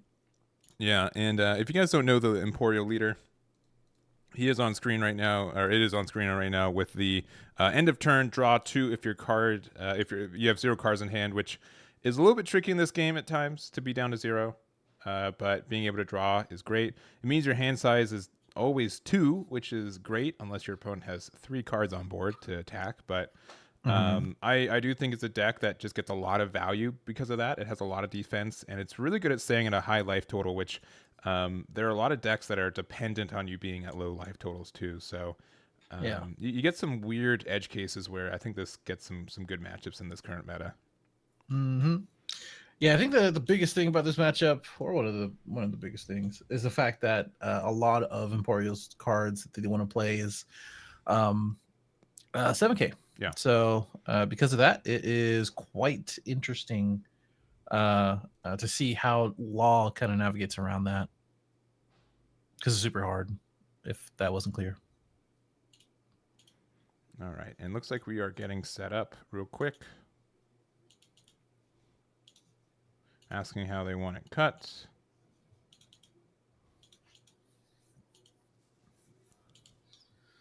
Surely. And okay. How do we get this started out? Who wants to go first or second? You tell me. It's kind of weird where I think you generally want to have a I like having an even curve, because we play Luffy on curve, we bounce a card back to their hand, and then we're able to and then play Emporio afterwards to play Inazuma and refill our hand. That's kind of like what I like to do, which is great against Law because you bounce 4 costs and they play only 4 costs. So Yeah, I can see that. yeah. I don't see why not.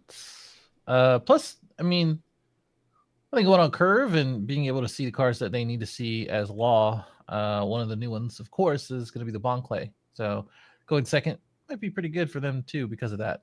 And excuse me, between Bonclay and as well as Beige, like why not? Also, is that a thumbs up? That was cool. Did you see that? Yeah, I think it's just on our side for that one. Are you sure? No. Okay. It did not. I don't believe it picked up on stream though. But yeah, looks like Emporio's going first though.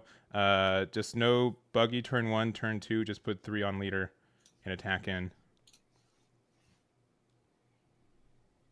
Yep. Pretty simple. Don't really have too much to do on that one.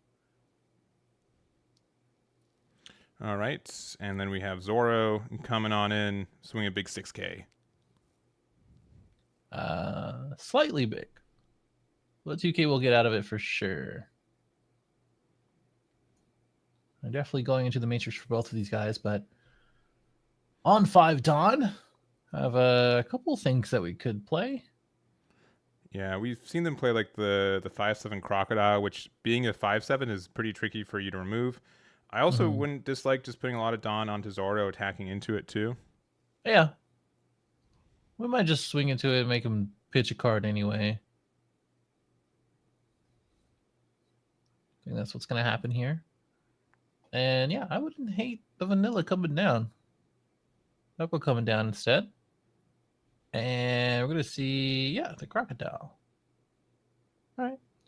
5/7 on the board. And going to go and pass back over to Law.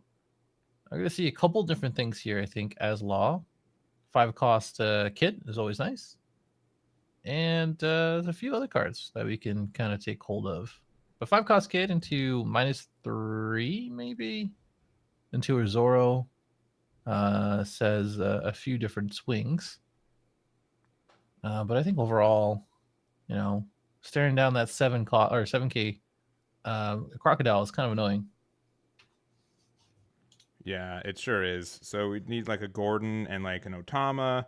Like best would be like a 4/5 Trafalgar Law into like a Gordon, but it's a lot of value and very tricky to get out.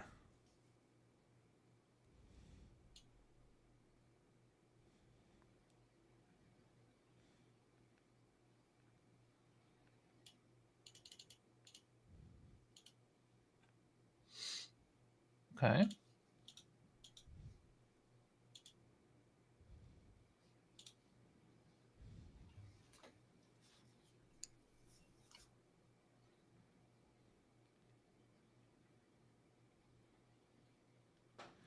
All right, so we're able to stay at 5 life because essentially how Emporio works is that you want to use, like, your life is such a big resource in the other way because you want to make sure that you just make it really tricky for your opponent to do anything and go for game. Well, you're kind of setting up your own board, which again, Law has to spend extra resources to get rid of these. This 5/7 is going to be really great value for the rest of this game until they can get a double removal. And the fact that Emporio can get rid of 4 costs really easy is helpful too. Yeah.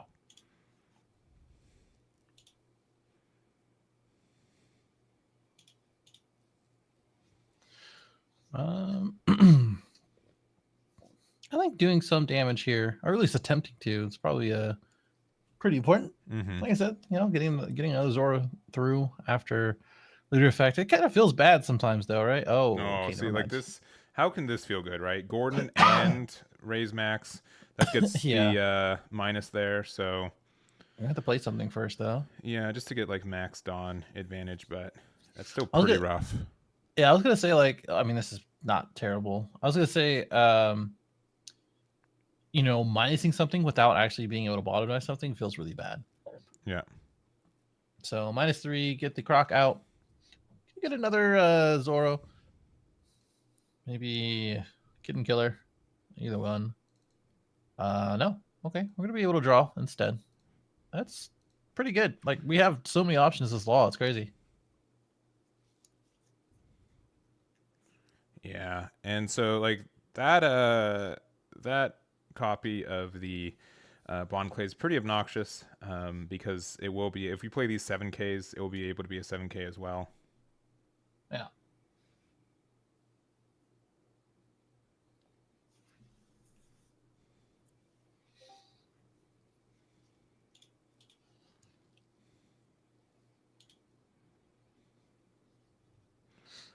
All right, and we're using Buggy to look top 5, so unfortunately we don't get to play our Emporio on curve, which would have been the better play, right? Mm-hmm. Clear sleeves are not allowed as Well, it looks like we got a judge pop in, so I think they're just speaking to each other right now. Mm-hmm. okay. So do I like re-sleeve after this round, or what are we doing here? I think they're just sorting it out now. Yeah, because it wasn't clear if they were clear sleeves or just sleeves with the official art on it too, because clear sleeves are unfortunately not allowed. Right.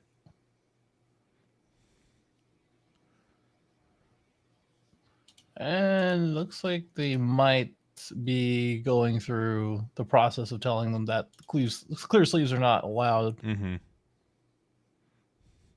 Yeah. Let me should we go back to us real quick, maybe try to Yeah, let's go back to us for a second. Let's have them sorted out first. Yeah. So I think that that the red purple law player had a good start, just because the Bond Clay is a good starter card for the deck, and then also being able to pressure these 7s with this one card is really great. And additionally, we didn't have the perfect curve as our Emporio because we could have played the 7 cost there, but it's how it is. Yeah, I mean, I think we're getting to a Dawn count point where Emporio is gonna start doing some Emporio stuff basically. Yeah.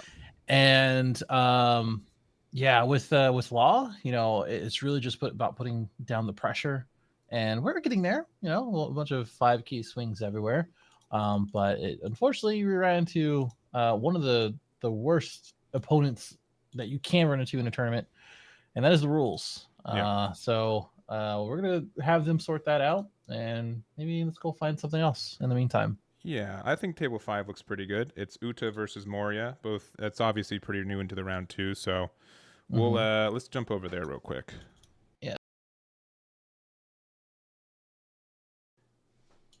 Yes, this is Chris Sock, who's been on quite the tear for online events and in-person events, regionals, treasure cups, what have you. He's been topping pretty consistently these last couple of weeks, and currently on Moria versus our opponent here, who is on Tyler, who is going to be on the Uta.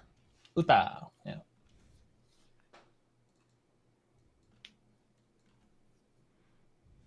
That is true.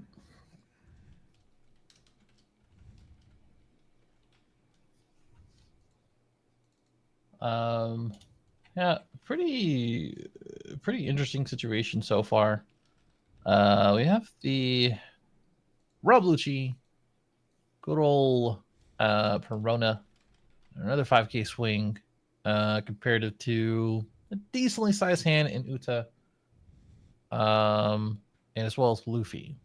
And taking these hits so far, that could be indicative of I might be playing a kid, but with this Kuzan on board, that might put a hole in their plan. Yeah, and we've got the tiny setup. We've got the Ring of Power around Moria. We've got a Kuzan, a 4-drop Rob Lucci, a Hogback Perona, and a big 9-drop. So it's like a menacing ritual. Yeah, it sure is. Pretty crazy. For those who were wondering about the last match, we were watching the Emporio and our law player, but our judge stepped in to speak to them, and now they're just handling that, so that's why we're watching this one. All right, so we have our Uta here. I think we're at the full 10 Dawn, doing this 6K swing.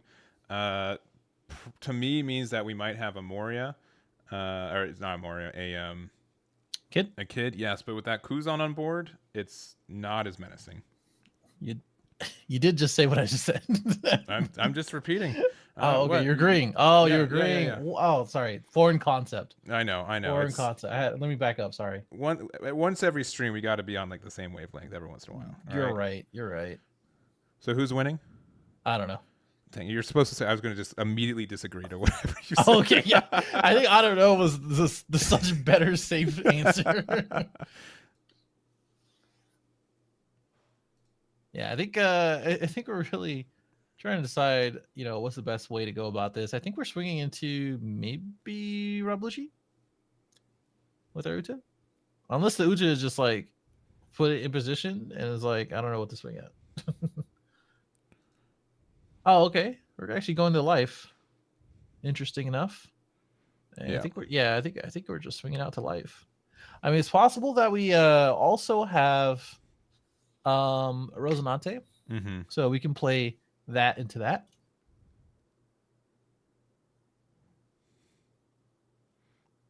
And if we do that, at least we have some sort of protection. And it's going to be a really good card against Gecko Moria because you can't bottom deck. You can't do any of that. So, yeah. Yeah. So we're just attacking on in. All right, hitting them down to 2. Yeah, I don't know. Like you want to play the kid, but like it's so easy, right? It's so easy for them to get the punish for it, but looks like we are going to play it, and we're going to use the effect. We're going to play out a Blue No that we added from the leader effect, put a Dawn underneath the kid, so you have to attack it, but with that Kuzan on board, it's going to be very easy to remove that. Yeah, not very good for us at all. And the Blue No is just a blocker, right? It doesn't have anything else. Mm-hmm.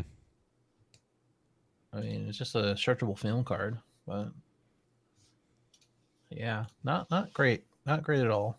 I don't like how all of these cards on Chris's end just stanced up like this. Yeah. I just don't like. Maybe it's just the way that it's a square. It's just unorthodox, and I don't like it. Mm-hmm.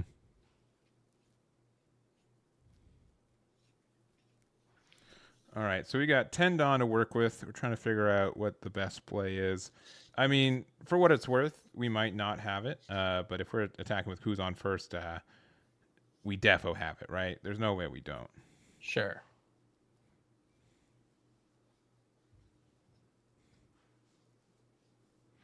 All right, so that's going to cost 4. You have to attack into the Eustace Kid. For 1, Great Eruption, Suru. Ice Age, sure. All right. Well, this is it. Yeah. And just playing the Rob Lucci, it's been a long game, so I don't know if Absalom was in there, but being able to get rid of both the Blue No and the copy of the Eustace Kid is strong, and we still have, I believe, 5 Dawn to work with, right? That's correct. 1 for Ice Age, 4 for Rob Lucci, and 5 in total. All right, and we're going a big 5. Yeah, 5K, 5K, 5. Yeah, well, actually, yeah, 5K with a 1K. Yeah. 1K to the 5K. I'm going to keep doing that to our face and use as less or least amount of Dawn possible for these swings. Yeah, I mean, they 2K'd out of the previous 5K, so yeah, they got another 2K for you. No need to invest on. I'm surprised we haven't swung with leader, though, because, like, I would probably put Perona, right? Like, just swing 6, Perona kind of thing. But I guess we only have 4 cards in there, so there's a chance we don't have it. I think the last one is a Perona. I could be wrong though. It's a 4 cost. I just don't think it is. Maybe it's not. Let me put it that way. All right. Also, you have to remove one of these. Yeah, but just ask cards in hand. There's 9 or 4, so you can't Perona there. Because you have to do 5 or less. Mm-hmm.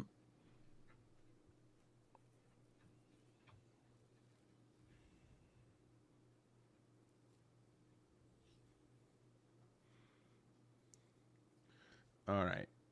5 with leader.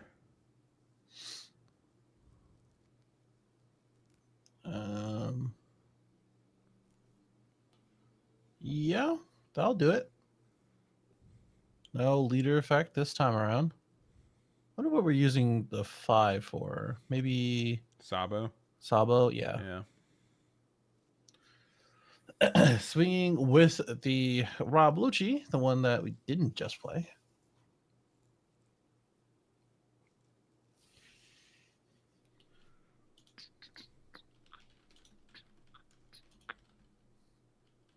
We can see your hand. Don't worry. Yeah, for the record, yeah. I was typing chat too. Yeah, we clip out a little bit of the Discord call, so Correct. we are good. And there's the Sabo. Okay.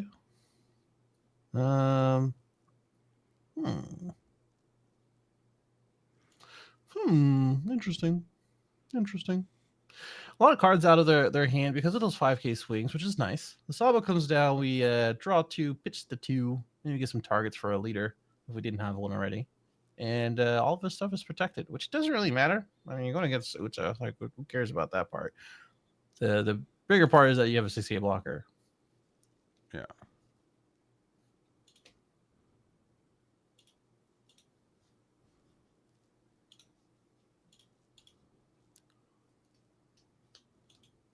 What can Uta do? Backlight. I'm invincible.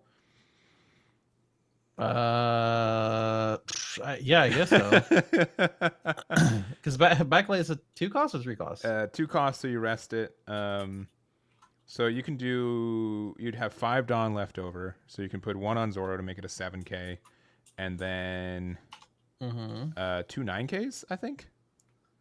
Okay. That gets you there. Okay. Kind of. Kind of. Well, we pitched a 1K out already, right? That brand new. So I mean, it's pretty clear that we only have premiums in our hand.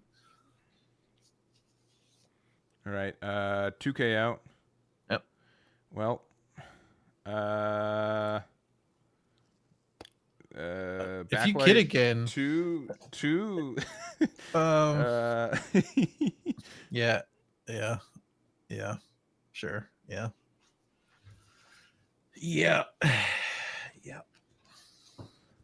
The interesting thing too is that we're at, we kept 2 cards in life. One of them could have been a card to help us here.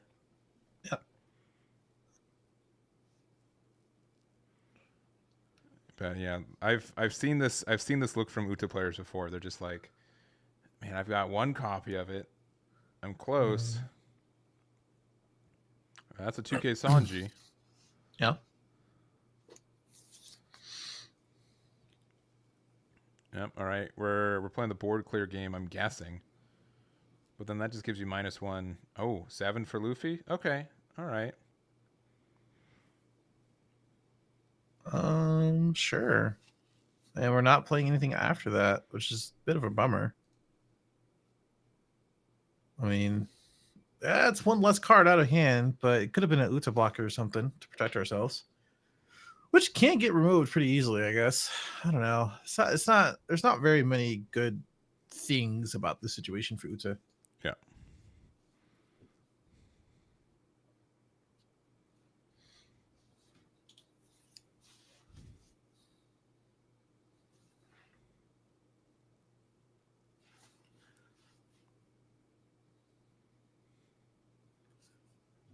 Okay. Just deciding. I don't know. If you want to go the safe route, let's get rid of the Zoro. Sure. If not, I mean, yeah, multiple swings to face is probably okay too. You have plenty of attacks. We know what they have a Sanji 2K in hand, right? So this 5K body either gets a block or a 2K at a hand. Likely not a 1K left in there. Mm-hmm. Yep, there's that 2K Sanji. Cool.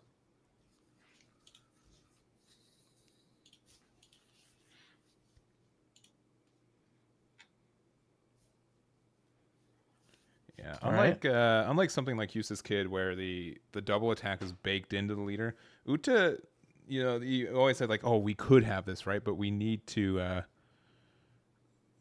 get there, right? We need to find the cards, and we're a deck that I'm Invincible is really searchable, but Yeah. we just need it. Yeah.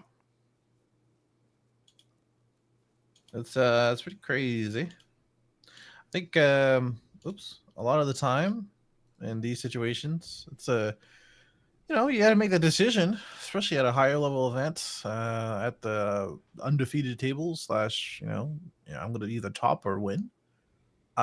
These decisions are a little difficult, and you just have to make the decision of, okay, well, what does my board state look like? What is theirs, and what can they do, and what do they have access to? And that's pretty much what Chris is going through, and he's done this before. Did have some success for plenty of other events, and I think with this same leader too. So, I'm sure he'll come out with something. Yeah, I mean, there's the potential to win this turn is pretty high. And if not like win outright, but just win by making it so they can't lose next turn is great. I think you just pressure numbers. There's a good chance. I mean, Zoro's probably not surviving if you don't want it to. Honestly, man, I think we just swing 7 with Rob Lucci, 9 with Gecko, a bunch with Leader, and then have some Dawn for you to play another blocker. Yeah. And give yourself the option to swing with Saba or not. Because at that point, with only 1 card in hand and 3... Oh, the cat! The cat! Foul! Party foul. What was I saying? I got distracted. You basically have to put yourself in the situation where, do I swing with the Sabo? And yeah, it's pretty crazy. Pretty crazy to be in this situation. All right. Well, yeah, just deciding how much to put into this. We got 12 minutes left in the round, right? So we can. This is probably your last to second last turn. If Uta survives, next turn is definitely their last turn. I don't see them either not losing the turn afterwards or trying to push for win. So surely. All right, big surely. 7 at lead. It looks like going down to 1. Pretty much guaranteed because we're not blocking with the Luffy. Again, we just swing 9 to leader as well. Yeah, I mean, there's not. What else is there to do? Looks like we're swinging 8. We're going to use leader effect, discarding a card. Sure. Probably playing Hogback to get a 2K to hand in case we need it. Yeah, seems like the case. Cool. That's fine. We have 4 after this, so definitely could be a Borsellino or something. We're going to take it. Yeah. And then we're going to swing 9. And then we just have to do simple math to see if we have enough. Then I ask cards in hand. If we have 2, then we can take it. If we have 3, we probably should pass. Or play the Borsellino, I mean. Because you're not losing next turn. Even with I'm Invincible. Yeah, it's unlikely you'll lose next round. Yeah. Play Borsa if you have it. Play Rebecca if you have it. I think you just play Borsellino and pass. At this point, they have 4 cards in hand, so I don't think you're going to be able to get through with a 10K swing. Yeah, it's not worth the risk, I think. I mean, you could do it. There's super high chance that you get out of it, but I also don't think it's worth the risk when you only have 2 cards in hand as well. One's a 2K, but still. Right. All right, and another Hogback, sure. Get another 2K. I mean, that's all right. Yeah, you tell them that I have 2 cards in hand and they're both 2Ks. So if you're not swinging 9s, I'm feeling pretty good, but I think that's good enough. At least we have 2 2Ks, a blocker, and only 2 swings. So, like, Uta can get the math there, right? I mean, there's some math there. Let's see. Because like you can. Let's see. We have 10, so 2, 3. That's 5, and then we do 3 and 3. No, that's one short. Because I'm thinking of a 9K swing with Zoro and a 2 9K swings with Leader. Yeah, because if we have like let's say 2 copies of I'm Invincible, right? So that uses 6 Dawn, so we have 4 left over. So what we probably have 7 on Zoro and then 8 for the rest, I believe. Yeah. I mean, we also know what's in their hand, right? So like if we swing 7, you have to pitch both cards here. Mm-hmm. And then we can just double I'm Invincible after that. So like giving them another card could be a 1K or a 2K. You just kind of have to factor that in.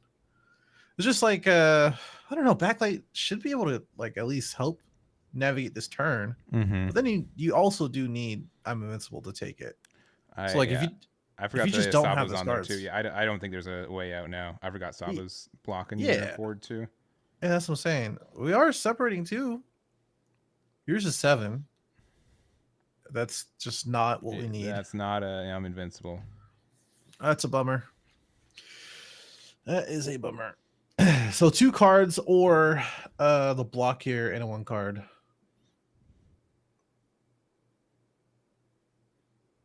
I mean, based on Tyler's demeanor, this should be it, I think. We just don't have what we need.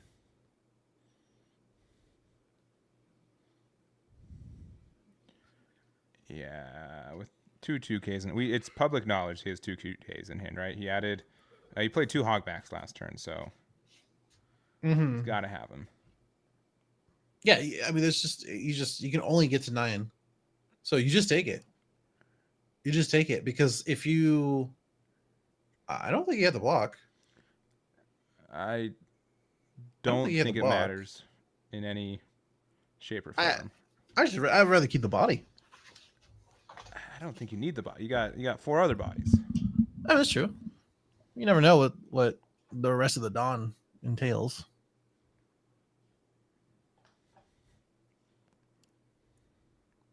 Also, I'm greedy, so I rather just take it. I've learned one thing during our stream today. I'm a cautious. They could have the 1 in 50 cards, and you're like, oh, it don't matter. Just see what happens. Yeah, exactly. So you need double I'm Invincible? Is that what the... That is the ask. So there's 1 copy of it. Yeah, but you know what is in his hand, so there's no point. Correct. There's no point. Cat. Great eruption. Great cat eruption. Listen, I know you want to help me out, Cat. I appreciate it, but we ain't getting there. We do have the double. 1 more 7K and easy double 2K or 2K 1K, but yeah, we knew this was coming. Correct. Draw card, swing. Winner's pace. Yeah. So there it is. Chris is going to be able to continue the tournament undefeated going into round number 8. And we still have Tyler here. Super good position, 7-1 so far. And just a couple more wins. He's in that top cut as well. Or top 16, rather. Yep. That is round 7 of 10. Yeah. So I've got a few more to go. And I'm sure he'll do perfectly fine. Same. So we're going to go back to us. We're actually just 5 minutes left in this round as well. So we are going to go to our break as well. We did have Emporio getting the W on that round as well with the sleeves just not working out for that. So that is where that is. So Emporio's undefeated. We do have Moria as one of our undefeated, and we'll see what the rest of them are too. So but down to a final 8, and we'll see what those are like. Sounds good to me. Cool. So we'll be back round number 8, and yeah, we'll be right back.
All right, we are back. We are having a round 8 just ahead of us. They did get deck checked real quick before going into it, so it took a little bit extra time. But going into this round, we got 3 Sakazuki, 2 Enel, 1 Gecko Moria, 1 Law, and the match we're featuring is our Emporio once again, currently 7-0.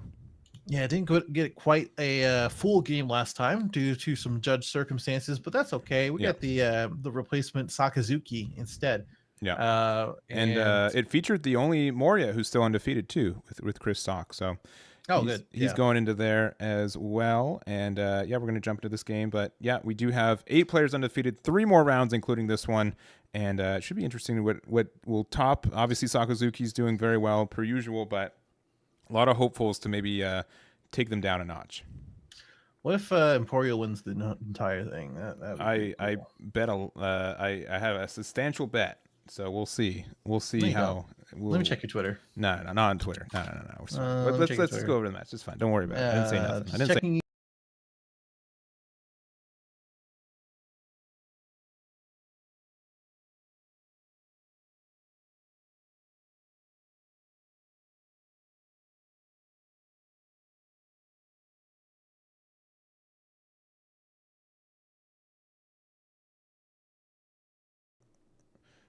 Okie doke. We have for you guys Alex here on Emporio versus James on the Sakazuki. Are one of Emporio versus this. They did get deck checks, so you got to do the extra power shuffle, reshuffle these up, make sure that they're not clumped together from the deck check, and that's why they're spending the extra minute for it. Yeah, totally. I do not blame him at all. I think it's also a superstition thing, right? If your opponent deck or power shuffles or like super shuffles here, you have to do it too. That's probably fair. It's a rule. Probably fair. A rule, you say? Superstitious rule, but it's a rule. It's a rule. Can I get a yeah in the chat for that one? Let me just quickly just put it all to emote only, so you cannot. Well, that's fine. No.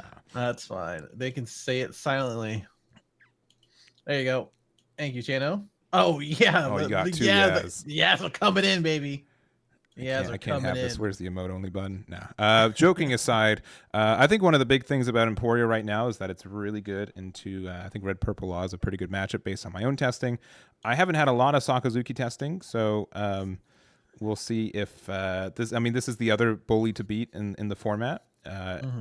In general, though, 2 7-drop Emporios back to back is really tricky to handle. On the other side, Inazuma, probably the best new card for this leader, is pretty removable for Sakazuki as well. So we'll if they're able to remove it, that's great. If they're not able to kind of handle the tempo, or if 6-drop Luffy caused a lot of issues, I think Emporio has a chance to win this one.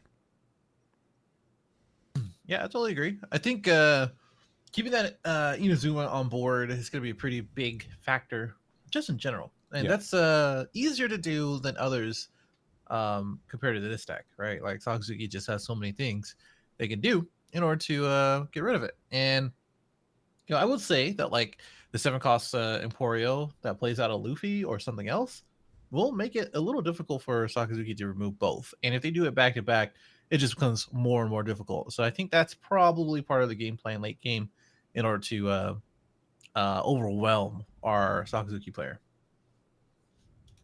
We are starting out with a brand new. Interesting. Very interesting. I think we take a stage because I don't think we're unlikely to see a stage if we can play the Tashigi back again later. Yeah, it's either that or we have the stage in hand already and we'd rather just play the brand new.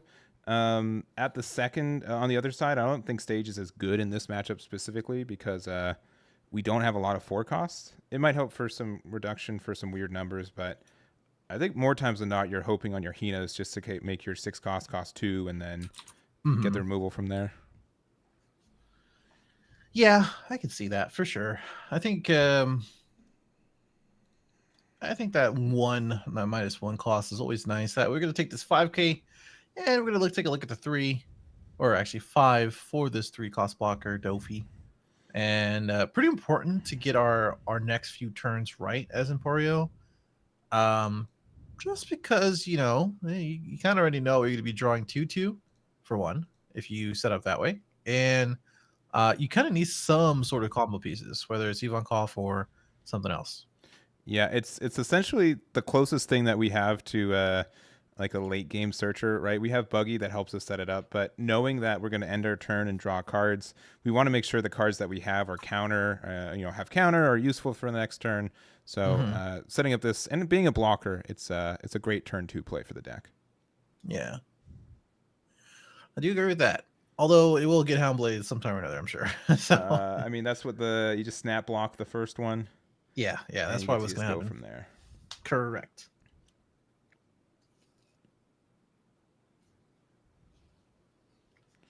All right, looks like James is thinking about it. He's at 4 Dawn right now. Yep.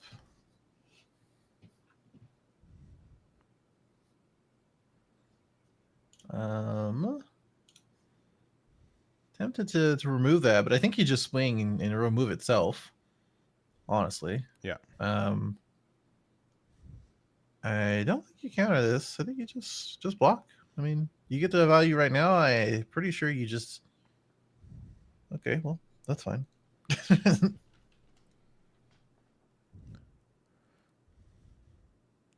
Yeah, because I would block because if they have Houndblaze, that'd be pretty nice right here, but it might also be kind of bait to make them commit to not playing a 4-cost this turn. And because Emporio generally likes to have the board advantage for it. All right, yeah, Rob Lucci. All right, that does get 3 cards out of 4 from your trash to the bottom of your deck, but does get rid of the blocker and get the pass from there. Can I talk about tunnel vision again? Yeah, sure. I think you're a little tunnel visioned on talking about tunnel vision, but I'll allow It's it. his first time today. I don't know what to tell you. Don't get tunnel vision about removing stuff as Sakazuki. That's it. Cool. That's it. Thank you for your insight. I appreciate it. And I'm sure chat does too. Yeah, man. I'm sure they do. I am sure they do. We do have a Buggy coming down, Impel down. Plenty of targets in this deck. It's going to be definitely a good one. All right. So for one, what can Buggy be finding? There's some blockers. I haven't seen enough of this list either to know if we're playing like the stage at all, which sometimes helps us get some good starters for us. Generally, we want to be able to try to do Emporio into a Luffy next turn. That lets us like get the tempo back on our side. But that's kind of like in this matchup. I don't know who won the dice roll, but if it was Emporio, I would have definitely tried to take away second from Sakazuki, because I really do like turn 3 playing Luffy, bounce whatever they played previous back to their hand, and then from there like Ivankov into a Inazuma, as well as if the Luffy survived, he bounce another card back to hand. It gets a lot of tempo for us. Oh, for sure.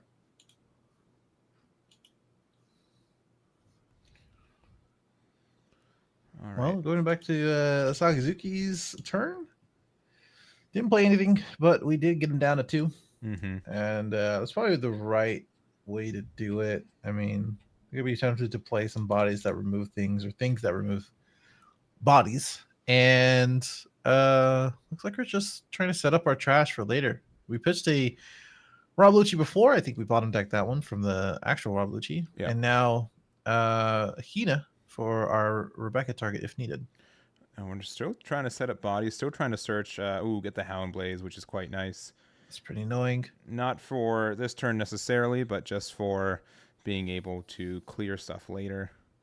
Yeah. Big 7 is pretty tough, but we'll probably try to get out of this if we can. Because the issue is that like it's a double loss for you for taking life. Not only are you closer to losing, but it means that your hand size is bigger than it was, which means that it's harder for you to do your effects. Right. That's true. But we are going to counter out of some of these. 7K swing here. Trying to bring our hand down to where we need it to be. And it's a 2K Sasaki and a 1K Inazuma. We're going to go another 7. Oh, we're leaving 1 up for something. Right. Maybe the HQ. All right. It's a trigger. It looks like an event card. Oh yeah. Okay. Great. Red Rock. It's been a minute, but very good hit there. Very, very good hit. So it's good for two reasons. Not only do we get rid of the Rob Lucci, but that means that card doesn't go to hand. So our hand size is smaller, which in every other leader, you're like, why is that good? But in this one specifically, we're happy to see it. Oh, definitely. And I think we're getting to the Dawn count that we need to be. I think this is 6 or 7. This is, I believe, 7 since we went first. So if we have the 7-drop Emporio, it's pretty strong for us. Sakazuki's already down to 2 life, and they don't have that much of a board, but they do have a pretty large hand. Right. That's good for them. Uh-huh. All right, a 2K out for a 5, and then here it is. Here we go. So we're going to play that into an Inazuma, which is quite nice to see. We're going to be able to draw the 2 because we are at 2. Yeah. Exactly what we need. It's pretty awesome. So we're just going to go ahead and do that. Yeah, that trigger did pretty well to get that Rob Lucci out. That's pretty good. I think this is such a better turn for our Emporio player, because now they're staring down what, 13 Dawn worth of stuff. Yes. And that's a lot. That's a lot to get rid of. I like you counting it by Dawn cost, because you know that's how Sakazuki players think, right? Like, what are my numbers for removal? Through Dawn cost. Yeah, Dawn cost, right? We, to be fair, we mentioned Dawn cost when we do 8 cost Gecko. Sure, in Sakazuki. Yeah, here's Sakazuki. You see what I'm saying? I see it. I hear it. I'm just trying to speak the language of our Sakazuki people. Well, we did pitch out 1 Gecko Moria, which, I mean, would have been a good tempo play this turn, but wouldn't have answered anything on board, which is a little bit scary. And again, it looks like James has a pretty thick hand, but not seeing exactly what they need, it seems. Right.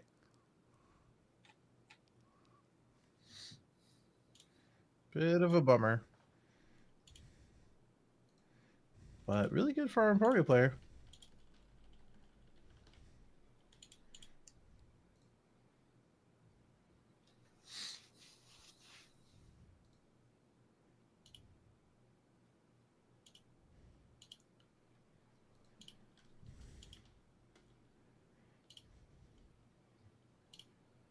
Okay. So we're just deciding. It's nice that we have our stage on. Yeah, so I mean, we know we have Houndblaze in hand. We've seen quite a few Hinas. There could be like a Rebecca Hina play, Houndblaze. I'm sure that Inazuma is not going to survive until the end of this turn. I think the bigger issue is, are we going to be able to get rid of the Emporio too? Mm-hmm. I don't think so. I think we can get rid of one thing pretty easily, or at least reliably.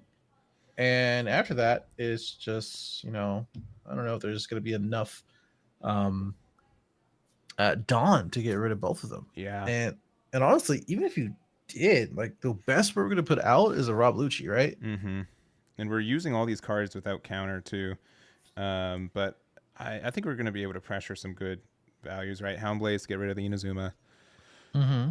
Also, for people jumping in chat, thank you very much, Carta Magica, for rating us. I hope your in-person event in Niagara went well. I'm going to guess Sakazuki won. Last time I checked, it was a mirror on the finals there, so pretty safe bet. But yeah, so you guys, we're in round 8. Both players are undefeated. We're at table 1 right now, and yeah, 7-0 for Alex on Emporio and 7-0 for Sakazuki, being run by James. But I do appreciate the raid. I hope you guys are having a good day. And looks like we're doing some good numbers. We went 6, which got a 2K out of hand. And yeah, we're going to have to take this 7, it seems. And then another brand new. Oh, man. We're just not putting anything of value on board. And I think that's what's going to make Sakazuki get real behind in this matchup pretty soon if nothing changes. Yeah, I can see that for sure.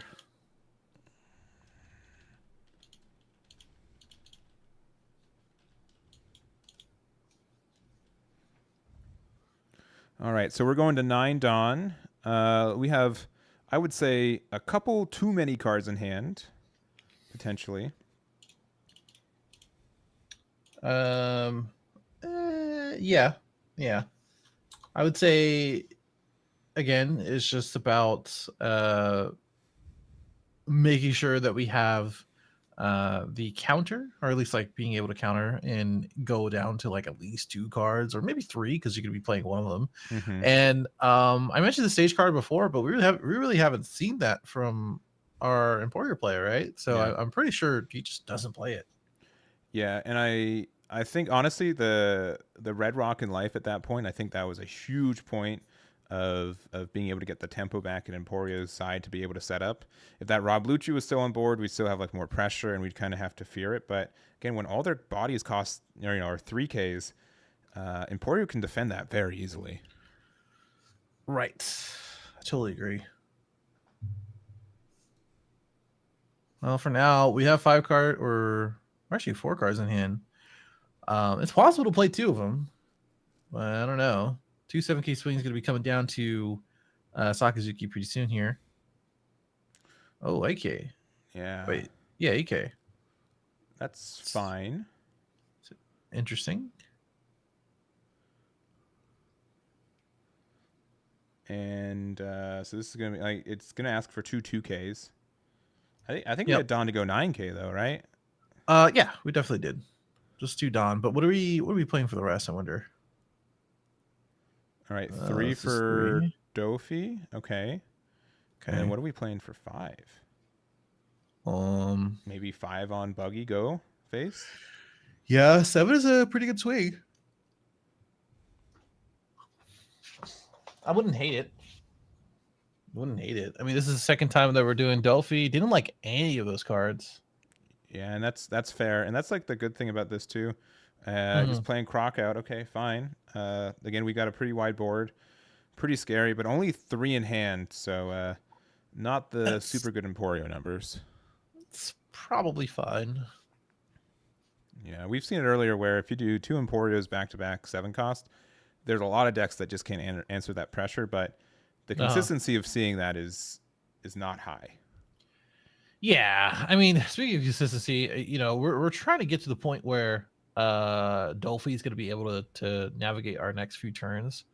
It's pretty cool because our next our next draw is going to determine what our next turn looks like, and for a good pilot for Emporio, that's really important. You just got to make sure that everything is in line, and you're going to be drawing through and get the combos where you can.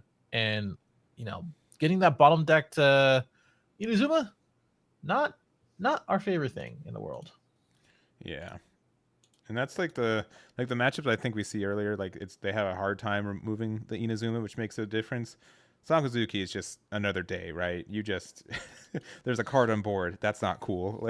It needs to get out of here.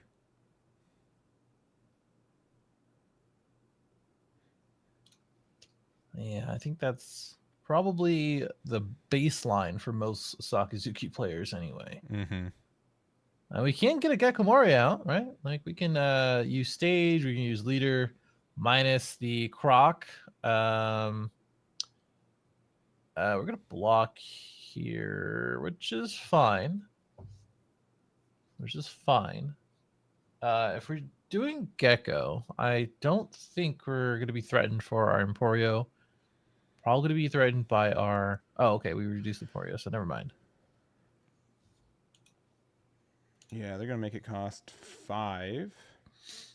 I think with 8-drop Gecko math, I think we can get that to yeah, so we have a 6-cost Emporio and a 4-cost Croc.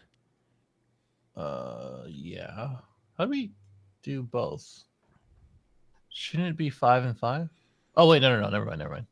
Croc's a 5 cost. I keep forgetting. So it's a 4 -1 for both. I don't think you can get there. Oh, I wouldn't say couldn't. If you have a Suru or something like that, you could be good. We already know that the Gecko Warrior is going to come down. Maybe do a Rebecca and as well as a Hamepo again. Yeah, Hamepo again. Was going to replace the other Hamepo. Yeah, other MFO. And then we're going to reduce probably the Emporio. It kind of doesn't matter. I mean, you can do the Croc because that'll be -2, and then now you have to do minus. Oh, Ice Age. Okay, so if you have Ice Age, well, we're gonna get Hina back. We're gonna play Hina. Oh, sure. Cost 2 and 1. Yeah, that's correct. Oh, okay. Yeah, gotcha. So we're gonna Houndblaze one of them then. No, we're gonna Ama. Yeah, both. Ama. Okay. Cool. That's even worse. Yeah, and I think this is where the matchup becomes difficult. If we're able to establish, if we're able to establish another 7-drop Emporio, there's no way they clear board, right? They could spend all their time setting up this Gecko blocker, but it would not matter.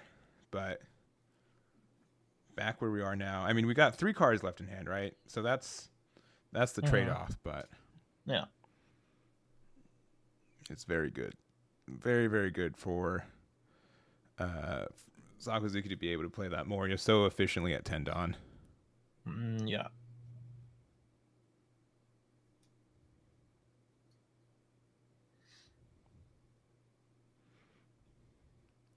So also Luffy TV with the raid too. Thank you guys. I guess this is the round 8 raid.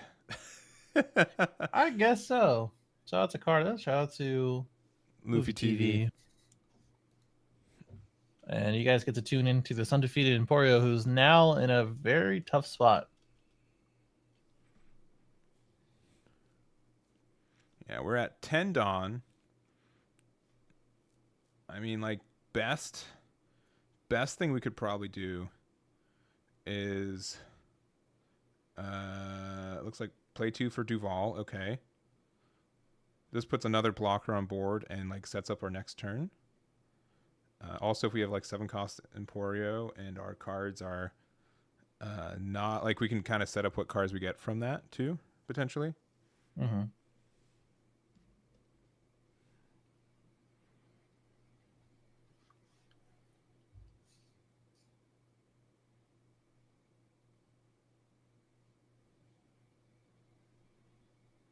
All right. I think we're putting it to the bottom, right? I believe that's correct. Yes, because it's either gonna be top or bottom, which is interesting because we did it already with Dofi, so we really did not like any of the cards. Yeah, and I think we're attacking with 7 here. If we have 3 in hand, I think we have an Inazuma we're going to play for 6, which is going to let us draw up to 4 at the end of the turn, which is going to be nice. Yeah, get the Rebecca block while you can. If you have another Mori in hand, it means you can bring it back. And, a Luffy. All right, so we're going to use this effect. We're going to probably pitch 2, if we don't like these 2, to put the Hina back into hand. And if we do like the 2, I don't know, putting Hina back into hand is not great, right? Because they'll gladly play it again.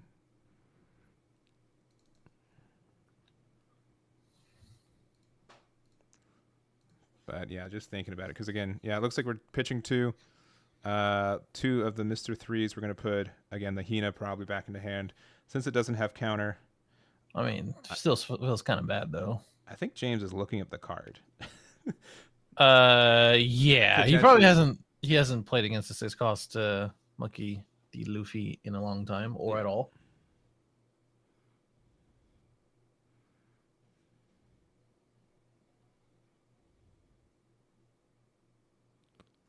All right, we're thinking. Yeah, so discard 2, and then yeah, I think you got to put Hina back into hand.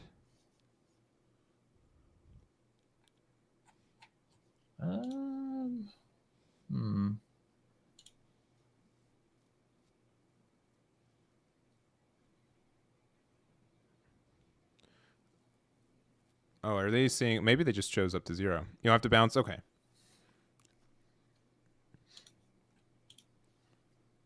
Yeah, bouncing Hina back to hand makes sense if there's another one in play somewhere. But so you just at least relieve the pressure a little bit. But the other thing in like Sakazuki, you've given them 1 more card that they can use to cycle. So like that's kind of there's give and takes. Yeah, I mean that is a prime card to pitch for the leader and draw 1 for sure. I don't know. I think the 1 less attack is probably fine. Looks like we're just gonna go 5. This is yeah, I guess yeah, take the block while you can. Correct. There's also like a pretty solid chance, like if this Luffy doesn't get answered, Alex can win next turn. I mean, that's a possibility. It depends on if they put out a block or not, and we know that Sakazuki has plenty of those, so it's hard to say. And yeah, Luffy can return back the buggy. That's one thing he could have done there. Yeah, but then he'd have 1 card in hand and wouldn't be able to draw 2. It's one more card to defend with. But then you're drawing 2 if you didn't bounce it back, right? Oh, you mean at the end of the turn? Oh, yeah, sure. Yeah, you're right.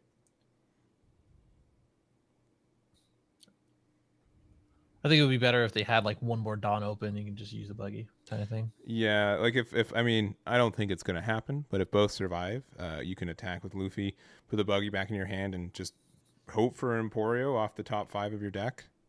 Yeah, that's fair. And Inazuma is also impound down, right? Yes, they both are.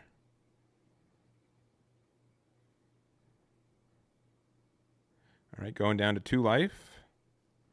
Still have 6 Dawn to work with.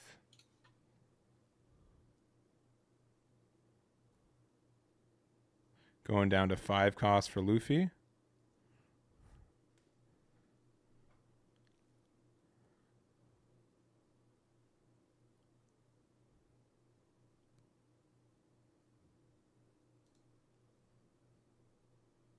All right, 7 croc, like the 5/7 croc. The other thing is that you do need 2 cards in hand for Luffy's effect. Yeah, just quickly taking that 9. Yeah, no issues there. And then maybe just like a Sabo or Rebecca. Oh man, Rebecca Ama just wins you the game once again. Yeah, because you get Hina, and then Ama again. Yeah, we did get a Hound Blaze, but I'm pretty sure we used that already. Either or, right? But just having 0 cards in hand, yeah. Okay, we did not use it. That was the first one we saw. And I think 1 card left in hand, 2 cards left in hand. 2. 2 for Sakazuki, 2 for Emporio, 3 now for the draw. Yeah, this is tough. Being at 1 life, yeah. I mean, we said it before, life is a resource, that type of thing. And no longer have that resource burn through our hand through all these attacks. And there's 2. Oh, we finally get there. Sure, that's fine. All right. Oh, we got to play a blocker, which also just stinks. Doesn't really matter here. Yeah. I mean, you can swing 8 into, or maybe like 2 5s into the Hinas. Yeah. But they can block 2k out of that pretty easy too. Yeah. Yeah, that's there's rough. Block, and there's 2 cards in hand. Just not good. I mean, even if we did have the other Inazuma, I don't think it really made too much of a difference. No, I don't think so either. We're searching the top. There's not like great cards we can add back. Sure, just cycling the 1k, but I think if Emporio came a little bit earlier, he would have been strong, but unfortunately did not get there.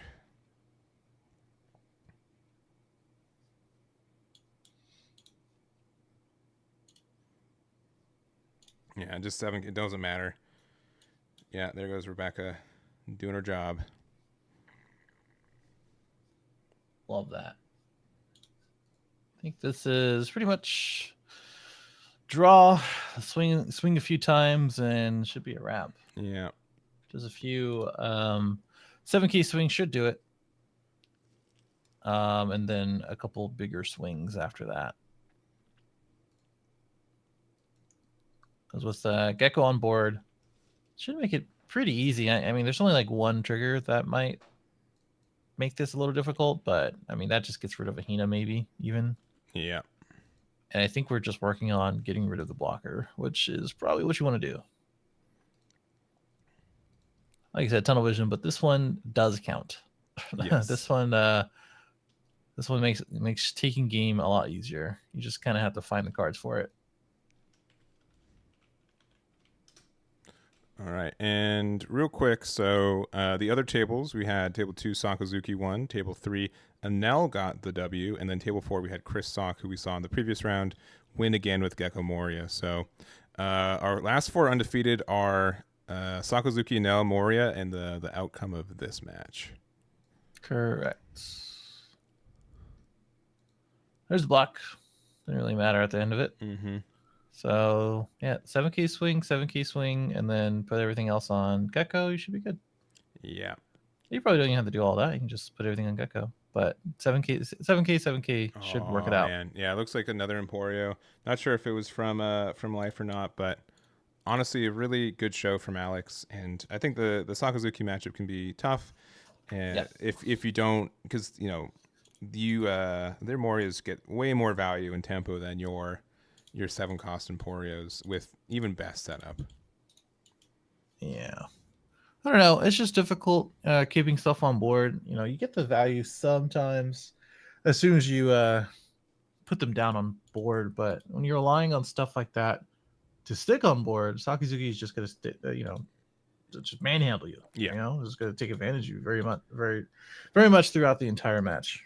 Agreed. Yeah, if they can now that I don't know, like I used to be like, oh, Great Eruption and Ice Age are so good. Now I'm kind of like, you know what, Hina is just so great, especially if you have Rebecca and Hina in hand, you can just put Hina into your trash for free, play it for free off Rebecca, and then you Hound Blaze, right? Like there's just some really good combos with those. Yeah, pretty much. Yeah. So since it came out, by the way. Yes. Yes. This hasn't changed. No. For many sets, this has not changed. For sure. Well, I think we're going to be done with this round. We got just a couple minutes left in regular time, and all of our undefeated tables have finished. So into it, we have James, who we just saw win with Sakazuki. We got Chris, but 2 Chris's, one Chris Pack with Sakazuki and Chris Sock with Gecko Moria, and also Aaron with Anel. So those are our 4 undefeateds left going into round number 9. We're going to take a break into round number 9. Keep an eye on some of our X1s as well, and we'll be right back. Sounds good to me.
All right, welcome back. We're here for the One Piece Treasure Cup for May, hosted by Top Cut. Yes. And we're going into round 9 of 10. So only 2 more blazing fast rounds. Got a lot of EB01 action. And we're actually following what? Tell us. So Mr. going into Eggman. this round, we have 2 Sakazukis, a Gecko Moria, and the match we're going to follow is a Nell. We haven't really seen much of a Nell from this tournament today. And it's one of the decks that got the most support with a couple of new event cards, which are pretty interesting. So that's what we're planning going to. And again, only 2 more rounds left for us today. Yeah, only 2. It's been going pretty well, I think. Just overall, as far as speed goes and smoothness, and yeah, just the matches in general have been pretty good. So I'm excited to see Enel and its new support. We got a couple of new things for the Enel leader itself that caters to it, right? Yeah. And as well as the nice little event card that can get rid of anything, which is nice as well. Yeah, Rygo. And the other thing is that Anel did win the Treasure Cup last week, hosted by Core TCG. We watched it in finals, and even though it was like a pre-EB01 list, it was definitely more of like the rush build that I think is more popular right now with some additional new cards. So it'll be interesting to see if it's similar to that build or more of a, like, I'd say standard control-ish build that Anel was originally popular for. Yeah, totally. So I'm excited. It's good against Sakazuki. We just saw Sakazuki, and it's also one of the top 3 represented decks in this event, right? Yes, for sure. Yeah, no surprise there. So Yeah. I think it has a pretty good matchup. These could be, good little 50-50 sometimes depending on the pilots, but who knows with this new support, and I'm ready to see it. Yeah, well, let's just jump on over there then.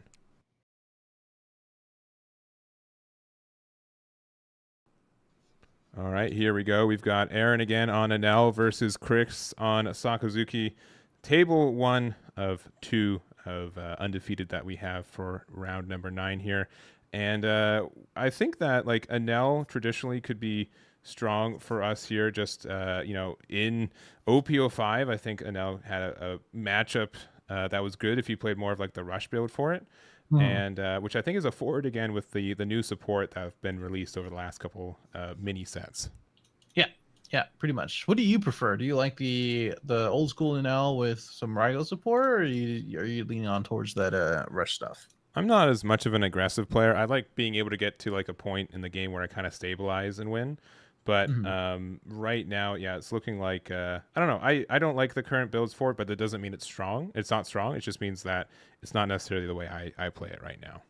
Yeah, I can see that. Definitely depends on the type of player that you are, what you have access to, and just general, overall, what you feel a deck should have. And hey, we're back at it again with Sakazuki in the field card.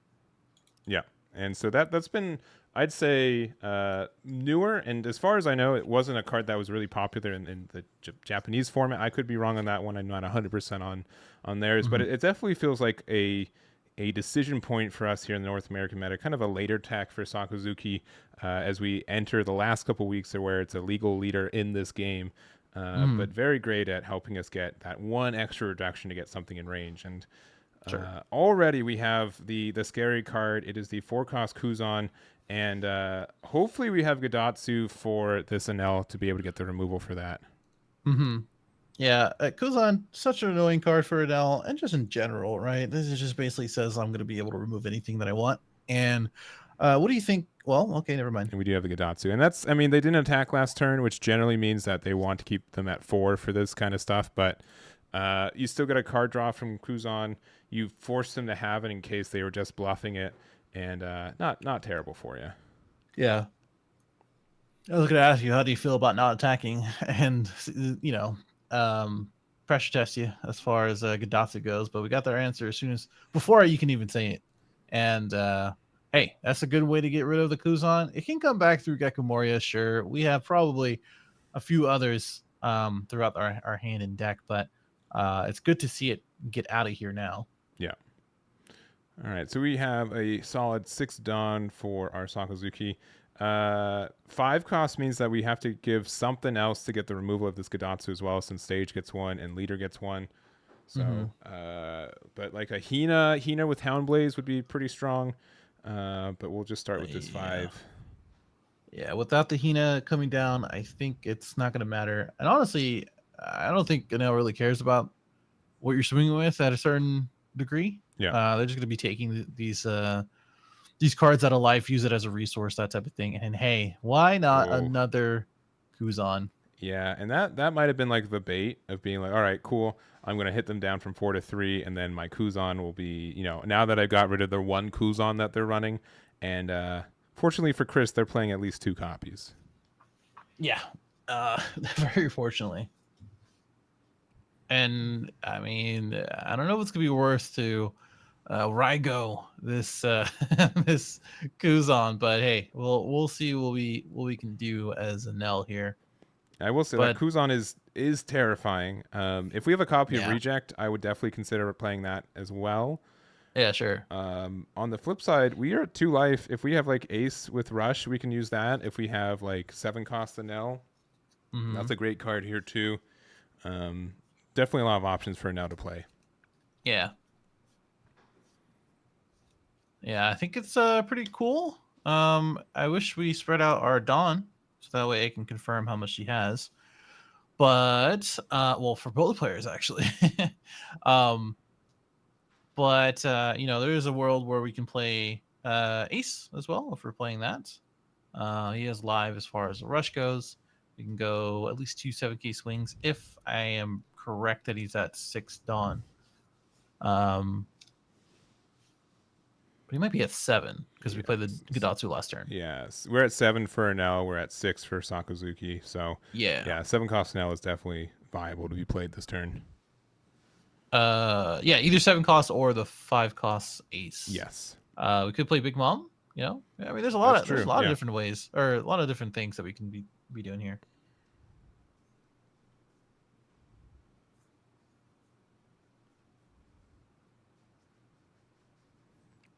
All right, and just kind of thinking, again, like Anel is pretty flexible in the cards that we're playing. We also don't know if this is like a more aggressive build or not, which is something that you like to try to keep hidden as long as possible. Gadatsu usually means you're a little bit more on like the control side of it, but we are going to a 5 and then a 6.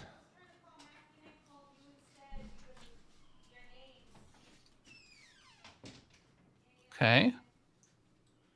All right, so it's the Big Mom that I was talking about. Linlin, yeah.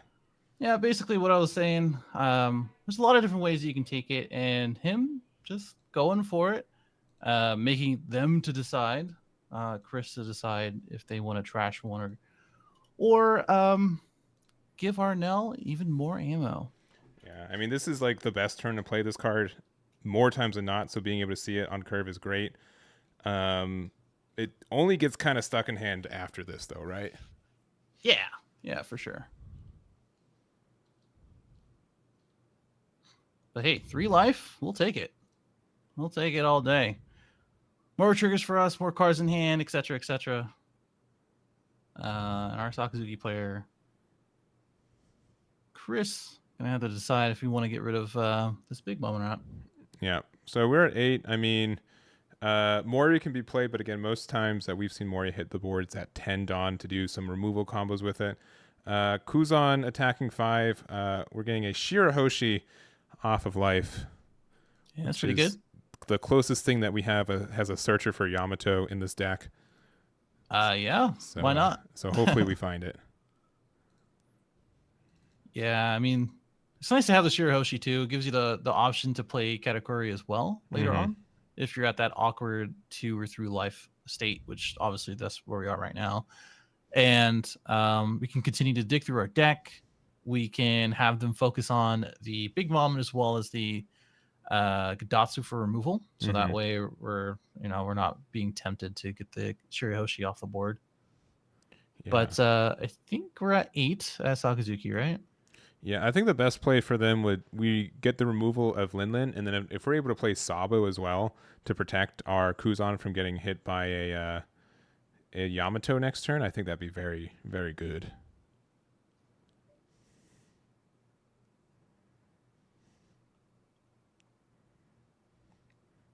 Okay. And yeah, 5. I don't know if I would have done this. There's part of me if I if I do have that play, I'd be swinging just Gadatsu just for the cost reduction if I really needed it. I don't know. The real question is where we put the reduction in the first place. I am guessing it's probably to the Big Mom, but I don't know. Yeah, but we are going to use our leader effect. All right, so maybe we have Rebecca then if we're putting Hina there.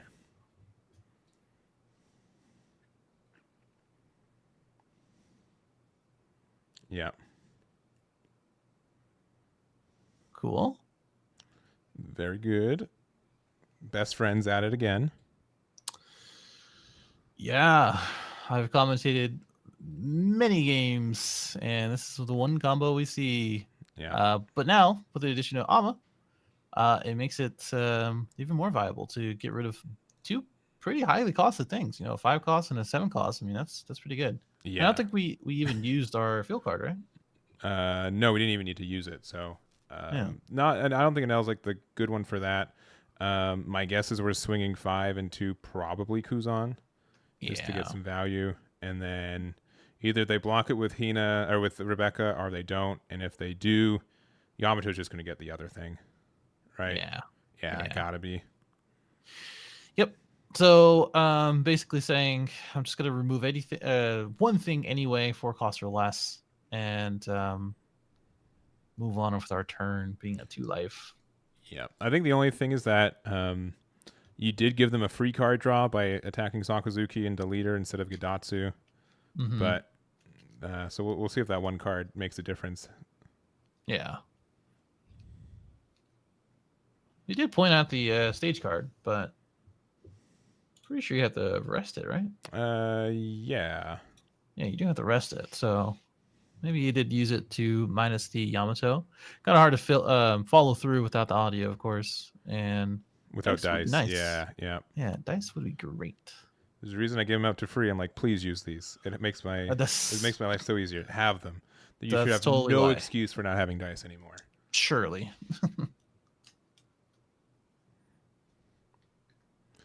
All right, we're pitching the Rob Lucci for leader effect. Mm-hmm.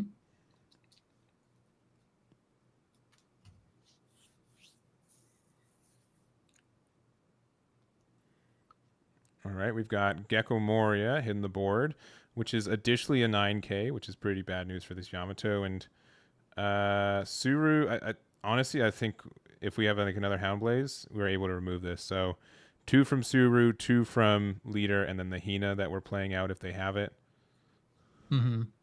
Which they do. Yeah. Hina does come down. And after resolving the Gecko, mm-hmm. minusing it, and now we get to do Houndblaze into our Hina swing, right? Yeah. Yeah, Hina swing. So we have 1, 2, 3, 4 plus 4, 8, 9. I think that Yamato costs 0 right now. So if we got another Houndblaze, another Ama, we just get the free removal. Yeah, there it is. Oh, okay, that works. There that goes, and they developed a 9 cost, and there goes ours. Correct. And yeah, no need for Houndblaze, no need for the swing. He was at 1 life anyway, RNL player, and was just going to be able to discard 1, get that back. So I think that's the prime play, the much better play as far as that goes. And not feeling too hot as an L, because if we play another Yamato, that's cool. We can pop the same thing that we did last time. We can set up another Rebecca for them, sure, yes. And do the same thing, be in the same place. But we are swinging 7 this time, so this could be a Katakuri instead. Mm-hmm. I mean, I wouldn't mind using Katakuri to put their Moria back into their life. Yeah, I think that might be what is going on here. Yeah, and put it at the bottom. Yeah, it's fine. It's a little slow, but if we're going later into the game, it makes a lot of difference. I mean, I think the best thing about this is that we have a pretty good hand sizes now, right? So we do. Like we can take a hit pretty reliably and just defend against the rest. So I think we're okay doing that. Yeah, and it just obviously only gets punished if they have more Morias, which I think you're going to be losing anyways. So if they are able to continue to do that, so being able to stop the bleeding just a little bit is important. Right.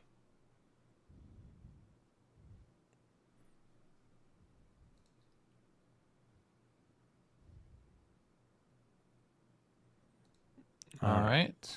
So that's a Gadatsu. Kind of hard to see. Oh, that's a Onami. That's I believe. Onami, correct? Yeah. I was sorting out the pixels. And probably like another another Onami. Yeah. Yep, looks like another one. So those two 5K swings aren't doing much.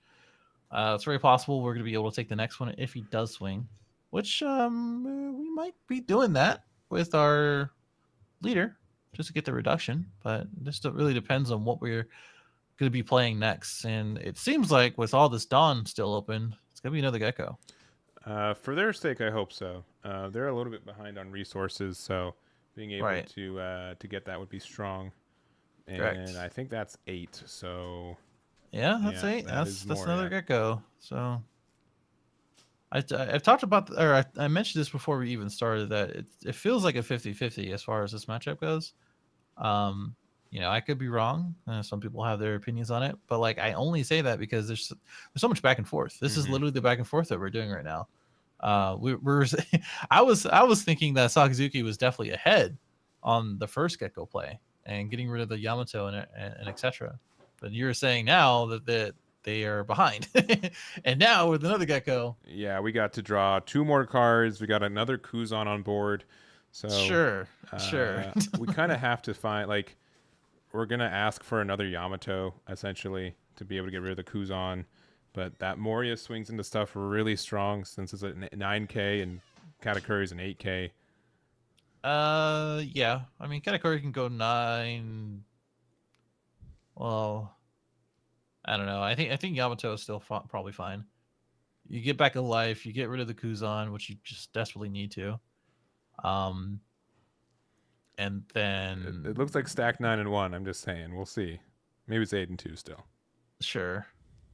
I think it's 8 and 2.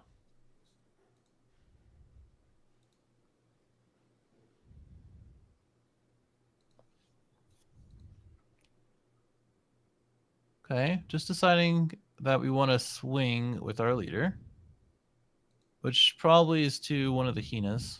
Yeah. But I mean, it doesn't really matter. We have a pretty big hand as Sakazuki.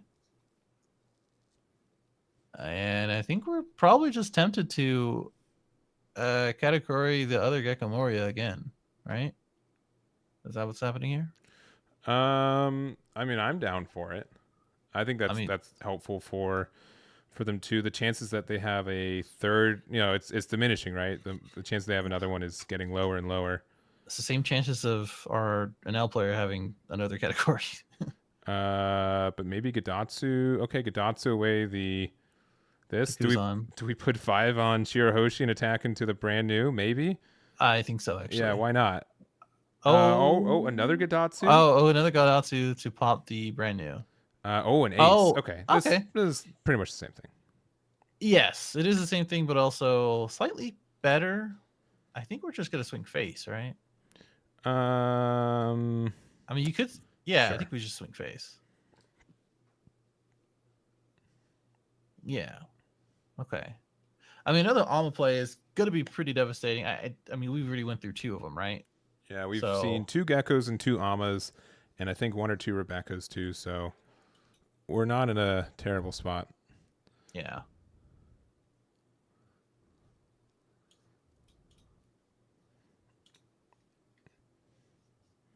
All right, Gecko attacking 9. Do you think this is going to the leader, at the ace, at the Katakuri? If I had to take a guess, probably the ace. Yeah, the ace. I literally looked away and I thought the ace was on the left side in the field, but no, that's just trash. That's in the trash, yeah. And now we're gonna be swinging 5 to lead. Gonna reduce something. We don't know what. Lots of Dawn to use here.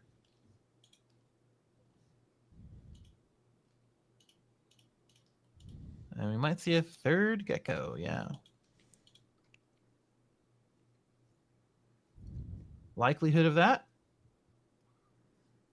Anyone? I guess high. I don't know. I think we're gonna ask how many geckos have hit the trash, right? I That was a sincerely- Sabo, I think. sincerely didn't know, so that's what I was Yeah. trying to. I think the good old 50-50 is the Oh, right right. number. Forgot the probabilities. 50-50 happens or it doesn't. Okay, well, Rebecca comes down, get a Hina. Gonna be able to reduce something. I think this might be a Rob Lucci play. I could be wrong. How much Dawn do we have left, actually? Okay, so Oh. Rebecca. Okay. We have another Alma then, right?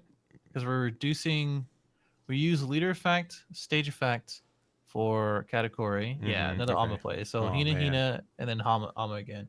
That is crazy. That is That's the- disgusting. Yeah, right. That is the third Alma, and we established 2 blockers that played 6 cost worth of body. Yeah, these Amas, even though like if you read the card by itself, right? If you look at this card, you're like, oh, it's probably all right, huh? Like it gets rid of a 2 cost and a 1 cost for 2. That's not too wild, right? You remove 3 cost, and so it's like a +1 in cost advantage, right? Incorrect. It has been such a powerhouse in this format. It is such a strong card in Sakazuki, and cost reduction makes it such a superstar. Correct.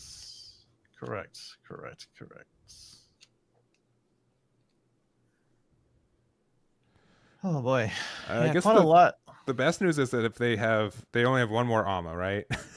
Hey, that's true. And you've removed 2 geckos, so Also true. also true. But man, I mean, that is actually a super big bright side because, like, outside of Rob Lucci, what else is swinging hard, right? What else is going tall? Yeah, it's just gonna be these smaller swings, which we can handle those as an L, kind of. Yeah. So we'll see. But I will say, games like these, I don't know who's more broken. Is it Hina or is it Rebecca at this point, right? Rebecca's obviously very strong for finding Hina. Without Hina, Listen, man. it's not super good. And Hina Listen, without man. Rebecca is not very good. But together, man, they get so much value.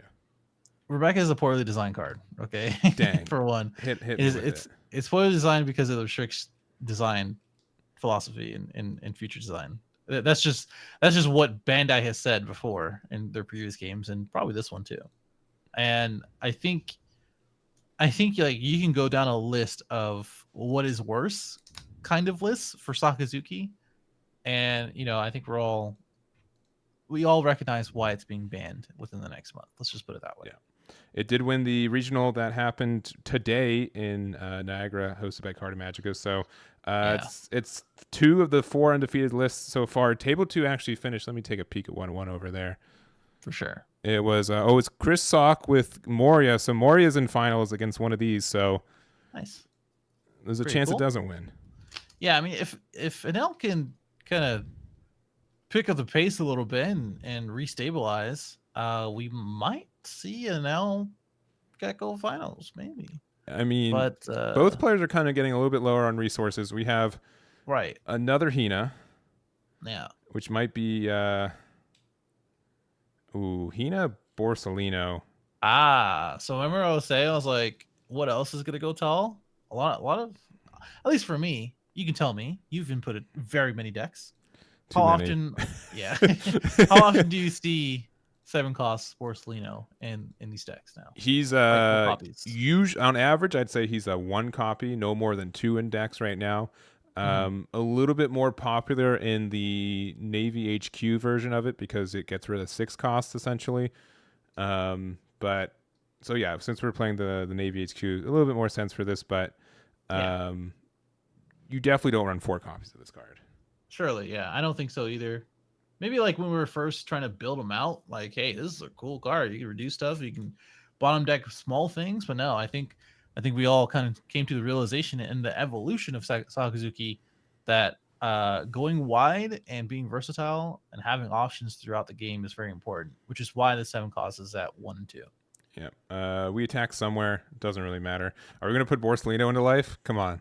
Yes. That's hilarious. A Honestly, 5-life Sakazuki. The terror. The meta's not ready for it. This is the funniest, like, undefeated round 9 match I've ever seen. It sure is. We have an army of Hina, Uh-huh. a life full of despair, Yep. and an L who just will never die, apparently. Allegedly, yes. Well, listen. There's 2 geckos and 1 7-cost Borsalino in life. Face up. See, if this was Black Yellow Luffy, though. Oh, for sure. Yeah, that you just He's you a lose 3 goner. cards, right? He's a goner. All right, well, Yeah, swing just these start with 5, fives I again. Hey, guess. just fives. Swing the 5s, baby. Gotta If it start ain't broke, somewhere. don't fix it. Honestly, probably not a terrible idea. Hey, we could have kept that Gadatsu. We can probably pop a 6-cost eventually. I'm just like, you got it. It is very impressive from Sakazuki for not only the leader but also the player Chris for recognizing like each one of these times where I can build my board and remove yours time after time. Like you pass like, okay, I have a 9 cost and a 5 cost. What are you gonna do? Like, all right, Gecko, get out of there. And there's like the bottom of that deck is stacked with all of your high cost cards at this point. Wolven should get there. All right, we're going to use our leader effect. We were at 1, we take a damage. We got to discard a card from hand. Looks like we're going to discard the Rygo. Hey, well. Hey, if you hit that off of life, it hits a 6 cost. That's very true, yes. Man, this Shirahoshi has just been chilling, by the way. It This has been been. chilling. It's And seen you know it all. It's seen it all. Yeah, I feel like it's like one of those the movies where they have the dramatic scene Mhm. and they're just like watching someone get on a bus stop or like they're being left out on something. Yeah. Shirahoshi has seen 2 to 3 categories put everyone else back Yeah, into yeah, their just life, like except for her. dodging left and right, hound blazes, amas are happening. She is just incredibly disappointed at this point. Mm-hmm. All right, we're actually going down to 0. Yeah, we hit a with an 8 and then 7. Dawn left. What are we doing with 7? Yeah. Another Borso for that Shirahoshi. Finally get it off the board. Uh-huh. Oh, a Sabo. Okay. That's pretty good. We'll be able to block one of these attacks for sure to protect our Hinas, because we definitely want to clean up a little bit first if we can. Yamato doesn't touch any of these guys, by the way. So I think that's that bad. is the bigger point. Correct. Yes, I think like nothing when I played it now, nothing was more upsetting than a well-timed Yamato. Yeah, and you already know with this 6 swing, Yeah. it's probably just a Yamato, which we just cannot get rid of. We're gonna swing into a Hina. I think we just give up one of them. Yeah, you got 2 more. Exactly. Oh no, wait. No, are we gonna? I mean, no, I don't particularly think it's worth it. But hey, I mean, these are attackers. He's at 1 life after this Yamato. Pretty clear what we're doing here. So yeah, okay. Hey, I don't fault it. He's undefeated. I'm not. He's definitely the better player. So I think this is. I think this is fine. just based off numbers. I mean, you're not afraid of losing on the spot next turn. Mhm. Because again, you have 5 life. You have 5 life. And I think that Sabo was great for protecting one of those Hinas. I guess 2 of those Hinas technically, right? The one from battle Yeah. and the one from the Yamato effect. So Sure. If we have another Sabo, wouldn't hurt. Wouldn't hurt at all. But I think we're just swinging out. I think the 5-drop army is going back in, or 5K army.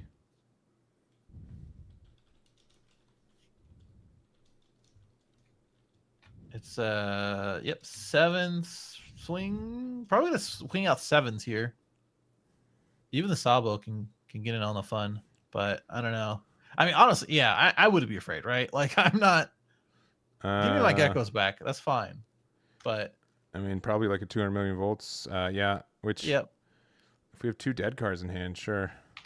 which is an ace and I think big it's mom, 7. I think. Yeah, 7 mom, and then leader effect, discard a card to get the other heal. Yep. So numbers can still be there. I think we just swing 5 now. Sure. Sure. Swing fives, you may give him some bodies to work with through these triggers, which is not that big of a deal. It would be nice to see a Kikunojo. And it's not.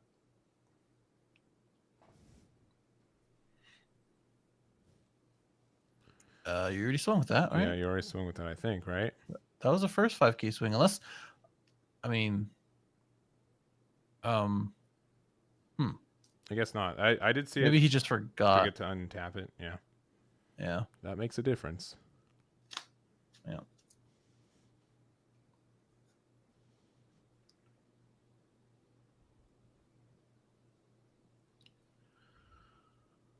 That's not good.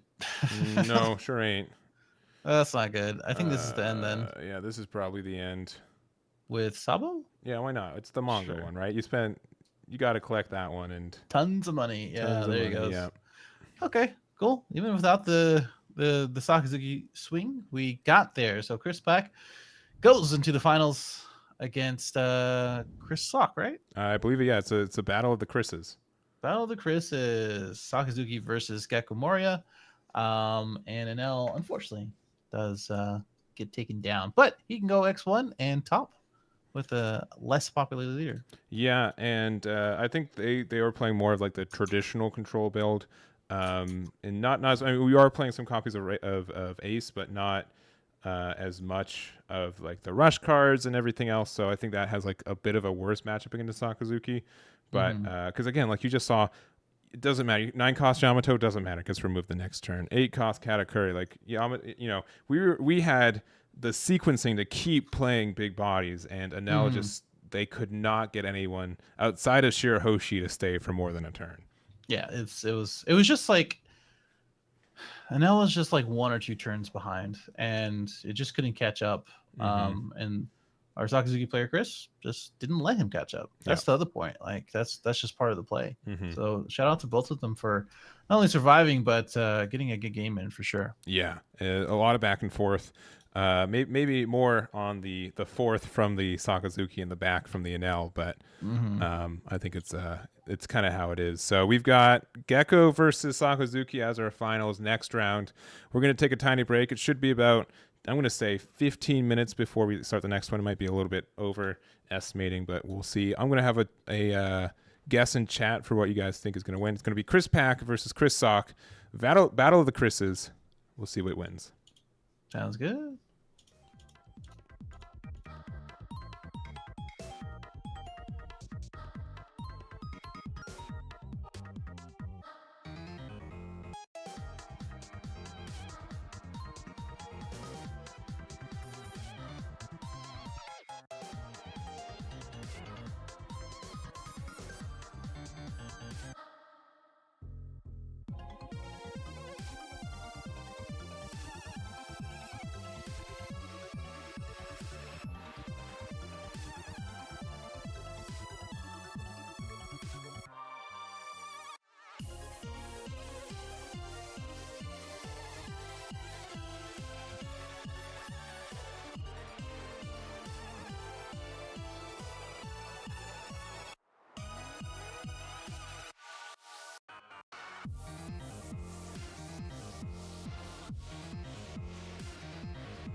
All right. We're back. What? Oh, no, I was agreeing with you. Okay, cool. I didn't say nothing. Yeah, I was just whatever you're gonna say, I was gonna agree with you. You know, Oh man, that's crazy. I missed my free pass for Brian. 100% support on any of my bad ideas. You only get one, just like Spider-Man. Dang it. Well, in the meantime, we're at our finals for our Top Cut online Treasure Cup that happened this month in May. Over 900 players, just under 1,000, and we're at the end here with one Sakazuki, one Moria, but two Chris's. Yeah, I guess that adds up. Yeah, we are in the finals now. We went through a bunch of cool decks throughout the day. Lots of Law, a couple of Nell, not too much of it. Yeah. Started at 11 or started at 13, Luffy, and a few others. But now it only comes down to these two decks and two Chris's. So I'm ready for it. Yeah. So we'll see which is the Chris Alpha and the Chris Beta on this one, but. We've got the Moria versus the Sakazuki, and what are your thoughts on this matchup? It's as old as time at this point, right? Yeah, like I guess so. I suppose so. Some people say that like it's like a 60-40. I've been told that. At least my locals have been telling me that, and they play both of these decks quite often. And I think these are the two most competitive decks that you can play. Obviously, there are up and comers and as well as other options, sure, but these two decks just do everything for you. Establishing bodies, being able to go wide, being able to go tall sometimes, and just removal is the name of the game for both of them. So yeah. I think for me, Sakazuki, right, as as a deck. As far as a player, I like Chris Sock. So, you know, I've commentated quite a lot of his matches at this point, and as well as just, you know, been in events that he's been in, like not even this game, but others. So my money's on player Chris, deck Sakazuki. Gotcha. Yeah, because Chris has done very well in the OP06 meta. He's got a good amount of tops in the last couple of months, and has just been doing very, very well. So to see him in finals again, not too surprising for us, and we'll see if he's able to get another W as well. But it looks like they're ready to set up. Let's jump on over there right now.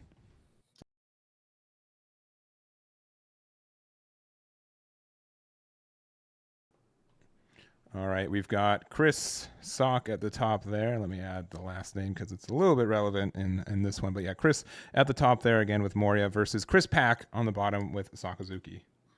Yep. So who wants to go first and second? I think I can already know where Gecko probably wants to go first, right? Yeah, I think like generically Moria likes going first and Sakazuki going second. But part of the reason both these decks are quite the powerhouses that they are is that they're pretty flexible. There's benefits for both, and we don't really we can adapt to whichever one we get stuck with, right? Correct. Yes, correct. What about you, chat? You guys already voted, I'm sure, as far as the finals go between Gecko and as well Sakazuki. Do we have the numbers for that, by the way? Yeah, it's about a 2-1 for Sakazuki. It's with channel points, so it's not like 70,000 people voted, but 70,000 channel points for Sakazuki and 40,000 for Moria. So definitely Sakazuki leaning, but definitely some Moria fans as well. Sure. Yeah, I like both decks. It's cool. It's just I feel like Sakazuki just has a higher ceiling. And you know, just all of course how they draw. And you know, I feel like it's pretty consistent in Sakazuki, right? We've seen Sakazuki decks almost deck out. Yes. And if that isn't consistency, I don't know what is. Yeah, the benefit though is that we get to bottom deck some cards too, so we can prevent that from happening outright. But yeah, there's a lot of card draw, and the cost reduction is great, don't get me wrong, but just being able to put a card into your trash, like a Hina, so it can be played off Rebecca, or be able to dig one deeper for the card you need is definitely the reason this deck has been so good. Definitely. And for those who are a little confused about the cards at the bottom being sent for Gecko, sometimes people just ask for that in webcam, so it's just part of the cut. We're gonna open up brand new, and hopefully we're gonna find something important. I feel like these top three, since this is not a snap take, it just takes a little bit of thinking, right? I feel like if we don't have the ability to get it back, then it might be pretty important to set the right pace early on by getting the right pick here. But we're taking a minute. We're taking a minute here. Hopefully, it's not a judge call or anything. No, it looks like we're judges in chat, but there wasn't an ask of some kind. For sure. But it looks like we're just going to get the Kuzan. Houndblaze was also a pickup from there, but Kuzan's a pretty good pick, I think, for just a card on tempo next turn. Surely, yeah. Both of these cards are really good. I think next turn being able to replace itself and kind of establish it being something that we can reduce and remove. And hey, look at that. Perona's coming down pretty quickly from Chris Sock. And this is what I was talking about before. Going first, even Sakazuki starting out early on is susceptible to our little Perona. Yeah. Well, it looks like we are going to go. I think we're just going to play our Kuzan that we added, right? Surely, yeah. I'm sure that's what's going to happen. Yeah, 5-5. Not a whole big deal getting out of this one, but we'll see what we do. Yeah, we're going to go ahead and take it. Yeah, one of the big advantages I think to Moria for this matchup is that we are at 5 life. When you're playing such a grindy game of card advantage, that one more card makes such the difference. And and just being able to say, you know what, I systematically can't lose next turn, so I can play a little bit riskier, more aggressive, is something that Sakazuki doesn't get access to, I think, as often as Moria does. Yeah, and I think that also applies in the way of not only having that extra life just to not lose, but also just card advantage, right? Yeah. Just that extra card is going to work pretty well. And we've seen a lot of multicolor leaders. Some of these green leaders and yellow leaders now have experienced a 5 life kind of life, but multicolored has kind of taken over. That's why Yamato has reared his ugly head in. Yes. But we have 5 done. That's something. Maybe a great eruption into something else here. Yeah, like Helmeppo. Unfortunately, Hina's a little bit too costly for it, but if we have access to an Absalom, it's going to be pretty strong. Sure. This is brand new, our own. I think we whiffed there. No hits, but it does put Absalom into our trash, which we might have needed. Sure. Well, it looks like we're going to swing 6 here. I think swinging 5 first might be all right, but that's okay. And we're playing. You might play another. Yeah. Perona. Yep. So we're not going to remove the brand new just yet, but we are going to get a Perona out and make them pitch a card. And 6K or 6K asking for a 2K is a hard ask. Basically 2 cards out of hand, basically, right? Yeah. And they added a card to the Kuzan, so yeah, they're going to be pretty healthy in hand size. And double Perona is usually, I feel like, what you want for these early game plays. You also can't kind of willy-nilly play your Absaloms if you don't have a lot in trash, because Sakazuki likes to bottom deck them, so they're no longer in rotation. So just getting like this early advantage, I think, is fine. What do you think about not swinging with the Perona? I guess that's fine. It just means that they probably need. They're probably looking for a card, right? Yeah, trying to use their life to draw. It's either that or they really want to try to get rid of this Kuzan. So being able to making it difficult to remove both of them and get the advantage of being able to apply pressure with both the Perona and the leader next turn might be the other reason. That is a possibility. Well, we gotta go and swing. Oh wait, hold on.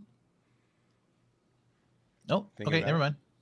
Just playing a little fidget spinner kind of thing going on. Yeah, I'm gonna guess we reduced one of the Peronas by 4, which means that if they have like the Navy HQ, if they have like, probably best play is the stage if they have it, and if they play it in their deck and then followed up with Rob Lucci. I agree, but almost right, because they're gonna go back to trash and not being bottom decked. Yes. So right. so Alma removes them from rotation. That is true. Yeah, so Alma is probably the better bet. But I mean, beggars can't be choosers, right? So you got to use what we got. Yeah, Hina Alma, or even like Rebecca Hina into Alma, I think would be great too. But Looks like it's No. just the stage, which means that confirmed we are playing the stage build. Yep.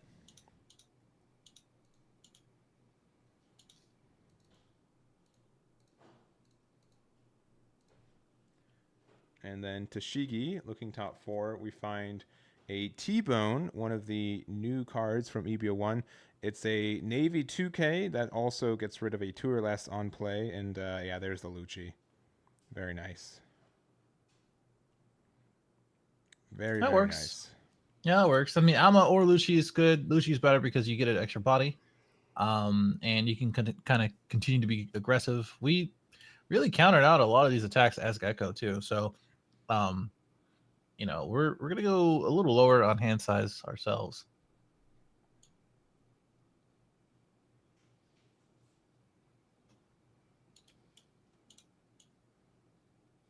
So, passing it back over to Gecko.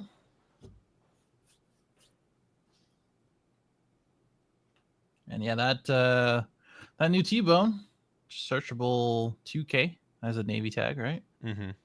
Pretty nice. I don't think you're ever playing it, but you know. Probably not. Oh, no. Yeah, most likely not. But we're gonna go ahead and swing 6K, likely into leader. Hard to tell. It could be the Kuzan as well. My Yeah. guess is Doesn't really matter. it could be Perona. It could be Perona to get the cost reduction if we want to try to get rid of the Kuzan. It could also be a Hogback to get an 8-drop Moria if we have one in there. Yeah, Ice Age. Yep, to get the 8 cost makes sense. Perfectly fine. Gonna use the G-Bone that we just got. And playing the Borso for 4 and passing from there. I mean, this is the thing where, you know, we use Rob Lucci instead of Alma as well as Houndblaze. We know that we have a Houndblaze. Oh, no. We ditched a Houndblaze. Never mind. But we might have a Houndblaze because we ditched it. So, you know, this is the thing where, like, a higher level, and as well as just, like, thinking ahead and playing these matches over and over for these 2 decks and 2 players, that maybe we purposely used Rob Lucci for the 2. Instead of Almond as well as Houndblaze. Mm-hmm. Now we can use those for our Borsalino, which is going to be perfect to get around this effect.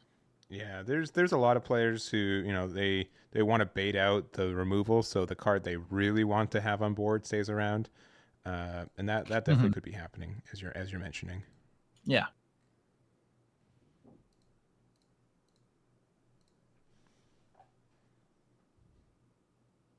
So I'm gonna swing 5 here. I mean, I think a free block is fine, but we're gonna go ahead and just use a 5K. There's another one. Yeah, at this point, I would probably be tempted to block with Borsalino. Oh, we're not. I mean, we can Ama away, right? 100%. Yeah, we did the minus effect from our leader and minus effect from Kuzan. I would imagine from one of the, or for one of the 2 4 costs to make it 0. And we have leader and as well as the stage to get it down to 2 for Borsalino or the other 4-drop. And we can just Alma. Man, we're just taking these cards, though, going down to 2 in life. That's crazy. That's a lot of damage. And yeah, now we get the 8-drop. Looks like we're just going to get rid of the Hogback and the brand new, which is fine. And then we're going to play our other brand new, look at top 3. Chris Pack is in a really good situation outside of whiffing off a Why'd brand you new. say that? Yeah, I know. I'm sorry. Commentator's curse. Crazy. Yeah, no, he's in a good place for sure. Plenty of cards in hand. Got the Gecko out. The Kuzan is going to keep regulating as well. 2 Rob Lucci's is pretty dang good. And honestly, what is Gecko going to do, right? He can play his own Gecko combo. Sure. We took a few life. Sure. We got a decent sized hand. Sure. But, you know, it's a little daunting. And I think this is where it gets a little tricky in this matchup for both of them.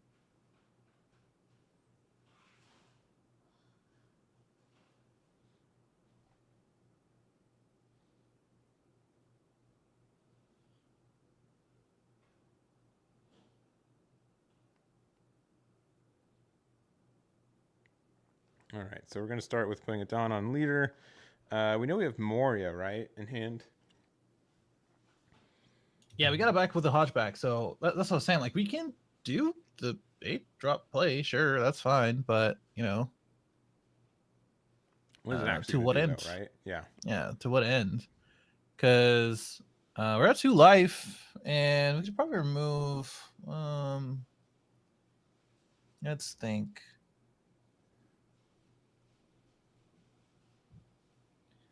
Yeah, I thought he was at 9. Yeah, I thought he Dawn. was at 9 Dawn too. Didn't he go first? Yeah. I believe so. Yeah, he should be at 9 Dawn. Yeah, we're figuring that out right now because his opponent's showing him 2 Dawn. Yep. So- Hopefully they fix this because they Yeah. can easily go back to Siru. They can go back to Siru. You You just don't play could, Siru. You played the you card, can't. Sure. right? Right. Yeah, You played the I card. get it. I get it now. Yeah, I get it. Because that was a legal play. Yes. So judges on the call on that one. Oh, it doesn't matter.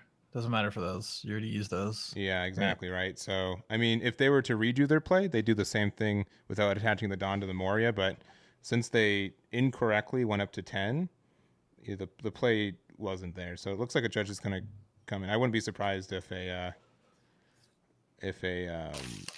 head judge comes in here for that one too. But Yeah, we're definitely gonna have to sort that one out. yeah, I mean, playing devil's advocate, you know, you play with the Dawn cards every so often. Mhm. It's probably the most played with cards, right? So sometimes they get wear teared, and sometimes they stick together. So and maybe that's fair. But that's what happened. at the same I time, know they yeah, should know. I right, know. right. If I'm going, if Chris I'm Lock bad should cop, know. you're good cop, right? Like 100%. No. That's what I'm saying. That's why I said playing devil's advocate. Yeah. It just that stuff does happen, but as a player, especially at this top tier, you need to know, Yeah. and you need to make sure that you're keeping track of it. Yeah, so it's kind of like the same thing where, if you didn't combo it correctly and it's passed, like what do you do? Because, Chris Pack has given information that we countered with a 2K, so now we know that Sulu is in hand kind of thing, so yeah, we'll see what the judge argues. I would not be surprised, especially like at this point, like you spent 1 Dawn for your leader, you spent 1 Dawn to play the Suru. It's your turn still. You have 7 Dawn to work with. But I am not the judge. We'll see what they're talking about. We'll get back to them on that.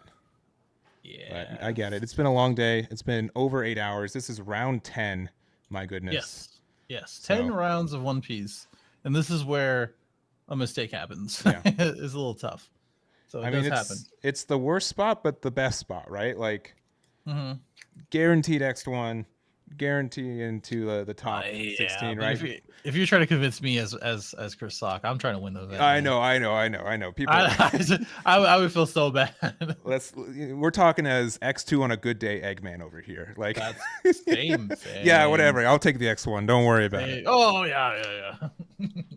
So looks like the judge is jumping back in though. Yeah, they're sorting it out right now. They're talking through it. It's a bit of a bummer. I mean, we're definitely on track for a good game, or at least towards a good game. Yeah, but Like I think it gets super deep here. Yeah, it looks like they're not gonna let him take back the Suru, right? yeah. No legal plays have happened, and looks like he's scooping up as well. So that is that's it. a tough one. That is tough. That is a tough one. Yeah, I mean, I don't blame him for scooping up there. I think he was definitely super behind with the stuff that he's looking at the moment. And honestly, it's kind of deflating, right? It's a little deflating knowing that you made that very simple mistake, Mhm. not having the right amount of Dawn, and just that stuff Yeah. happens, man. And you're just so behind on tempo, unfortunately. So Yeah. That's how it is though. A little anticlimactic, but honestly, just great all day for both Chris's. Congratulations to Chris Pack for winning too. I think he should be. Obviously a little lackluster at the end, but he's played 9 rounds undefeated so far today. So definitely deserving this win in a lot of ways too. Yeah, totally. I mean, it's been a really good day of play. These guys put on a good show for what they could, and shout out to both of them for getting really, really, really, really far. Yeah, farther than almost literally everyone in the event. Think about that. Yeah. How about that? But shout out to Chris and Chris and also Chris for winning the event. So congratulations to him. Yeah, exactly. So that's going to be it for us since that is the last round of the tournament. So I do want to do a couple shout outs. One to Top Cut for letting us do the stream for this. We really do appreciate it, and I hope you guys appreciate the coverage too. It will be on here on Twitch and on YouTube for both for subscribers and members respectively, and it will be uploaded onto the Stage Zero YouTube account. What day are you thinking, Brian? Usually get it on Monday. So yeah. I am almost at 10,000. So if you guys do want to, definitely go ahead and subscribe. Yeah. I have like maybe 40. I'm going to spam it. You guys, it doesn't matter. It doesn't matter. That's not enough. That's fine. Yeah. If you guys, 40 of you, literally 40 of you, if you guys just go out and subscribe, go ahead and do that. That way you can take a look at the VOD and as well as it all being edited. And thank you for Top Cut for letting us host and watch out. Yeah. And then additionally too, I will have deck list out. I'm going to say guaranteed Monday. There are a lot of events this weekend, so I kind of want to get it out tomorrow just so I can kind of layer them out as they come. So no promises for tomorrow. I want it tomorrow. I know you guys want it tomorrow, but we'll see how quick I can get them out there. And then for sure Monday and all the other events that are happening this weekend will be there on Monday or in the next couple of days. So you can check that out on my YouTube as well as on my website, Eggman Events. Mm-hmm. And can't wait to see the Emporio up there, right? I hope so. They've got they just put it in the section of like honorable mentions. I'll have to see. They got one more game they got to win. So good luck for them, and I hope they do. So other than that, I don't think I have much more. Do you have anything else for us, Brian? Thank you again for Top Cut. Thanks everybody for watching on both Twitch, YouTube, wherever else. Hopefully nowhere else actually. Mm-hmm. And thank you for hanging out with me, and as well as just another event, man. Yeah, for sure. There's not going to be any lack of events for the next couple of weeks, so hope you guys have good luck on those. And I think that's going to be it for us. So again, thank you for watching. Do appreciate it. Thank you to Top Cut. We'll have we'll look out for the next couple of days for results. I'll probably try to post on Twitter for that. And congratulations to both our Chris's, with Chris Pack winning with the Sakazuki. So that's it for us. Thank you guys very much, and we'll catch you next time. Bye-bye. See ya.